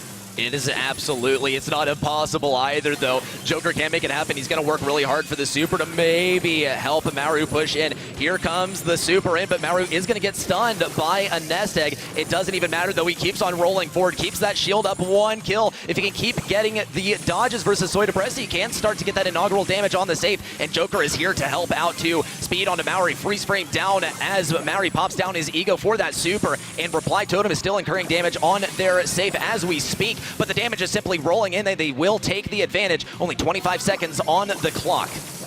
Gugu gets some taps for good measure, and the piggy bank to help take down on that top right-hand side with the help of Jaime. Now, as Reply Totem are under the strain of it, Cat and Humble get this 2% they need. Joker's speed will come in now. Oh, the push is huge. Maru surely can roll in on this one as well, and that should just about seal it. Reply Totem stay undefeated, and who is going to be able to be the person to take them down? It seems like no one at this point. 3-0, 3-0, 3-0. That's what Reply Totem is looking at today. They're just on a different level, but it's plain to see why. They got the mechanics on lock. They can play the brawlers. It doesn't even matter if they are brought to their knees. They can still bring it back in any situation. Man, what a crazy run from Reply Totem again in the challenge season. Out of 7 matches, they win 7 out of 7. They drop 1 set, no, actually 5, but 1 against the teams they played against today during the challenge season. They drop again only just a 1 today as well. That's a 10-match win streak just in ESL. Just unheard of. Absolutely crazy stuff from Reply Totem. They're just better at everything, you know. Like it's like their drafts. Where was the casting desk then? It's just like you know, what can other teams like beat them at? Like they have the drafts, they have the mechanics, they have the strategies, they have the mentality. It just seems like everything is just, you know, a little step above the rest of the competition, and that amount of consistency, especially coming from a team that was known as like the least consistent team, like of almost all time. It was like they would beat the best team in the region and then lose to a team no one had heard of. It's the days of that are just so far behind, and it's a complete night and day difference. Right now, they just look absolutely crazy, and I don't know, already. What do you feel like, you know, attributes to that success and domination that we see time and time again from Reply Totem? Reply Totem has no gimmick. They have no single element of the game that they like rely on in order to get a victory, which means that it's so hard to identify a weakness. You can roll back the tape and you can see them play picture perfect, and you can see like a round one game that, yeah, that they're not really too afraid of their enemy, so they haven't really bumped it up into their, you know, normal level as well. And it's just so hard to identify a weakness of these guys, and really only overnight can some of these teams start to draft up some ideas of what they're going to focus on if they face Totem tomorrow. So far, Ark, this is the perfect season from Reply Totem. On the side of Humble, it seems like it's been a bit tougher. It's definitely been a rough one for them. Yeah, I think though they've done tremendously well in the respect that there's been some huge teams prior to this stage today that they had to make it through to get to this stage at all. And you know, it is always was going to be a bit of an underdog story if it was going to come to light. And I think that, you know, going into this matchup, I mean, no one wants to play Reply Totem. I mean, you know, look at that. You know, a 3-0 today, and it was still a 3-0 for Humble, but just kind of the opposite way around.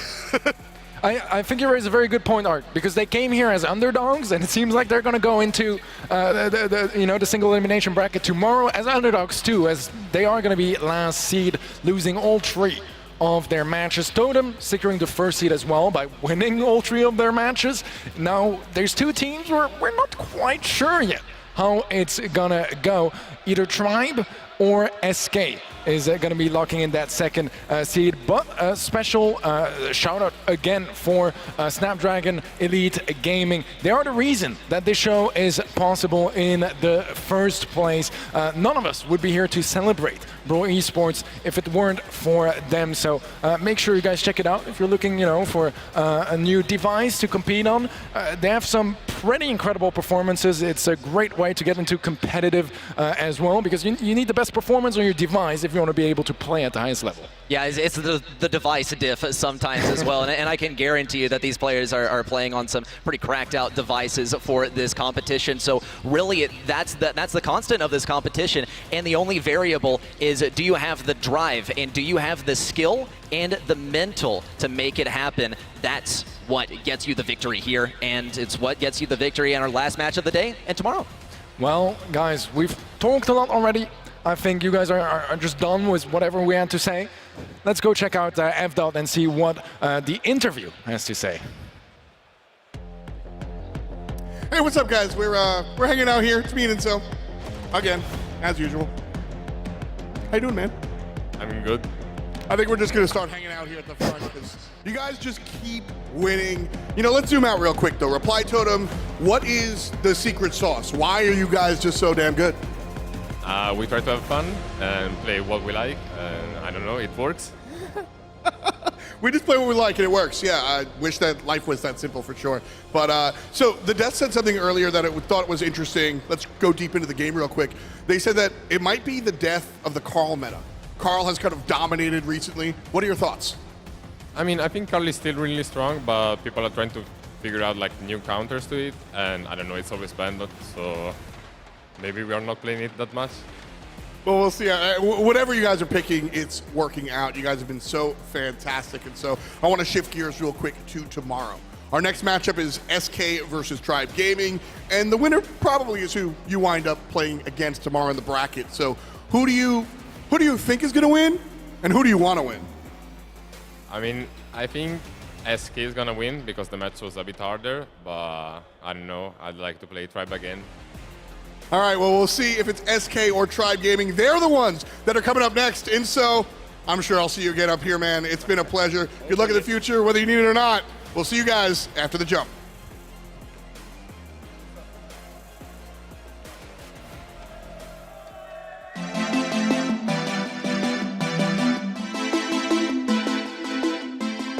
We are Team Humble. I'm Gugu and I'm playing with Soy Bresa and Jaime in this competition. What the other teams don't have that we have, like I don't know if they have it or they don't have it. I can only say that what Team Humble has is a synergy between each other. These guys are my mates, but besides that, they are my friends. And the synergy between each other is really good, and that's one of our power. We will try to prepare ourselves, prepare the drafts in the maps, the right bands, trying to play the best way we can play, and let's see how it goes. What I say to SK Tribe and Totem is that they are strong teams. I would say good luck to them. Let's give our best, let's give great matches to viewers, and that's it. May the best win. If we win this competition, I will for sure be happy, but I will train. I will go home and I will train again and again and again to try to win every Brawl Stars tournament there is in this game.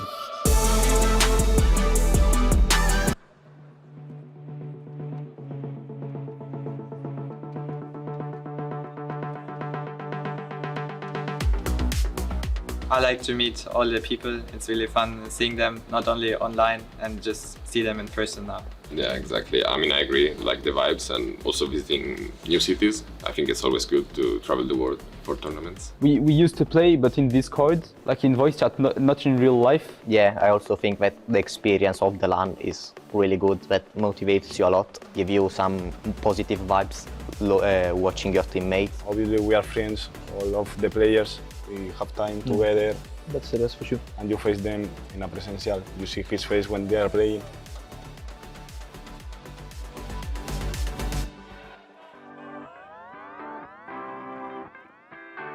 I would say, guys, cheer for us. We appreciate it, I guess, both, all the support. Without them, we are not here, you know. I think we will win because we're motivated. We have strong opponents. But let's see what we can do. I think that we can win. We have the potential to win. Yeah, we have nothing to lose, so we'll give our best.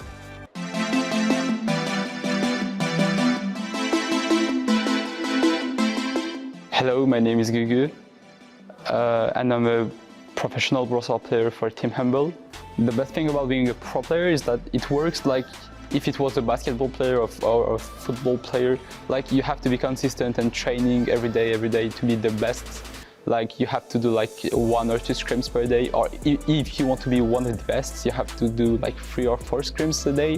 The thing I like in my career is that I think I'm consistent and I'm trying to be the best, and that's why I keep playing, because I want to be the best.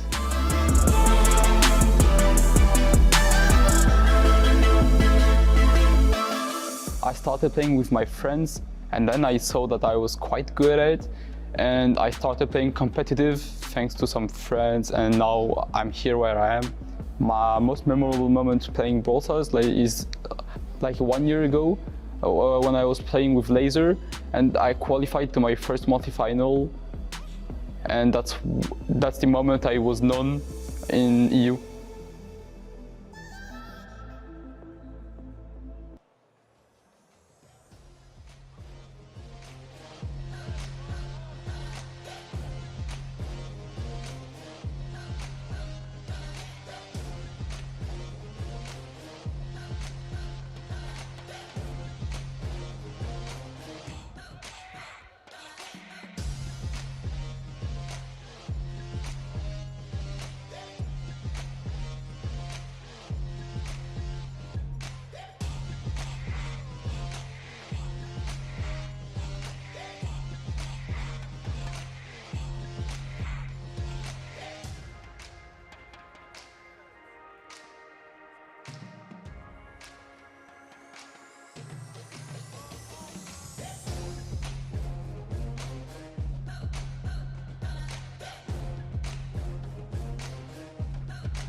The Snapdragon Pro Series is brought to you by Snapdragon Elite Gaming, Monster Energy, and DHL. Hello, friends. We got a bunch of loud people up front. We love to see it. There it is. Boy, does it feel good to be back at Gamescom. Well, we've got one last match for you to figure out the bracket tomorrow. But of course, I want to remind you one more time about FE Dash, $5,000 World Championship. Roll the tape, take a look.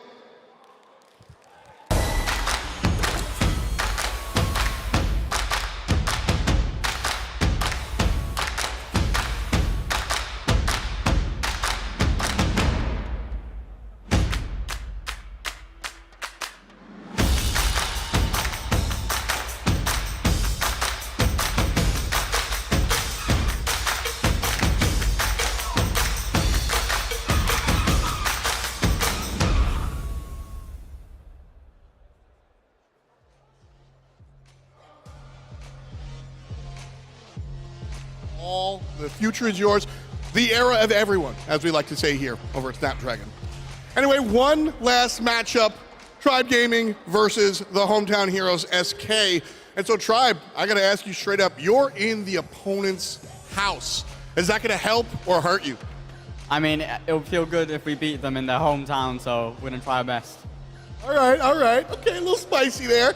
On the other side, listen, y'all both, last time Tribe played, they had a 3-0. Last time you played, you had a 3-0. This is going to go bad for one of you guys who has had a good day so far. You thinking you're going to have the good day or the bad day?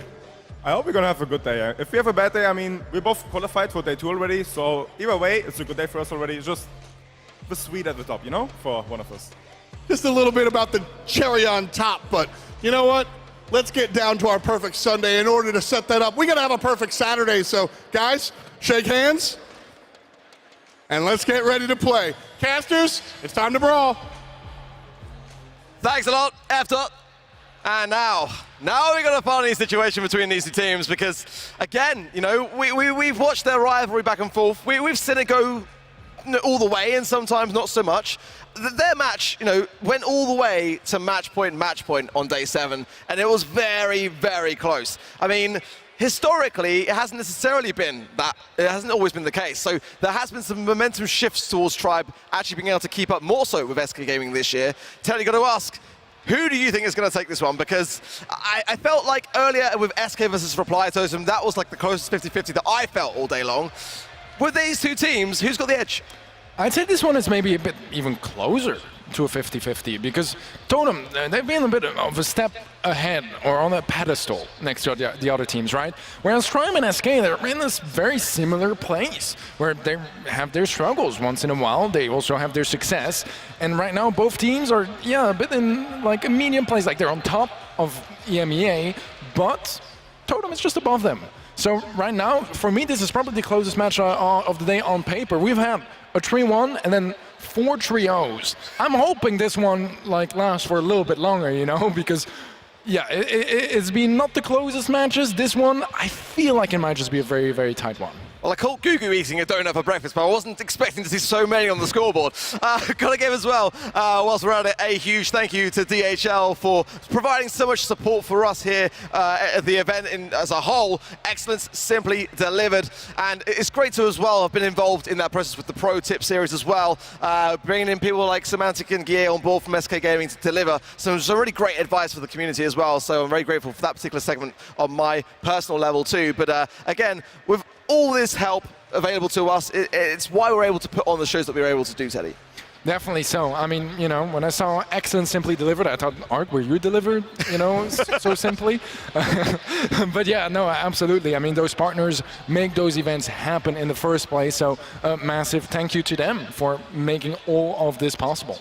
Absolutely so. Well, guys, if you're watching over on Twitch, you can get involved in terms of those polls. Let us know who it is that you are cheering for, whether it's Tribe Gaming EU or whether it's SK Gaming. Whoever you're cheering for, let us know. Can I ask you the same question as well, Roddy? Because Teddy said that, he thinks it's closer than 50-50. Mathematically, I'm not so sure that's possible, but nonetheless. I mean, closer than, SK Totem. Don't twist my words. Wow. I mean, who knows? Maybe it's possible. What are your thoughts on this one? Who's got that edge? Who's, in your mind, going to take this win? Well, I'm not going to defend the claim of closer than 50-50, that's for sure. But as far as who I think has a slight edge here, it's difficult to make that decision. If anything, maybe Tribe. I'll call it 55-45, just because SK, they play primarily defensively, and I think that Tribe are capable of playing both kind of like in a passive, sort of aggressive style, as well as playing defensively too. And it's hard to chalk where exactly do you draw the line, which sort of play style takes down the other one, but I think the versatility that we see that Tribe makes an effort to develop will boast a slight advantage for them. Yeah, I honestly... yeah, go on. Taunt them. You show them what's up. You tell them, boys. You tell them. For me, I got to say, this kind of rivalry this year has been so in-depth between these two teams, and sometimes Tribe are able to knock SK very convincingly out of the running at an early stage, but in the Snapdragon Pro Series, their game went all the way to the very end, and Tribe looked like they had it in the bag. But then SK bring it back, and that is the thing for me that SK are able to do successfully well against Tribe in particular. Many a time they've been able to reverse sweep the situation. Even going back to the very beginning of this year in the BSC, we saw that very thing happen in the first monthly final. But since then, we saw Tribe bringing things back more under control. Then there's some roster changes, bringing in Lenan into the squad, and kind of curious to see what the lineup is. Actually, trying to squint at the screen to see at the minute. I think it's going to be Drage. Lenan is playing, so I think Yoshi might be bench 825. That is a possibility. No, he's there. It's not on the bench. Wow, he's been on the bench twice today. Interesting. Big change for Tribe. That is very different as well, because typically the dynamic that we see succeed for teams in esports in general when you're a team of three is you have the two guys that have been playing together for a very, very long time, and here comes the third, and they really, really mess stuff up. And the normal duo sets the stage for that kind of stuff to happen. This is a much different Tribe that we're seeing right now, and maybe we can even throw our predictions out the window, because who knew that this was going to be the sort of roster that we see today? Yeah, I think from my knowledge at least, it's the first time that they're playing this roster against SK. Does it change your thoughts, Teddy, knowing that in mind now?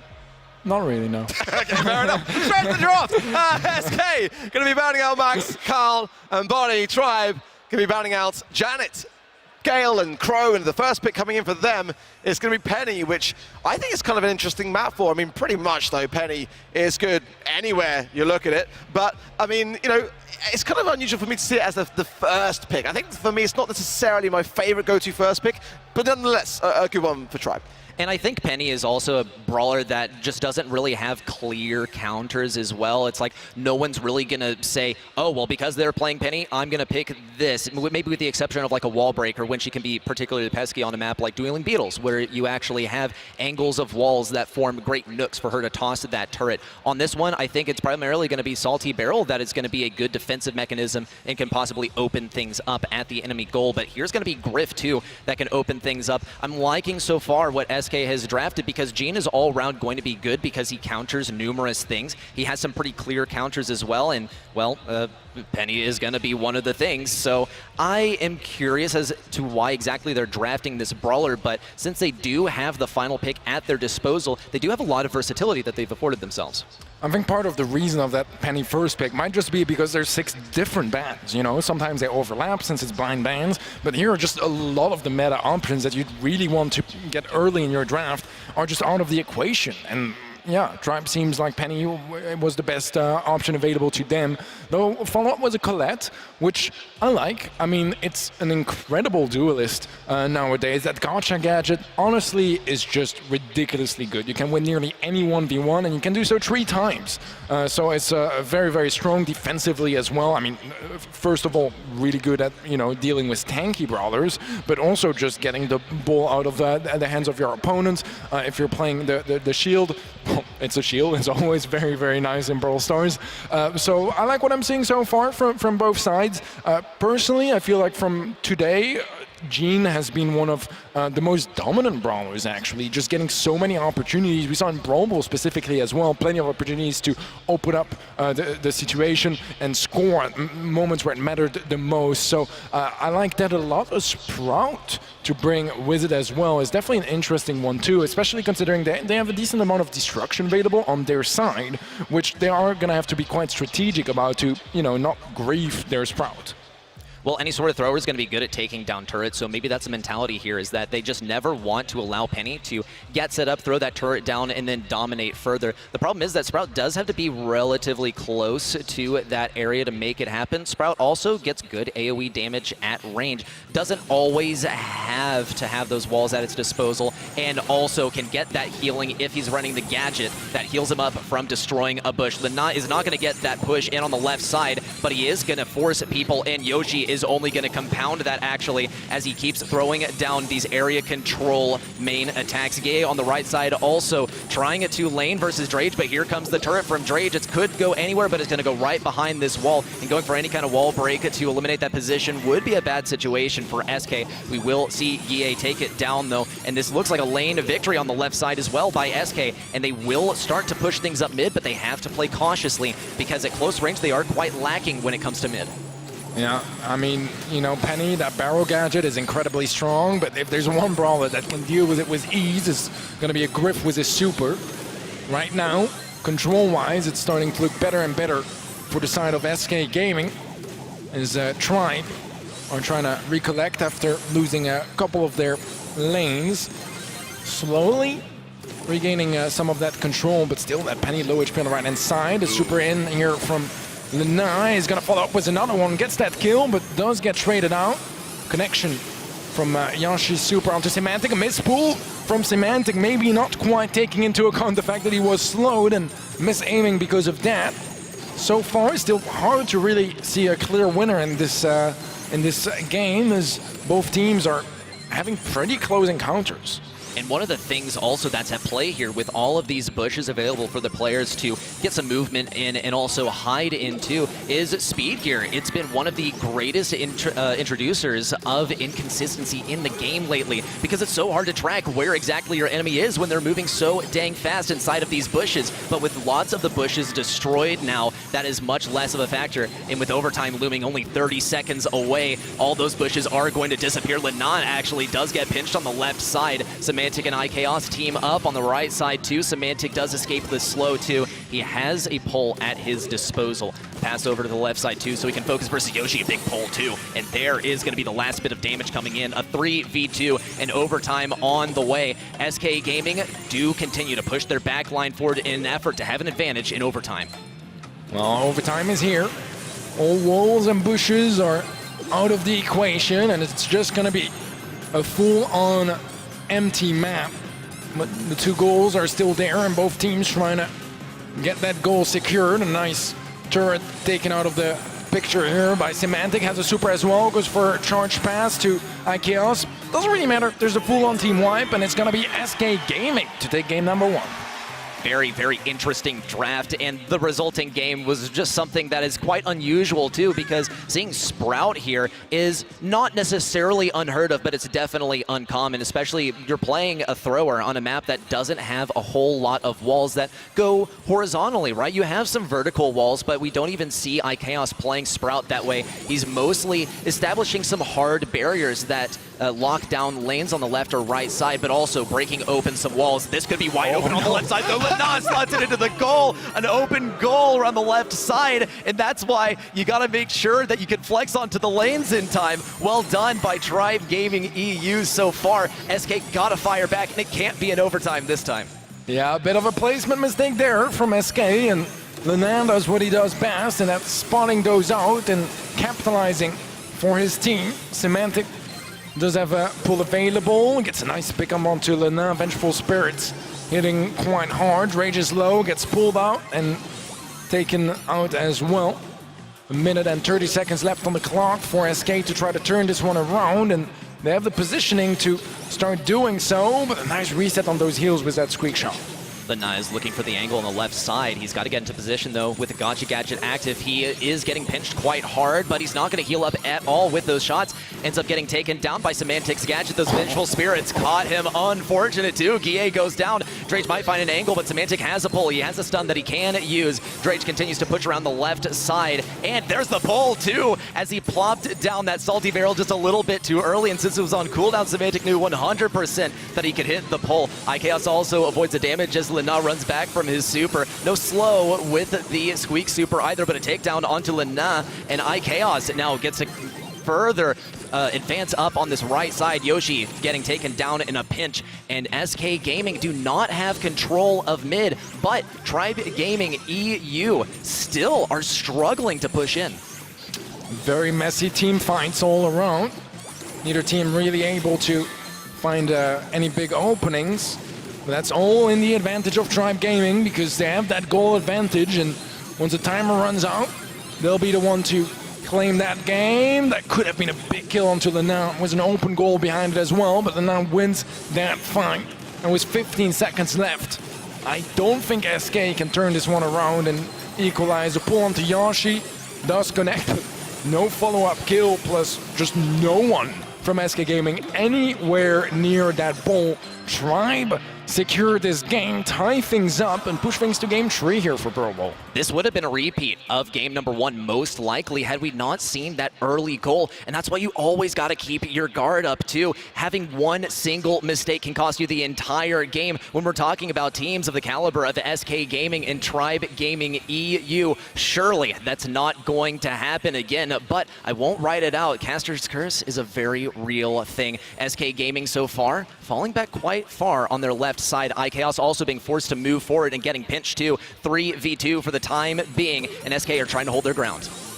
Yeah, taking a fair bit of damage. Ends up going down to Lina, and Mortar is there to assist as well, but a big elimination there from Semantic to slow things down. Leonardo still trying to score this one up, but that Sprout Wall is going to dissuade him. Does end up being taken out. iKaos goes back to remains of it. Lina all alone there was the ball. Not really too much of a chance to do anything. Instead, gonna go for the duel against Semantic. Wins it quite convincingly. So as well, iKaos gets caught off guard by the Mortar. Is one shot. Lina takes him out next. They should be falling to Semantic here in the end. Yoshi with the pass to Drage. Pull on to Drage. He goes down. A bit messy here from Tribe, and SK Gaming, they punish them for it.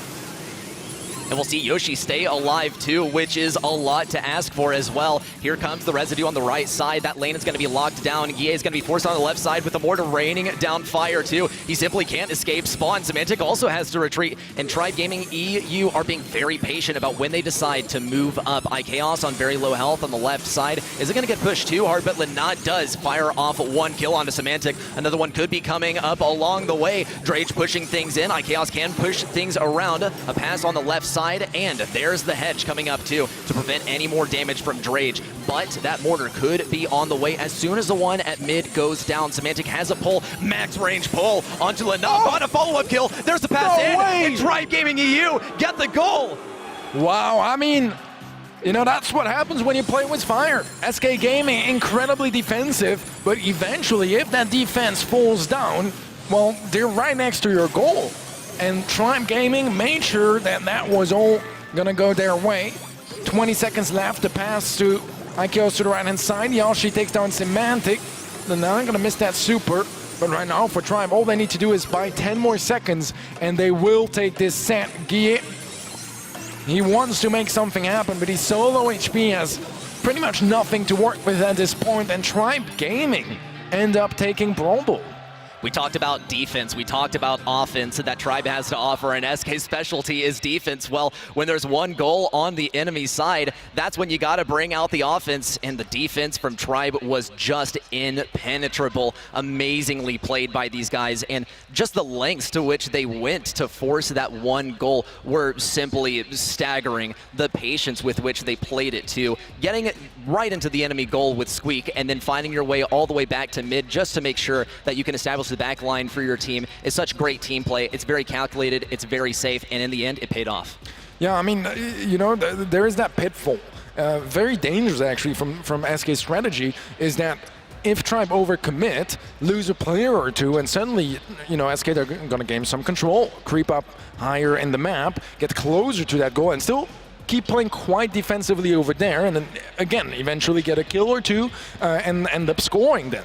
And Tribe, they just didn't fall for it because they played it so safe, so slow, took their time, and made sure that it was SK that would do the first mistake. And that's the risk. If you're playing so defensively, so close to your own goal, the slightest mistake, I mean, it's just a goal, you know, because you're so close to that area of the map that there's enough time to actually fully commit and get that goal secured. And Tribe Gaming doing a really good job at making sure that all of that is completely in their hands. And another thing that seriously stood out about how Tribe Gaming played is if you take a look at the brawlers they selected, they are all very defensively capable. And we were skeptical of the Sprout at first, knowing that Sprout can get pushed really, really hard. But understanding the play style that SK usually likes to play, and also understanding the brawlers that they'd picked so far in the draft, there wasn't a whole lot to get super aggressive and get any kind of movement onto Sprout. And we saw just how iChaos used those supers most of the time. Or rather, not iChaos, but still the Sprout play in general, with the walls being placed down to prevent a brawler from getting pinched, actually, to lock down a lane and only enable one source of entry for that lane when we talk about center stage, and there are practically 4 lanes on this map. Certainly so, and it seems like Tribe, they know that if there was a Sprout on the center stage, more likely than not there's going to be Sprouts in the future, and Bell's Rock is one of those maps where Sprout absolutely shines, so it's banned out this time around. We'll see the Gene first pick from Tribe, a brawler that they've had great success with, a brawler that's been having great success recently, just being so consistent. And if you hit those pools consistently, I mean, it just has so much to offer, you know, the healing puffs, that survivability for the rest of the team, keeping your teammates up, getting quicker resets as well, which in knockout can go a long way, because that can allow, you know, a kill to not be traded out and end up giving the man advantage to your side. So ever so valuable, the response from SK is going to be the Bell, which was the Mark help confirm those kills, and a similar story with Rico that can open things up with some off angles as well as secure some elimination because of the range of his own super. And I wonder if Tribe now will opt to go for like a Colonel Ruffs or something, because despite lacking a little bit in the range, it's a great duo to combo up with Gene. And also there's no Sprout in the mix, so there's no risk of those sandbags being taken down super effectively. But here comes the Carl, and he's going to get in close range versus Rico and take him down. And I don't think he'll be particularly challenged either in terms of finding that first super, in terms of getting that damage. But what will they pair up with it too? Because it's quite clear that Gene counters out Carl. So what brawler could be up next? A Colette pick might not counter out the enemy super hard, but it will absolutely deny the ability to pick a counter for SK. I mean, I think Colette is an option, and it is going to be the Colette, actually. I think personally I would have preferred the Ruffs, just because, you know, you have the Carl on your side, so there's not that much that they can do on the side of SK to counter it, in my opinion. So I think that could have been a great way to just have that extra boost. The bounce can be great at dealing with the Rico as well, and the sandbags are just so good at dealing with everything. Also preventing SK potentially from having the Ruffs, because those sandbags, they're probably the best way to deal with the gene pools and make sure that if they get pulled out, you know, it tanks for you. It's going to be a Gil instead, which, I mean, is going to be directly to deal with the Carl, get him out of his super, and also for the later stages, right? When you're in that end game, if you manage to hit a stun on 1, 2, 3 players, those are all just, you know, there to be picked off by your teammates or in a clutch by yourself. And if you're mostly focusing on the Carl play in this match, you might be inclined to say, well, look, that's one counter for Carl. This looks like damage control. You're not going to get Gale consistently on the lane on that matchup versus Carl, but that's not even really the idea, because we've seen how SK likes to play knockout, and they love waiting for that poison to close in, playing control until then, and then firing off the supers in the last few seconds, pushing your enemies into poison, or using those obstacles that you have at mid to get some easy stuns with Gale. But the primary challenge is going to be operating at range versus Lena, who boasts quite long range. iChaos, though, playing the Rico at mid. This is actually a brawler that I love to see played on Bell's Rock at mid that we don't really see all too often. Right, so far, fairly even start. Although Yashi already has a super, but shouldn't overcommit to it, because it's always risky getting in the action. Sure, you have the utility to get out of it, but need to make sure you have enough HP to do so as well. Some good damage from SK onto the left and mid. He tagged down, very low HP, but survives off that pull though, not going to be as forgiving as the kill is claimed by Drage, and the trade almost there, not quite, however, in a 3 versus 1 now to be secured by Lena as the first round goes to Tribe, and starting to build up some momentum here. It's a dangerous game that SK Gaming are playing, though. With Gale going down first, you have positively no defense versus Carl. Yes, you can use the range, but you don't have the DPS to take this guy down once he's used that gadget to get in close range of you for free. And with walls close by, he can throw his pickaxe against those walls and get way more DPS, where it doesn't really matter whether you have a Rico Super. It doesn't matter whether you've used a Bell Tag. It is a chalked matchup. Semantic is going to be that much more careful not to get pulled this time by Drage, though Drage is unrelenting in his push forward. iChaos is looking for an angle, but thanks to the way these obstacles are structured, it's going to be difficult. Semantic, unfortunately, got in range for just a moment there, and this is a done game unless iChaos can get the craziest clutch we've seen yet. Man, this is close, but seems like all the important kills here going the way of Tribe Gaming. Only iChaos left alive, and he's cornered up. Lena dashes in, takes him out, and Tribe Gaming secure yet another game, starting to really build up that momentum, you know, getting multiple games in a row now in different sets. SK Gaming, they got to slow things down here and try to figure out a solution. They absolutely have to slow things down because that is where they excel as well. Tribe Gaming, you have played so aggressively that they haven't allowed SK Gaming to play the game that they usually like to play. They have not allowed them to venture into that comfort zone, but SK Gaming, they're going to crank it up a notch. They're going super aggressive this time. What's really had them in the last few games is not being able to avoid that gene pull. iChaos already going to get a takedown onto Carl, and that eliminates actually a lot of their concerns in terms of the brawler matchups. Yeah, definitely a great way to start here for SK. Necessary as well to start building up some more confidence as well and higher chances of winning this one. Yoshi actually going for the kill there, but not quite able to get it. Gets shut down by the collective minds of SK, and iChaos to secure the final kill there onto Drage. A run for SK this time around. 2 supers carried over as well, and because they used their supers on the side of Tribe, they actually, you know, tried to win that previous round despite the man disadvantage. Now they're punished for it because they don't have nearly as much to work with, but they do have that gene pool. We got to see if they get punished once again, though, because Drage is trying once again to close in range of Semantic. We've seen this happen 2 times already, and it could happen again. If he gets pulled, it's done. iChaos is going to get pulled instead. It's still a 3v2, and it's not a free matchup for Lena, but an outman advantage is huge, and the pinches are simply there. Yoshi with the first takedown. It's Semantic versus the world right now. It doesn't look like he has the DPS to make it happen. The final bit of damage coming in from Lena as well is going to tie up this game. Tribe a round away here from securing a second set. SK, they can't afford to let that happen. That would put them in that third set with just a massive disadvantage. 2 supers as well on the side of Tribe to utilize early on this round. No gene pool, however. We've seen how game-changing those have been so far for them. Drage trying to get that before we get anywhere close to endgame, because they want that man advantage. And knocked back onto Yoshi, stunned against the wall, and Guy is there to take him out. A bit of an overextension there from Yoshi, gets punished off.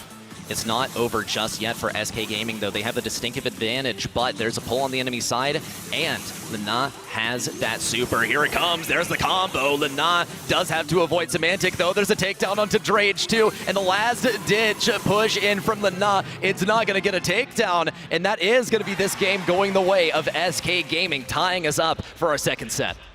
SK, they needed this one, but to be fair, they also need this next one. So, they need 2 in a row.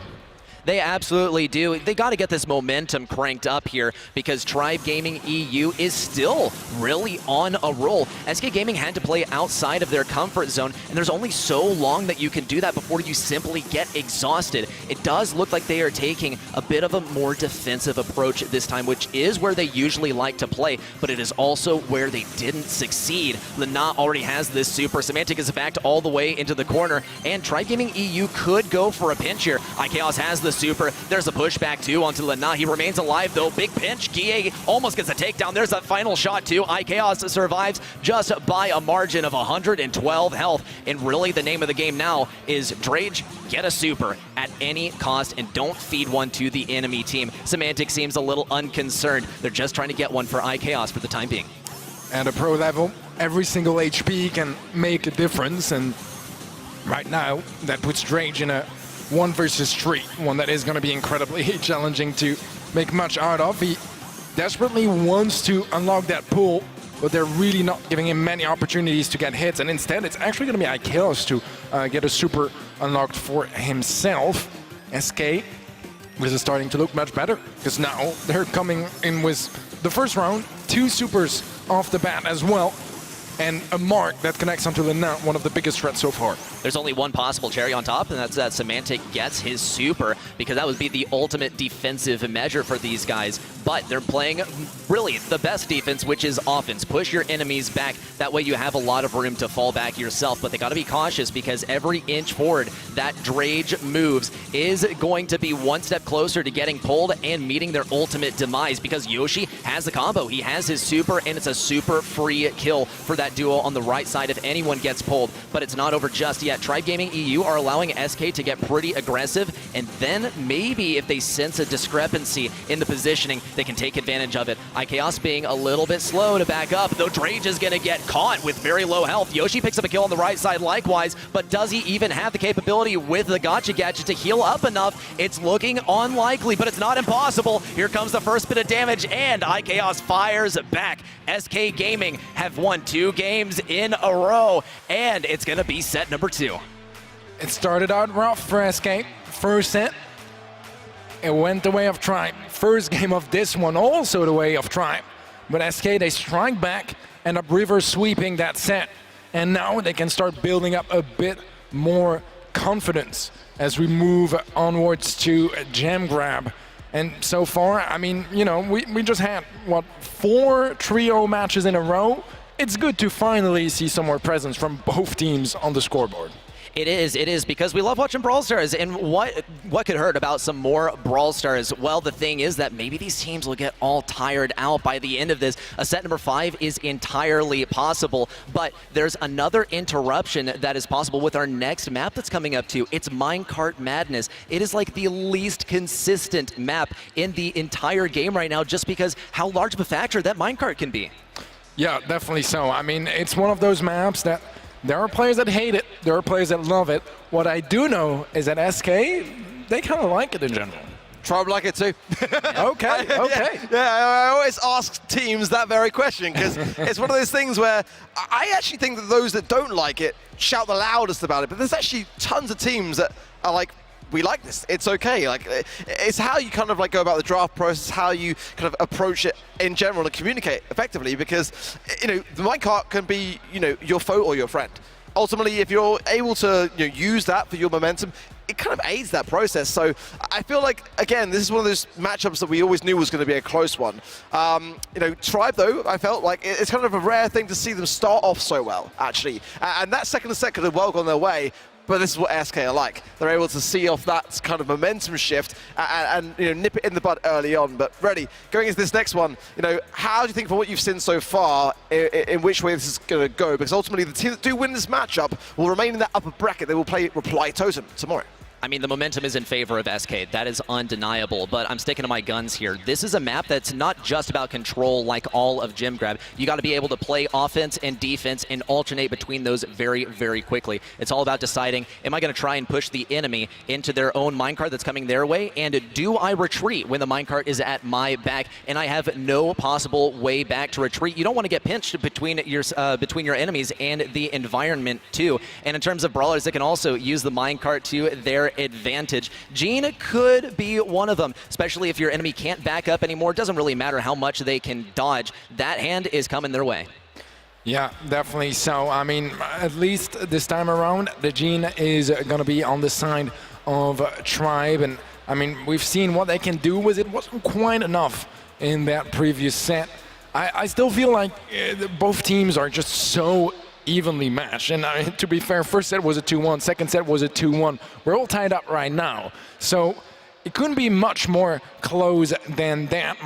Madness is going to be our tiebreaker for now. Obviously, since it's a best of 5, we got some more sets after that as well. But I mean, looking at the draft so far, I feel like it's fairly even. I would say I maybe like the one from Tribe just a little bit more. They have ways to deal with low laner ego, as well as the penny mortar, which I feel like can sometimes be a big problem for teams to deal with.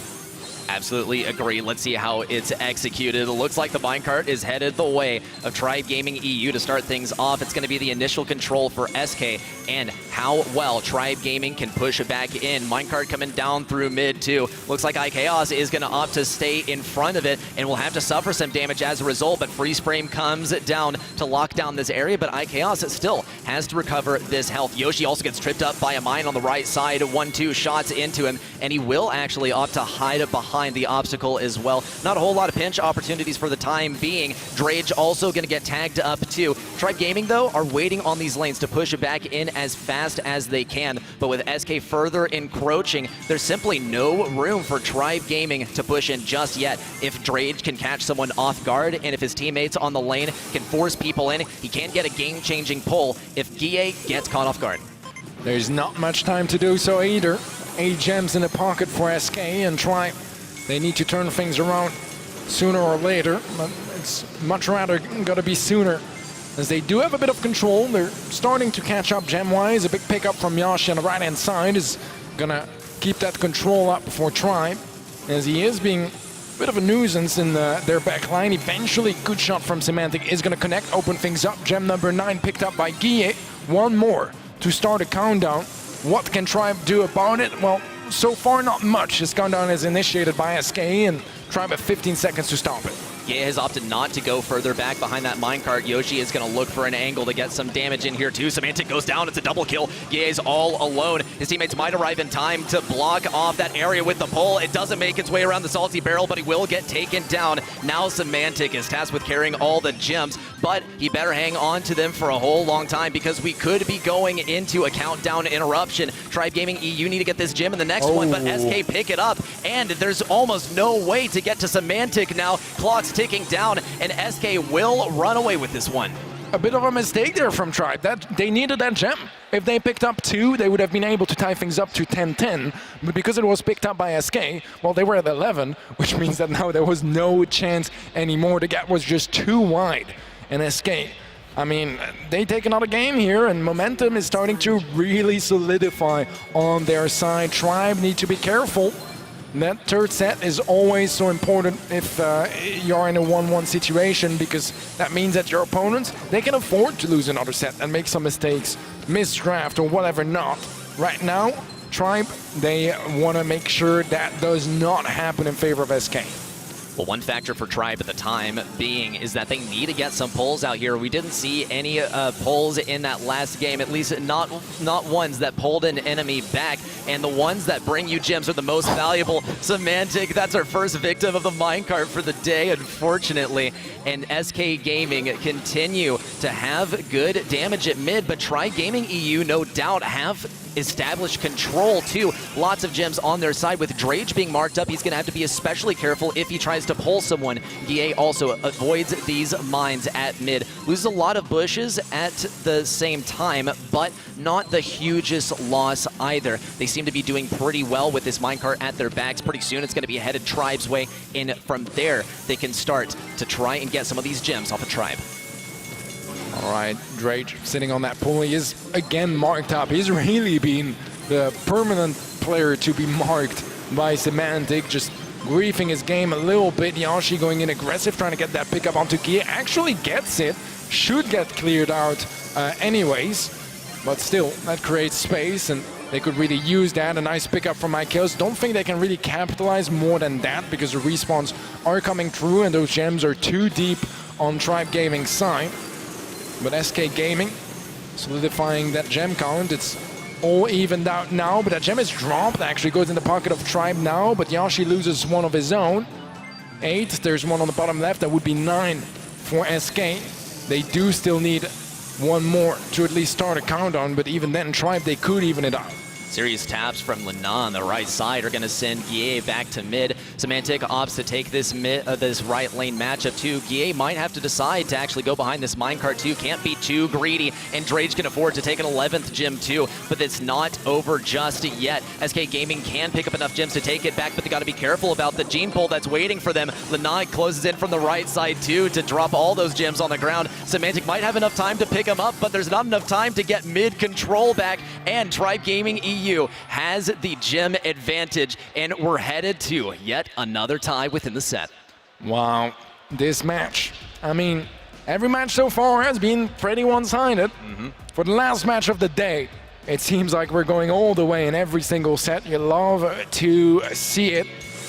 But let's see now who actually takes gem grab as both teams. I mean, they've shown us their claims. They definitely want this one. It's an important set. Knockback from the minecart onto Lena. A bit more hugs to the minecart than usual at a pro level. But he survives off the encounter anyways. And those nest eggs can go a long way. If there's a gem that spawns there that Tribe really need later on in the game, it can absolutely ruin their game. With these mines down on the left side, though, that's going to prevent a lot of value for Guille, because he won't have the advantage of the speed gear anymore. It's also going to waste some time. He didn't see them go down, no team comms. He might end up falling as a result. Lena takes a good opportunity to take that down, and his work is done on the left side. Let's start breaking open mid, he says. Already some wall break going down, and 2 more mines there to waste the time of iKaos. And even when he does bait out these mines, they're still going to have a minecart preventing them from going into mid. Semantic is going to get caught having to stand in front of the minecart too, but luckily iKaos is there to pick up not 1, but 2 gems as well, and further establish the advantage for SK for the time being. Important gems for SK here, in case they lose control again. That gives them the ability to tie things up. Actually, they might not even need control anymore, as they're already on 9. 1 more gem would be enough to start a countdown. There's a pool on the top of the map, but a gem has been sent to them, I think on the bottom. I'm not exactly sure what happened there, but straight gift here from Tribe to SK, and SK, they'll gladly accept it. 5 seconds left here. They need a kill onto iKaos, but iKaos finds a kill of his own. Way too much HP to be dealt with here, and SK Gaming are gonna take the second set, or third set, their second set. Exactly, and it just looks like, and their second set is also an important way of putting it too, because it shows that the momentum has fallen in their favor too, and they are absolutely strong-arming this as well. And I guess I'm going to have to renounce what I said. Tribe Gaming, they did a good job of playing the offense and playing the defense, but SK made it happen in the end. They have the advantage now. 1 single game in favor of SK in Heist will give them a match point incoming. Well, I have to say, guys, I have been mocked for calling this match closer than a 50-50. So far, I think it's an accurate term to describe what we're watching, isn't it? I feel like there was an accusation there somewhere. I was looking at you the whole time. I thought you maybe looking someone behind me. No, it was you, Ark. Fair enough. I mean, it wouldn't be me, but yeah, I mean, you know, this is kind of what I was hoping for, you know, because it's so much fun to watch game by game it go this close, go the distance, and like, you know, these subtle, tiny intricacies that make the difference is what I just enjoy so much about watching both of SK and Tribe go head to head. I mean, at the moment, who's to say where this one is going to lead? I personally think it will go to the 5th and final set, but if history tells us anything, is that during the 5th and final set, SK Gaming are very good at sealing the deal, and just kind of, the closer they get, the more they can smell the victory, the more they want to seal it and lock it in the bag ready. So, you know, I don't know, that's kind of where I think this is leading. At the moment, I just don't see it not, to be honest, unless this momentum shift that SK now have off the back of Gem Grab can be enough for them to seal it in the next one. I absolutely agree, though, because what we've seen time and time again is SK, they go to set number 5, and then they simply sweep that final set, just given how close they are to victory. And as you put it, just they can smell it, and they're hungry, and they want it. But Tribe is just as hungry, and they got to start bringing it back here, lest they want to go to a match point. And I can assure you that's not the case. And on Heist, these games can go really, really fast, and the meta is kind of wacky, too. You got to be thinking about some of the brawlers that get a lot of damage on the safe, as well as ones that are good for control. Yeah, and ultimately, I don't see any of these two teams making any kind of draft mistakes. And that's something that we sometimes see in competitive, you know, a team kind of have a bit of an off draft. I think it's fair to say today that it's very unlikely that any of these two teams is going to be the team to do that. Yeah, I mean, they don't do it often, you know, they really don't, and especially when it's important moments like these, I've yet to see it from those guys. Maybe this is the first one, maybe you just jinxed it for them. Who knows? Well, there's only one way to find out. We'll get in the draft soon enough, but yeah, it's been incredibly close so far, much closer than any of the other matches we've had so far today, and yeah, I mean, I'm very happy with it, because I feel like those teams are so evenly matched. This is a very accurate representation of where they are currently in the leaderboards. Yeah, and in terms of the competition, this is kind of what we expect, because ultimately, you know, to whittle it down, the more becomes on the line, and when that is the case, you've got to really keep your guard up. But the draft is flying in. SK Gaming going to be banning out Colonel Ruffs, banning out Stu, as well as Colette, and on the side of Tribe Gaming, EU, similar ideas, banning out the Ruffs, I think it's fair to say, but actually banning out Barley, which is a very, very underrated ban for me, actually, here. Very viable ban as well, and going in with the Surge, early pick there coming in for Daryl. And that's the thing also, when you have first pick, you're immediately thinking about what is a possible counter pick. What is the last pick that an enemy could go for? Surge, Colonel Ruffs, Barley, all brawlers that could be picked last. Maybe not Colonel Ruffs so much as the others, but you don't want to get countered super hard. And also with Surge out of the mix, it enables Daryl to get some good plays in. With Griff on the enemy side, though, you can already see something's cooking in the SK kitchen. They are starting to think about, can we break open these walls and we can get consistent damage versus Daryl. But what we've also seen from Tribe Drage in particular is he doesn't really get phased by playing into the Griff. Once things have been opened up, he is not bothered by the damage that his super has to offer.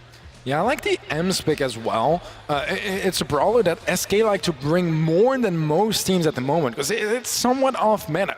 We don't see all that much M's at the moment. They're just better brawlers to deal with tanks, better brawlers, you know, to deal with other situations in general. And it's just a little weaker at the moment.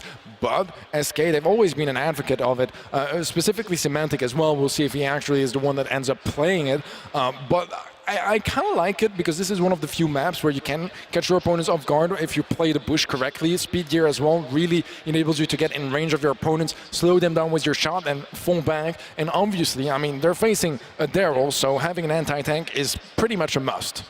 And it does also get a little more complicated than that, too, because Daryl can roll into Em's range, and even if she does get a stun, I mean, the damage that she has to offer at close range is not too amazing, but still it might provide a little bit of time for your teammates to come in and help out, which is assuredly going to be the case. But the Carl pick here from Tribe is, I think, a really, really solid one. It's going to be also quite difficult for SK to begin thinking about what is a counter pick to this, because they don't have Gale at their disposal. Their anti-take measures are quite limited. I love it. I love the Primo. I love the Primo. It always comes in when there's just nothing else on the board to counter out a tank. And you know what? It puts on a show. It doesn't always succeed, but it sure is fun to watch. I was going to say, like, I love seeing the Primo. Yeah.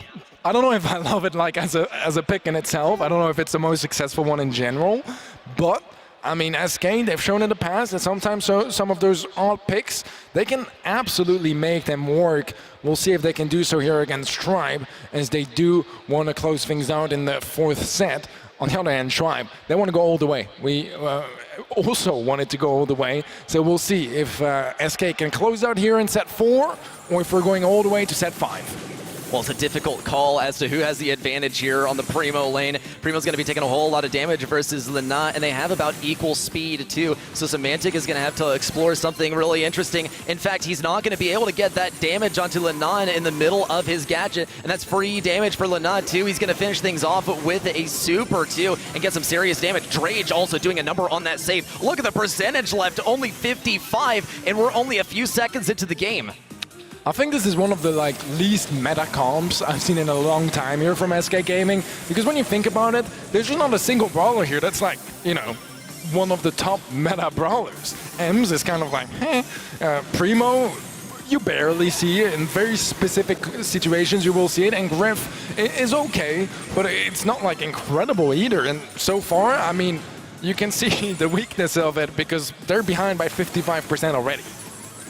It's not working out so great for them so far, but it's not over just yet, though Lena begs to differ. On the right side, he has a whole lot of movement available to him, and with that super at his disposal, too, he can deal lots of damage to that save. Getting cornered in here, though, he will stay alive and dashes over to the right side to be even that much more of a nuisance. The damage is coming into only 37% left. A super to get out of that risky position, too. He will end up falling in the end to iChaos, but Drage is ready to launch in from the left side. Semantic also wants to tussle a little bit, but Drage needs to be able to roll through him. Goes for the kill on iChaos, actually, and will be able to roll forward onto the safe. Tries to disrupt the rhythm of Semantic. Here's the gadget in the super combo, but the damage is still flying in.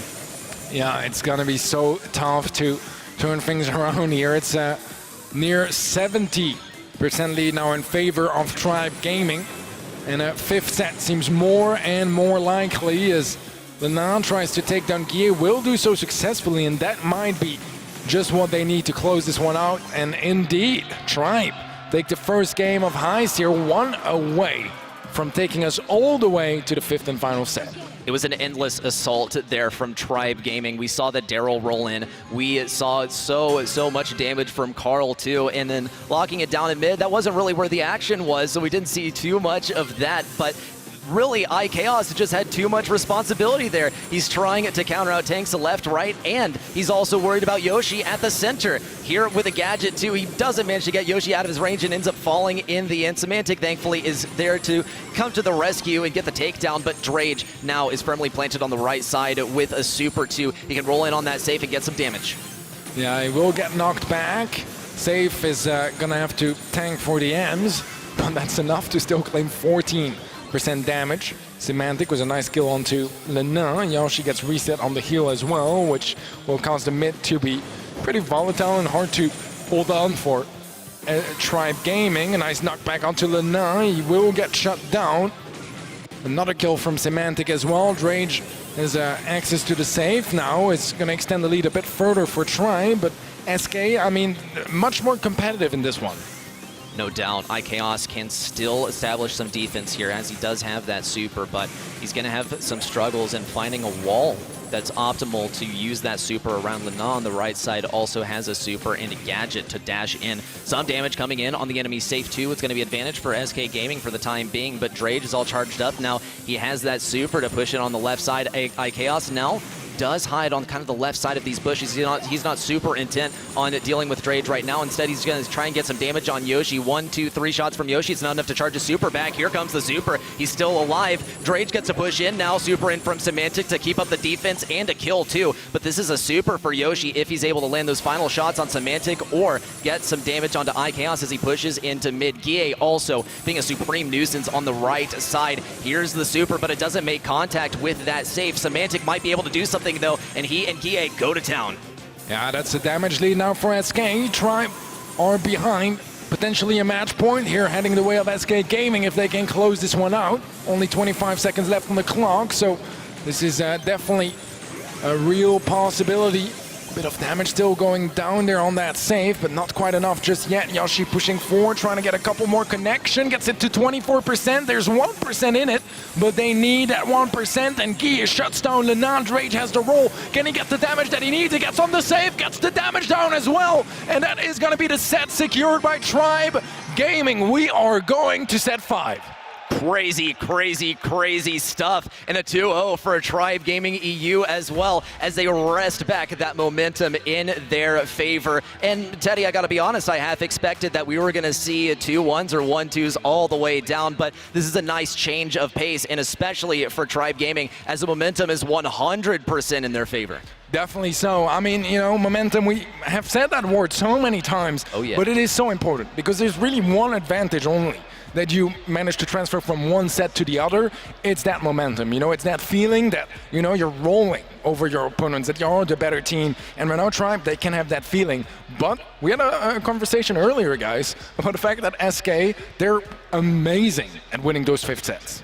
We also had a conversation earlier that we won't be seeing any kind of weird and wacky drafts from either of these two teams, and then you said maybe you might just as well have jinxed it there, Ark, and then we see an El Primo show his face in Hot Potato. So, yeah, kind of what I predicted as well. Maybe that was the whole plan all along, just to, yeah. We're now going to the 5th and final set like I rightly predicted. Now, the question is here, is that Tribe have been here time and time again. Is today going to be one of those days to add to the idea that SK are going to come in now and seal the deal, or are they going to break this cycle? Because it has been a bit of a vicious cycle all season long, and the last time we saw this back and forth was in day 7, you know, in which we saw SK take it in the 5th and final set, which was knockout at the time. So, ready, set. Your Tribe, you know, you're their manager. What are you saying to them this time round so that they can not fall into that same trap? Oh man, we've had a discussion about this, about predicting the draft and whether we're really cut out to be coaches or managers or things like that. I'm not really sure what I tell them. I just say GG's and make sure that you are tapped in. And hey, just also keep your head in the game and don't let that momentum from SK get to your head. When you're at a match point, you can't let that affect you. You got to address each single game as its own thing, unless of course you're drawing on the analysis of the past game and reflecting on your performance and what exactly your enemy's weak points are. I like that. I'm going to ask that question more. To hear the casters get in the minds of the coaches is quite fascinating. Great insight there as well. I mean, you've got it in you. You could, if you know, if it all goes south and you need to look elsewhere, then you know, coaching could well be for you. Teddy, drafts coming in thick and fast. You've got Pam being banned, Stu being banned, and Jana being banned on the side of SK Gaming. Penny, Crow, and Squeak on the side of Tribe. What are your thoughts so far on the draft shaping up? I mean, I believe it was a Lola first pick, which is a pretty decent one at that as well, especially with the Penny ban, right? You pretty much only can do it if Penny is out of the mix. It's just too hard of a counter. There's still ways to really mess with that on the side of SK. Perhaps the Bell, well, here she is. The bounce between the Ego and the Bell, and the Lola rather, is absolutely devastating. So I think it's a very, very wise pick. Bunny as well is just really strong in general. I feel like maybe we'll see the return of this too. Oh, it's banned out actually, never mind. So I think there's still quite a couple of options available. Funnily enough, I see SK banning out a lot of the brawlers that they were playing earlier on this map, because they played that map in one of the first matches of the day. Well, one thing to acknowledge is like, hey, if they're winning with it, then that's a winnable brawler. So maybe you just don't want to deal with it. They do have the last pick at their disposal too, so they can play with that quite cautiously. And we see some of the bans from Tribe Gaming. I don't know if that necessarily reflects what some of the power picks are on this map. In terms of brawlers that could upset things, well, here's Amber, one of the brawlers that we see basically nowhere else except on this map, because she can get some, she's basically like a longer ranged Imps that is not necessarily a tank counter. I think it's a good way of putting it. She can get some long range control. Those shots travel really slowly. They're quite large too, and they can throw a wrench in the plans of some long range players. So it's up to SK now to decide what exactly they're going to go for now. In terms of long range brawlers, there are plenty, but they don't want to lock themselves into only playing long range, considering that Max is on the enemy team. Here's the Carl, who will be able to do well in close range versus Lola and Amber, but might have some issues getting any damage on a Max. Yeah, I feel like this is a winnable comp on both sides, which I think is more than we can ask for here for a 5th and final set, because we want it to be as even as possible. It's been a very, very even so far. We're going to set 5. This is the final one. This set will decide who between SK and Tribe will be facing Totem tomorrow, which, let's be honest, no one wants to face Totem. So it's a big one, because it's going to be putting a wrench into many of their plans for whoever loses this one early on already. And now with some good positioning in the mid, Yoshi goes forward, tries to burn down iKaos, not quite able to close out that kill just yet, has to fall back a little bit, and now pops max speed. So far, it's only been Tribe in that hot zone. and looks to be the same too, but here comes the kill from iKaos. He's at very, very short range too, but if he can get good enough dodges, he might be able to make it happen. A good triangulation there between Lina and Drage to sniff out where exactly Bonnie was in that left side. And as soon as Yoshi gets his first super, he's going to be burning up these bushes, and it's going to slow down the rollout from spawn for some of these brawlers, but he can still get some more burn on the bushes to make sure that no one has speed on that left lane. But that might not even be a concern right now, because it's not even the left lane that's too troublesome for Tribe Gaming EU. It's every single lane that they are absolutely dominating. Only 1% captured so far by SK. This is insane. Usually we see Tribe on the receiving end of this. They're historically not that dominant in Hot Zone, and now it's completely turned around. Tribe are known for struggling in Hot Zone, not for getting 100 to 1% against teams like SK that are so good at those slower methodical modes. My goodness, Tribe are not to be messed with. Match point for Tribe Gaming EU. SK Gaming, can they take it back? Not the best start here either, as it's again only Tribe in the zone. Some lower HP players, Lina is one shot, but iKaos just not able to match the speed. It's a slow brawler against probably the fastest one in the game, and hitting those shots is a nightmare. To jump in onto Drage, not enough to get the kill, and in the end we have trade after trade, but all in favor of Tribe Gaming. Still in that zone. That's a stomp and a half here in the 5th set, as SK Gaming, they haven't even stepped in the zone yet. A super from Lina is all that it takes to make these guys absolutely untouchable, but without Lina and his speed add to the aid, Symantec are able to take down one enemy on the left side, another on the right. Here goes down Lina, and SK can finally start getting some real percentage on this point. Though they don't have anything to deal with the bushes on the right side, the best they can do is check the bushes with Belle, who's arguably the worst brawler to be checking the bushes. If she can get some good predictions on Drage, that might be enough to take him down, but Drage does diff the 1v2, and now closes in from the left side. A jump in from iKaos won't take him down. Freeze Frame has the defensive capabilities, but Tribe Gaming EU still need a step on this point. Yeah, and there's not the most room for mistakes here. Lina gets marked up as well. An incredible comeback so far from SK, but they have lost some of that control. Fighting for it now as Yoshi tries to get some burns down, but iKaos claims that kill. Drage is low as well. Falls, Lina is next in line, and SK Gaming now with a nice triple kill to solidify their control in the mid, close the gap, and get closer and closer to taking over the lead.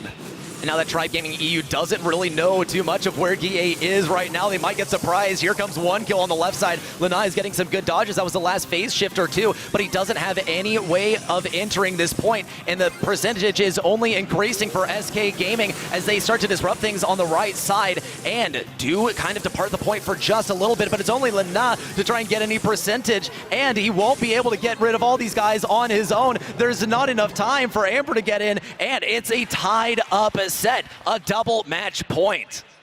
My goodness, one game here to decide the fate of this entire match between SK Gaming and Tribe Gaming EU. We can't set them apart.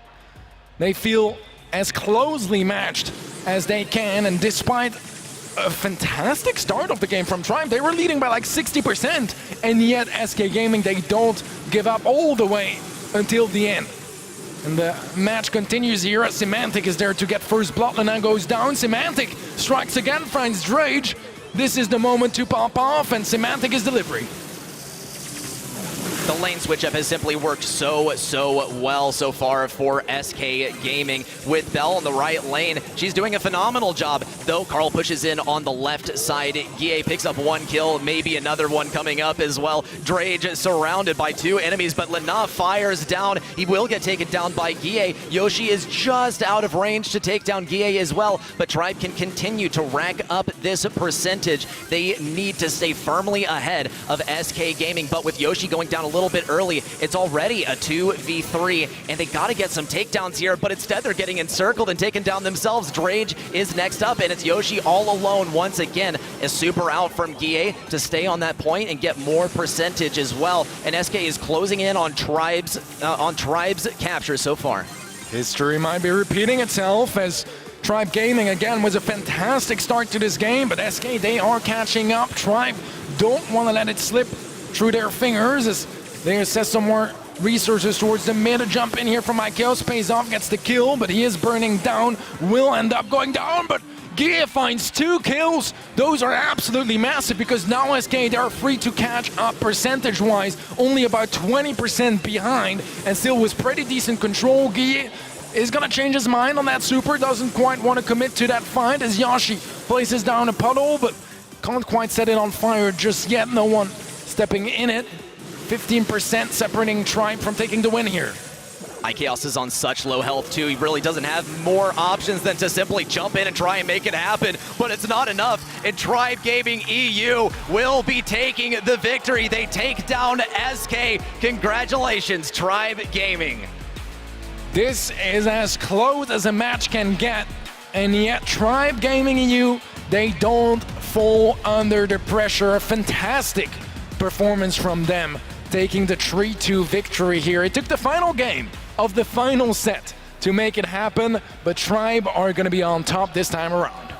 I don't know whether you can hear it, but like the entire stadium just erupted in that moment, and it's a strange thing to see because it's normally just one man doing that on the side of SK, and that man's semantic. But my word, I'm going to put it all down to your coaching, really, Set. I mean, like, it was just so inspired that, you know, it was the very thing that Tribe needed to hear quite clearly as they can on the stage. And my word, how exciting was that? And, oh, just great stuff, great stuff. You know, Teddy, it's been an incredible day. Regarding your predictions, do you think you could have been on top? Do you think you kind of had more or less the matches? I don't know. Did you side with SK in that one or not? I didn't say it. I said that it was closer than 50-50. Yeah. So technically, I guess I wasn't right. I mean, it was close enough. Like, it was as close as it gets, you know? So, yeah, but I didn't say winner, but I mean, I feel like Tribe really deserved this one because it was very close. I mean, SK, they were this close too, right? Realistically, very evenly matched. But this is exactly what Tribe need getting into day 2, you know, not having to start off against Reply Totem. It's quite nice. Yeah, I mean, we sort of say, like, you know, no team wants to face them, but in fact, it's going to be a blessing to face them tomorrow because ultimately, you know, you get a bit of a saving grace, a bit of a chance to warm up your thumbs as well. You know, going and looking a little bit ahead for tomorrow already, you know, do you see Tribe doing the unthinkable? Do you think that they are potentially possible to be that first team to really cause a stir against Reply Totem? It looks like they are playing directly opposite to what Totem usually tries to lure its enemies into playing, which is, I think, pretty much the right approach. But overnight is a decent amount of time for Totem to start like cooking up some counters to that line of thinking too. It's gonna have to be a pretty flip-flop between Tribe on deciding what kind of approach they're gonna take, or they're just gonna have to make some big brain decisions on the fly. There's only 30 seconds to decide each brawler, and all the sets are back to back to back. There's not a lot of time to decide, and it's all about thinking on your feet. It really is. I mean, I just kind of wonder here whether that Primo pick didn't really, for me, cut the mustard. I just kind of wonder whether SK will be looking back at that particular moment and thinking that could have been a place where we could have sealed it. I mean, I couldn't believe Hot Zone, honestly. I had to do a double take as you guys took the lead and saw the 1% looming over the 100% to Tribe, and I thought, oh my goodness me, this is looking fierce. But they came back really strong, and that really filled me with excitement. In the end, though, it was Tribe that were able to get the win. And regarding the stats, I mean, you know, definitely more damage output on the side of Tribe. A lot less healing, actually, Teddy, on the side of them, too. I mean, those stats kind of line up with how you kind of saw things go. I mean, you know, in Brawl Stars, just looking at kills and damage and stuff, like, it only tells so much of the story, you know, because there is such a thing as impact kills. And I feel like Tribe just did a much better job in this set at really utilizing that. But this arc leads us to our final leaderboards for today. Yeah, sadly, Humble are out of the competition there, and Grade out, ready, and, you know, Reply Totem on a big 3-0. They are the team to beat going into tomorrow. Obviously, Tribe, as we know, are going to be the ones to face them first, and SK in an unfamiliar position down in the lower bracket. It is a little bit unfamiliar, and I personally was a little distraught at the beginning of the day, knowing that, yeah, I mean, they faced Totem. That's a really tough enemy, but seeing SK at the bottom of the leaderboard is just not where you usually see these guys, but I don't think really that's the end of the road for them either. It is still, though, going to be a doozy for the first match tomorrow. Tribe Gaming EU is going to have to face versus Reply Totem, and we already talked about this. Will they be the ones to upset Totem for the first time in this entire series? The odds are really stacked against them, but it's not impossible. And hey, I'm a believer, and that leaves a lot of possibilities open for tomorrow. Absolutely. So it is an upper and lower bracket situation, right? So the teams on the top have an extra life to play with tomorrow. Looking at the schedule for tomorrow's matches, we'll be kicking things off. Well, obviously, it was the first match that we have announced that is going to be Reply Totem versus Tribe Gaming. It will be followed up by the lower final, so the loser of that previous match against SK Gaming. Then we'll have the show match. Tons of fun. I don't know how much we will reveal right now. I'll leave that to Ark in a second. But finally, the grand finals, of course, to see who the champion is of this challenge season. Yeah, show match. What's all that about, I wonder? I mean, I'm kind of on your side today. I don't want to give away too much too soon, but I would firmly suggest that you stick around for that because I think it's going to be something to remember, let's go as far to say. But absolutely, that is going to be a lot of fun for us as well because we might play a little bit. I mean, I might just take the opportunity to just embarrass Ready Set on stage. Yeah, I might diff the lane versus Ark. Ark might fold on the lane. What is it you always say? Drop the ego to up the elo, right? Absolutely, absolutely. I can't promise that. I can't. Well, in that case, I firmly believe that you're going to sweep me every single time on lane. Every single time. Yeah, that's me dropping the ego, so you know what comes next. I see where this is going. Well, I mean, Teddy, you know, going into today, I'll be honest, we placed our predictions. You know, I think rightly so, pretty much consistently. But you know, I mean, did that last match surprise you in particular? Because you know, I think that was a pinnacle moment today as to how tomorrow could go. I think it shows how evenly matched some of those teams are. It does still seem for now that Reply Totem is a bit of a step ahead of the competition. But it might change sooner or later, and tomorrow might be the day where, you know, another team takes over. We have 3 formidable contestants playing tomorrow. Humble, not quite in it anymore, but with some great games and clutches as well at times. I'm just excited for more. I really am excited for more, and tomorrow is going to deliver a whole other level of matches, I think. Ready, set? Any final thoughts from you before we close out the day? Well, as I always say, keep calm and brawl on. Stay frosty, guys. And as always, I mean, if you guys weren't Brawl Stars fans, then we wouldn't be casters, and those players wouldn't be pros. So thanks for being an awesome audience. Couldn't have said it better myself. I mean, of course, Brawl Talk has been on since you guys have been firmly engrossed in the match, but don't go anywhere on this stream because we're going to show you what you missed. So don't worry, we've got your backs, we've got you covered. You know, one last final word for myself, I guess. You know, big thanks, of course, to production for everything that they do behind the scenes. There's a lot of people physically behind the scenes that we can actually now thank in person, which is very nice indeed. Of course, a huge thanks to all our sponsors, to Snapdragon, Elite Gaming, DHL, and of course, Monster as well. And of course, to my fellow hosts and co-casters, to Teddy and to Ready Set. Salute. Okay, well, I think that's about everything as far as the casting desk is concerned for today. I do believe that we're going to head now over to the stage where F-Dot is lined up with an interview with Drake. Hell yeah, thanks my friend. Ark, Teddy, and Ready done a great job of breaking it down all day. So thanks guys for everything you've been doing. And thank you for putting on a show. Tribe Gaming winds up on the top side of the bracket, man. Obviously everybody wants to be #1, but you got to be happy that you're not on the bottom side. I can't describe what I'm feeling right now. Like, we've been through a lot this year, and, you know, coming out on top, clutching up when we needed to, it's just amazing. One of the things about tomorrow being, you know, the big single or double elimination bracket is it feels like the Etch-a-Sketch is kind of shaken. Reply Totem has been #1, 7-0 throughout the regular season, but tomorrow's a one-day affair. Does that change the way you go in, or are you going to play the same way you've played all year? We're just going to use this momentum from this game, play a lot better tomorrow, and if we lose, we do have, you know, that backup line. We're going into the lower finals, but we don't plan on losing. Don't plan on losing. That's the quote we're going to run with. All right, man, it's the end of day 1. Anything you want to say to the fans at home and everybody watching? This crowd is amazing. The cast is amazing. Everyone here is just amazing, and I can't wait for tomorrow. My friend, you are amazing. Thank you so much. Congratulations on the wins. We'll see you tomorrow. But that does it for our show. We are going to wrap things up and close it out here. Tomorrow, we've got the big bracket. We do say goodbye to Team Humble, but we'll see Reply Totem, we'll see Tribe Gaming EU, and we'll see SK Gaming battle it out to see who's number one. First place takes home $16,000, so you don't want to miss the end of it. Following right now, stay tuned, because we're going to Brawl Talk, everybody's favorite. My name's F. Dot. You guys have been fantastic. We'll see you tomorrow. We are back from our summer break and ready for the update. Right, Danny? That is correct, my human friend Paula. What's that? Meet Dannytron 3000, a genius robot I developed myself, capable of presenting any update. Correct. I see. Good job, Danny. And welcome to Brawl Talk. I'll be back.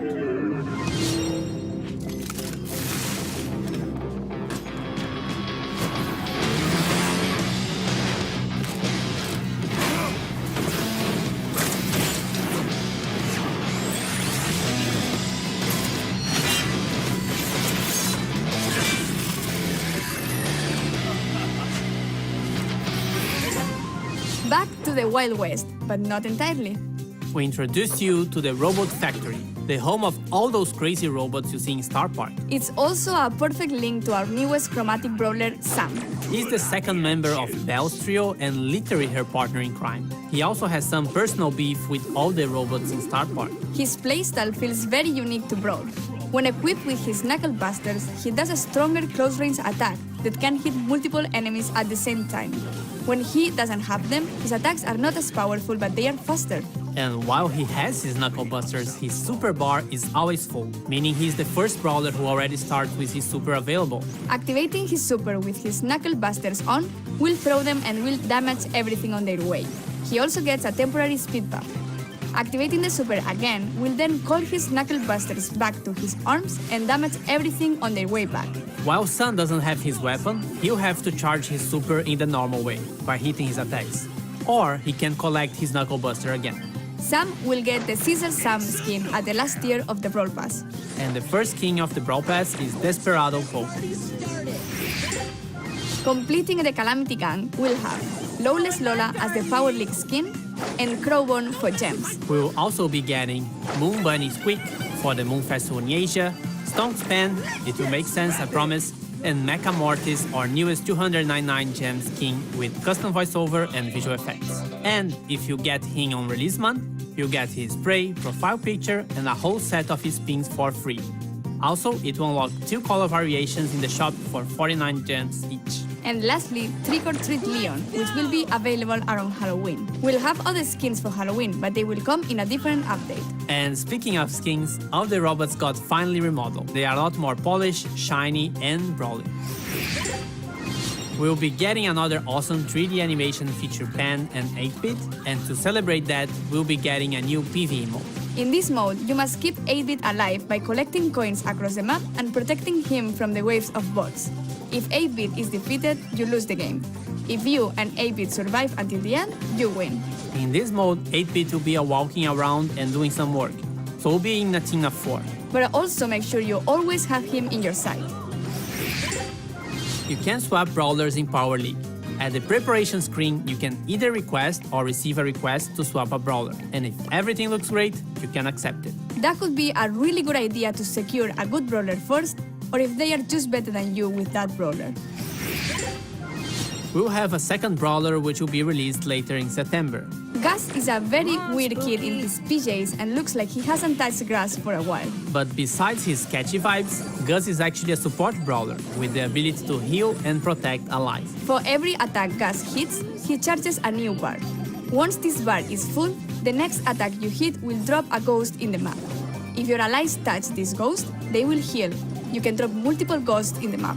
With his super, he's able to cast a shield either on his allies or on himself. To cast it on allies, you should aim and hit your shot. To use it on yourself, you just tap the super button as if you would be auto-aiming. And great news, if you look forward to unlocking him, he will be super rare, which is quite easy to find in boxes. trophy reset is getting longer. It's now every 8 weeks in line with the Brawl Pass seasons. We are partnering with some awesome esport teams, and you'll be able to support them too by getting their profile picture or pings from the shop. New challenges and quests with new sprays and profile pictures as rewards. The Robot Factory environment is also available in Showdown. New gadgets for Buzz and Grief. Gears price reduction. And a message from the future. We managed to travel in time and get Frank from the future to tell you a bit more about what we have planned for Brawl Stars in the future. How do you do, fellow kids? Wait, that's from the past. Sorry, Frank. So, we're all aware that we have some players who are concerned about the future. What do you have for the community? Well, for the last few months, we've focused on designing and building our high-level roadmap for the future. And this is the first time ever we are talking about our future plans with you, our players. Why are we doing this? We feel there's a disconnect between you and us, and we'd like to resolve it. So, let's talk about the next update. To get this out of the way, yes, we are going to rework Gears. We didn't plan to make changes to the system this year, but we understand your feelings and frustrations about it, and we share most of them. Consequently, we decided to prioritize this and push back other changes. In fact, we're going to make some changes already in this update. We reduce the cost to craft gears and gear levels by about 50% in the coming update by reducing the amount of required scrap and tokens. So, should we talk about October a little bit? We're going to simplify the flow on how you acquire gears and decrease their cost. And at the same time, we're going to introduce additional, more specific gears, which won't be usable for all the brawlers. And can we talk about what happens to existing gears? We're pretty much hitting the reset button for gears and will reimburse all existing scrap, gear tokens, and already crafted gears to you. This will happen in coins, and coins will play a much bigger role in how to unlock gears in the future. This essentially allows you a full respec for gears once the October update arrived. Refunds will be based on the total amount of scrap and gear tokens you've collected since we've introduced them last year. Cool, and there is more, right? Why, Paula? Yes. We're also reworking the existing PvE weekend modes. We ultimately don't believe they are fun anymore, and we're going to replace them with a new, more dynamic PvE system, which will introduce new features including multiple stages, persistent power-ups, different environments, and new types of enemies and bosses. Almost like a place where we'll be able to tell a story in the future. We also have plans beyond October. That's right. The timeline becomes a bit more uncertain at this point. However, there are a few bigger topics we would like to tackle. And the first one is affecting the current progression system and its reliance on luck in order to unlock brawlers. We would like you to have more say in which brawlers you unlock and when, as well as which brawlers you would like to upgrade.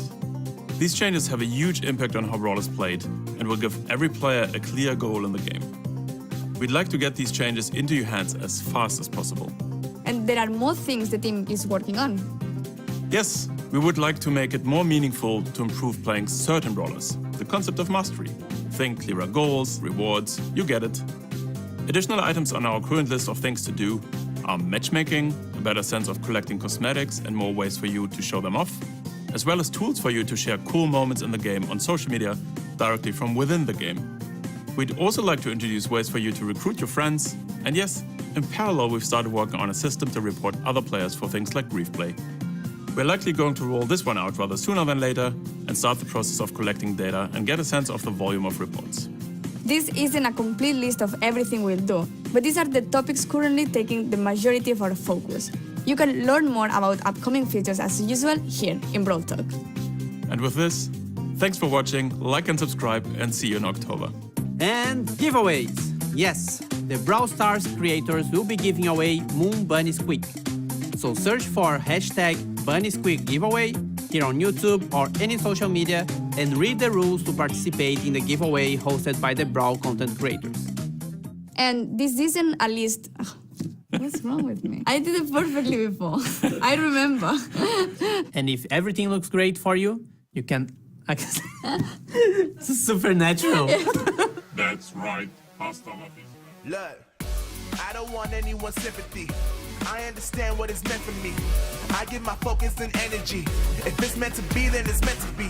But mentally, I'm undefeated. They hear that and say I'm conceited. Like there's no reason. Like I don't beat them and come back again just to teach them that when you work under pressure, you reach higher measures. They'll try and bring you down, but you cannot let them, and only get better and focus on cheddar. Eye on the prize and you'll become a legend. Like, when I'm in the room, it's a red alert. You want to compete, well, get better first. I got 10 toes in the dirt. Push through the hurt just to show them my worth. I'm the best. Yeah, I'm the best. I never stress. I know what's next. I'm who they test. Like we playing chess. But I'm unimpressed. So now let me flex. Yeah, I'ma work through the struggle and hurt. Cause I know my worth. And I gotta be first.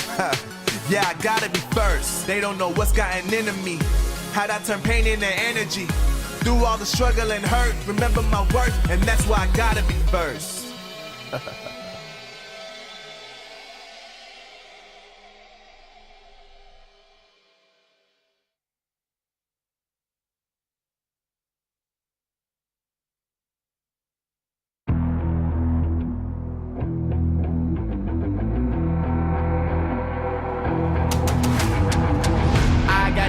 I'm on the mission, snap any minute, casually winning. Stop tripping on me, stop dissing on me. Yeah, I got a dream, can't take it from me. My fire's burning, I'm always learning. Tell me where to go, man, I'm on a journey. Yeah, I can't explain it, I get excited. Keep it 300, King Leonidas. Strap in, cause it's gonna be a long ride. Working on me every single day and night. There comes a time when your worlds will collide. If it's holding you back, push it right to the side. Ain't got no time for no fear. I work too hard to get here. Ain't got no time for no fear. The Snapdragon Pro Series is brought to you by Snapdragon Elite Gaming, Monster Energy, and DHL.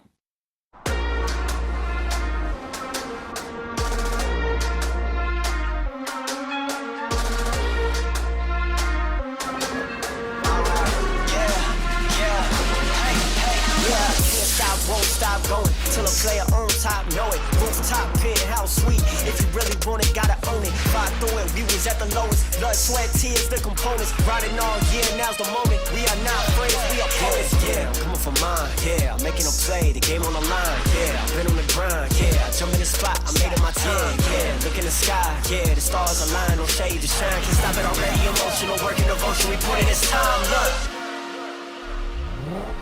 You won't stop.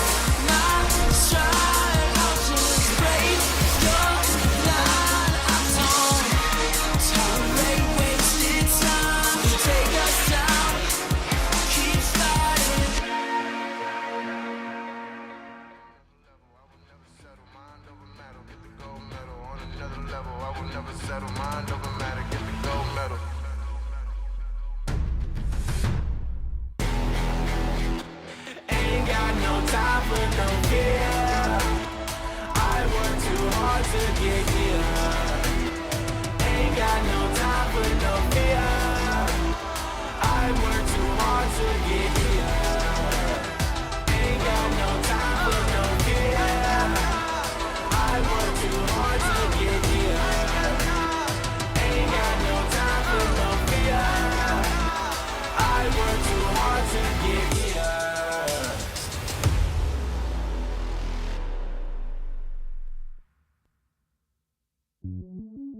Welcome to the place where dreams come true, where everything you want can be yours, if and only if you're willing to work for them, you're willing to hurt for them, but most of all, you're willing to be first for them. Ha! Look, I'm going straight to the top. I don't know how I would stop, like it or not. I got some goals that I'm hitting. You hear what I'm spitting? It's hot. Look what I got. Whole lot of passion and pain. The road to success is insane. Stay out my lane, cause I'm on a mission. I'm getting what stands in my way. Yeah, I'm a beast. I wouldn't play with me, baby. The way that I'm training is crazy, and I do it daily. You wanna talk about drive? I got more drive than Mercedes. I've never been lazy. I'm in the room, it's a red alert. You wanna compete? Well, get better first. I got 10 toes in the dirt. Push through the hurt just to show them my worth. I'm the best. Yeah, I'm the best. I never stress. I know what's next. I'm who they test, like we playing chess. But I'm unimpressed, so now let me flex. Ha. Yeah, I'ma work through the struggle and hurt, cause I know my worth, and I gotta be first. Ha. Yeah, I gotta be first. Look, I don't want anyone's sympathy. I understand what it's meant for me. I give my focus and energy. If it's meant to be, then it's meant to be.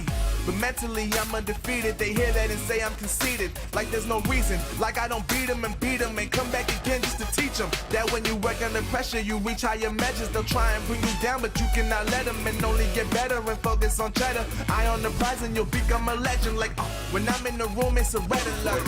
You wanna compete? Well, get better first. I got 10 toes in the dirt. Push through the hurt just to show them my worth. I'm the best. Yeah, I'm the best. I never stress. I know what's next. I'm who they test, like we playing chess. But I'm unimpressed, so now let me flex. Ha. Yeah, I'ma work through the struggle and hurt, cause I know my worth, and I gotta be first. Ha. Yeah, I gotta be first. They don't know what's gotten into me, how'd I turn pain into energy. Through all the struggle and hurt, remember my worth, and that's why I gotta be first.